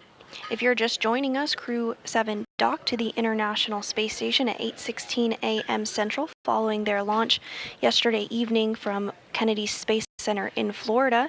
It was almost a 30-hour ride to orbit, but the hatches were opened at 9:58 a.m. Central. We did see CREW-7 float aboard the International Space Station. They're home for the next 6 months, and we are standing by for that welcome ceremony to begin less than 15 minutes from now.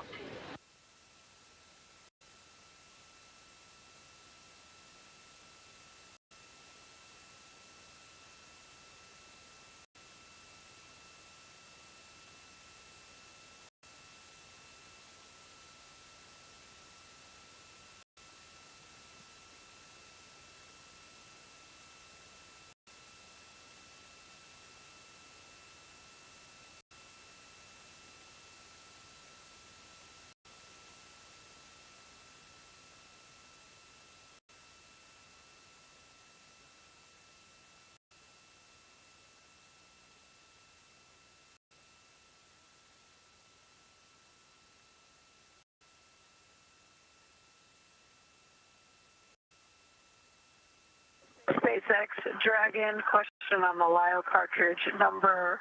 Cartridge 1 was the cartridge installed as the active, so which one do you want us to now put in the active slot?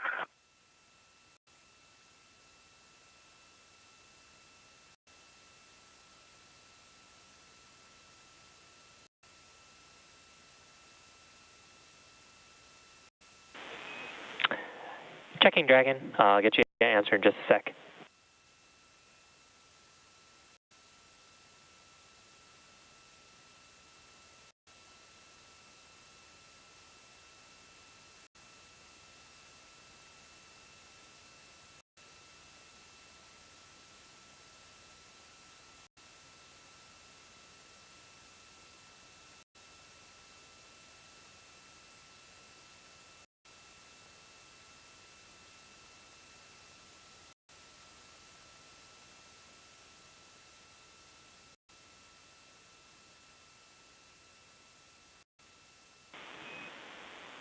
And Dragon SpaceX on the big loop, you will put cartridge 1 back into the active slot, but sealed. So same cartridge that you just pulled out. Okay, Captain, we'll put cartridge 1 back in the active slot, sealed. Good readback.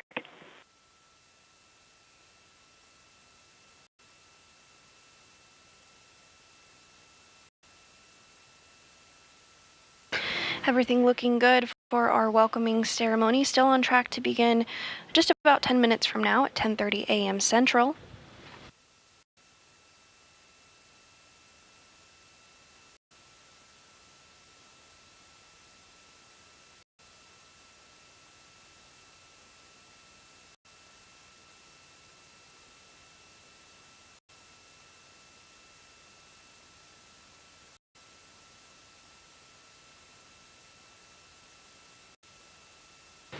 And floating into the field of view is NASA astronaut Woody Hoberg. Again, he was prime in the hatch opening operations earlier this morning.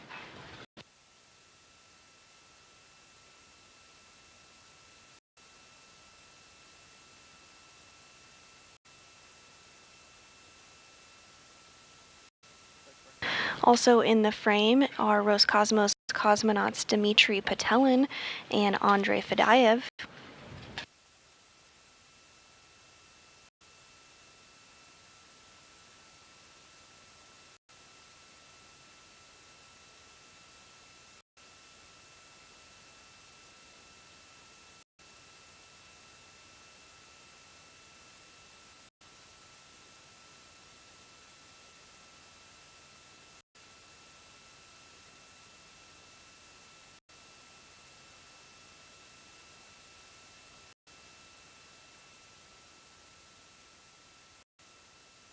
And this view back inside Endurance as CREW-7 works to get everything squared away ahead of the welcoming ceremony.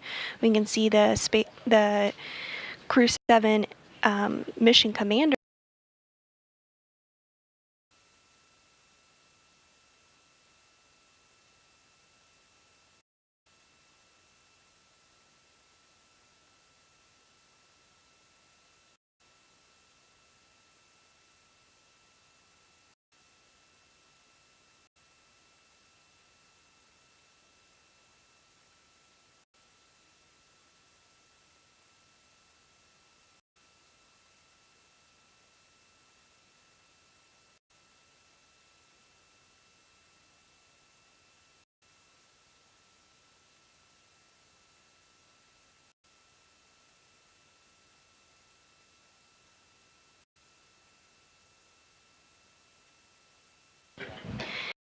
and here we can see two members of CREW-7, Jasmine Mugbelly with her back to us, as well as European Space Agency astronaut Andy Mogensen.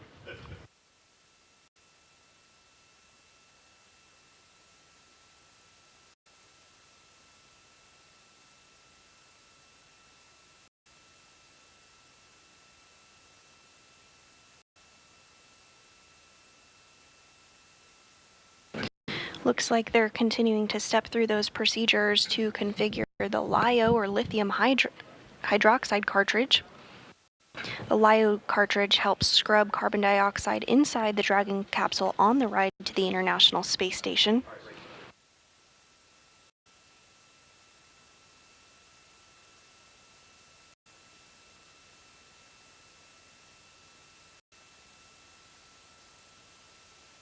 SpaceX Dragon LIO cartridge is sealed and installed. SpaceX copies LIO sealed at 1524 Zulu.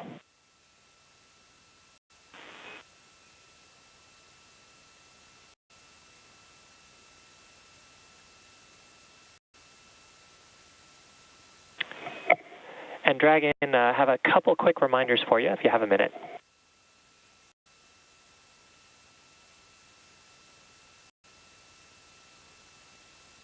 Yeah, go for Dragon.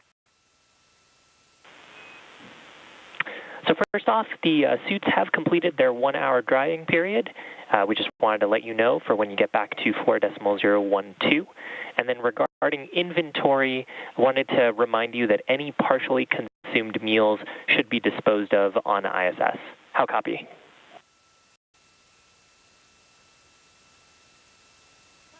Copy. Our 1-hour timer is up, so when we get back, we can step into the appropriate section of 4.102 and copy any partially consumed meal should be disposed of on ISS.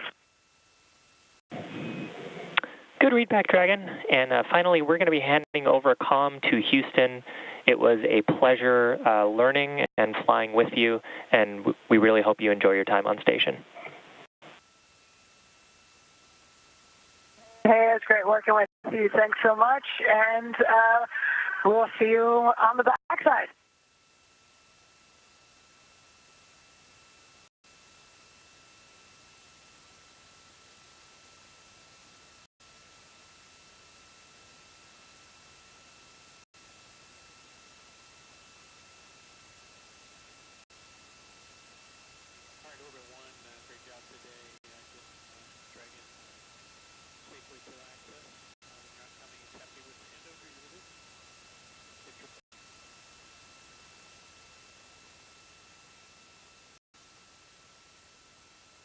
And you can see some of the CREW-7 members starting to make their way inside the International Space Station following that hatch opening at 9:58 a.m.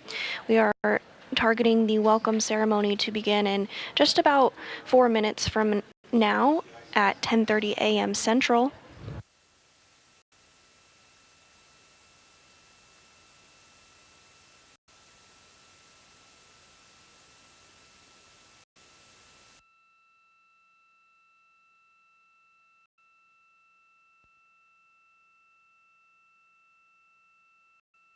And we are in a brief expected handover period between satellites, but will regain communications here shortly, and our video will return as well.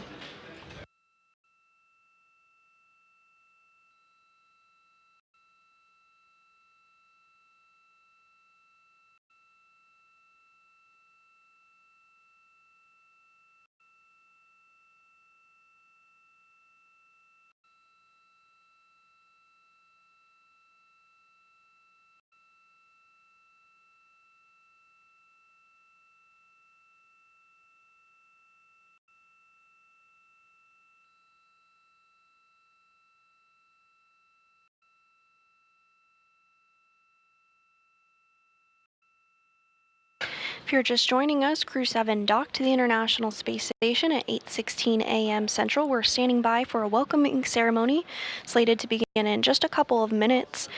Those hatches were opened at 9:58 a.m., at which point CREW-7 floated aboard the International Space Station, and at this time they're just getting settled, making sure everyone is able to be seen in the view that you see here. 11 people now on board on the International Space Station.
And there you have it, all 11 members on board the International Space Station as part of Expedition 69, standing by for our welcoming ceremony slated to begin just moments from now.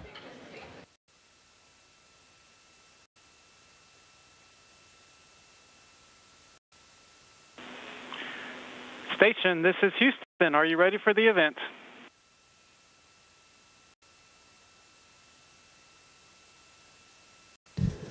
Houston, this is Station. We are ready for the event. Station, please begin your welcoming remarks.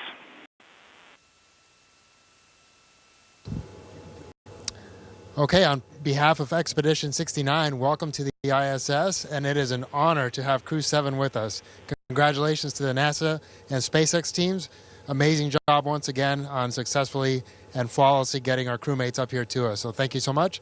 I'll now pass it off to the Expedition 69 commander, Sergey. Good afternoon, everybody.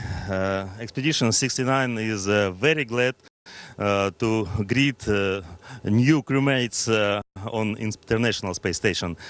First of all, I want to say congratulations for arriving. Congratulations with successfully flight, launch, and docking. And I want to say for Satoshi and Andreas, welcome back on ISS. This is not first flight for you, but my extremely congratulations for Jasmine and Konstantin with your first flight.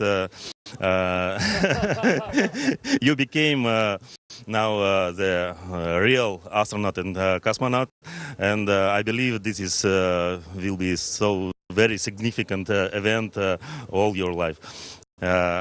Welcome aboard, happy flight, and looking forward to together, work together. And Russian now.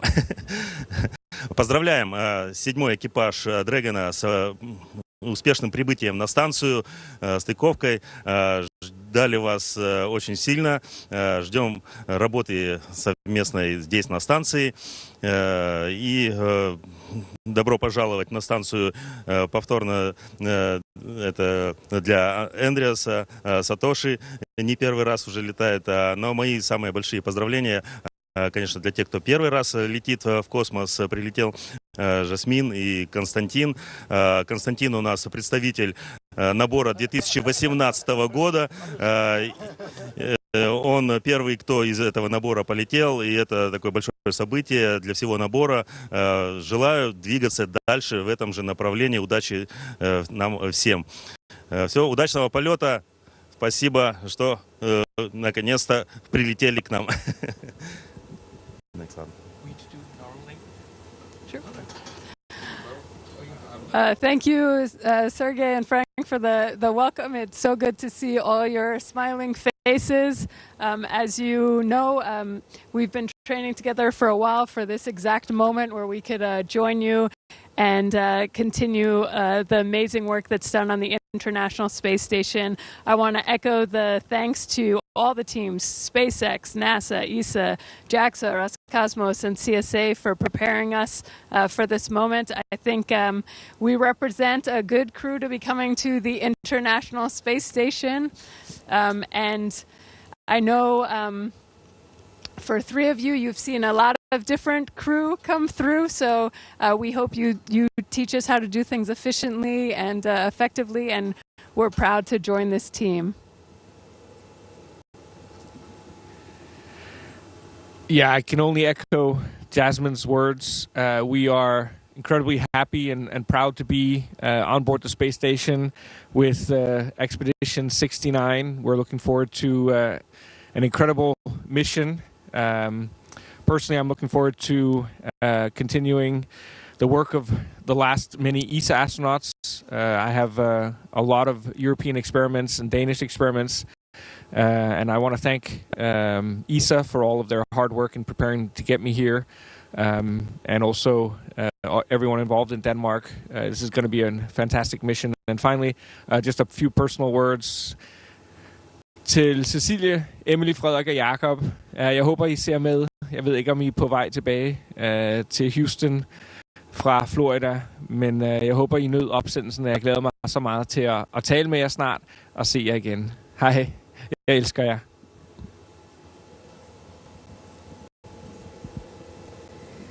I'm very happy to be on the International Space Station, and I'm very excited to work in this brilliant international team.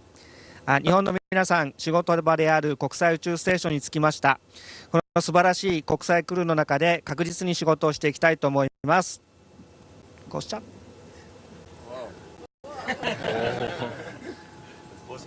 Yeah, it's possible. I'm glad that I didn't ruin this first time.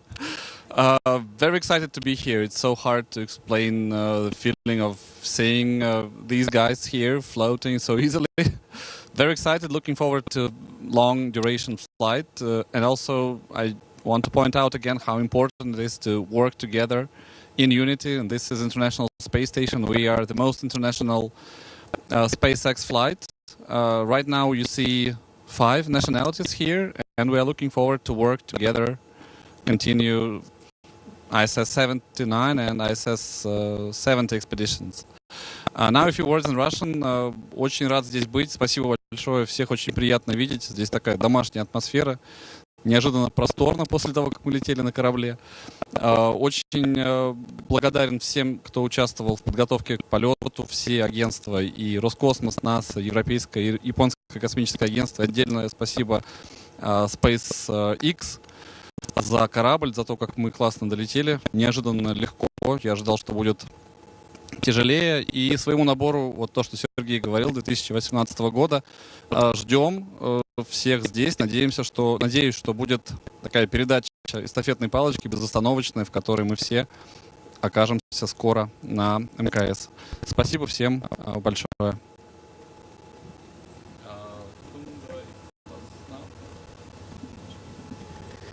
All right, welcome to the team, and great words.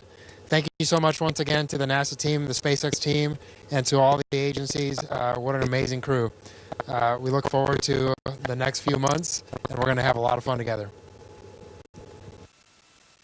Station, this is Houston ACR. That concludes the event. Thank you, Station. We are now resuming operational audio communications.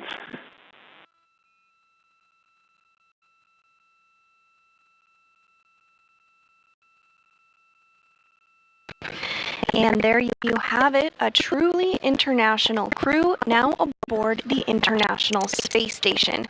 It has been an incredible few hours, and it's so great to see CREW-7 on board safely.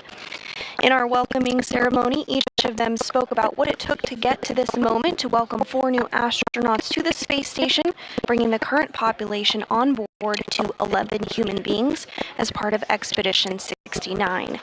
We have been with you from the very beginning. We saw a spectacular launch at 2:27 a.m. Central on Saturday morning. Following liftoff, the first stage separated and came back to Earth, landing on the recovery ship, while Dragon separated from the second stage. We had a good nose cone deploy, and several major burns took place as Dragon made its way to the space station. Finally, Endurance and its 4-person crew docked to the space station at 9:58 a.m. Central and floated through the hatch at 9:58 a.m., officially bringing them to their new home for the next 6 months. It's been an incredible 24 hours watching this mission, and on behalf of SpaceX and NASA, thank you for watching it all unfold with us. The 7th rotational crew mission has reached the International Space Station and will spend approximately 6 months docked to the orbiting lab until it's time for the crew to come home. So with that, now that CREW-7 has successfully arrived to the space station, be sure to follow NASA and SpaceX on social media for real-time updates throughout their mission. Thanks again for watching our coverage. Go NASA, go SpaceX, and go CREW-7. This is Mission Control Houston.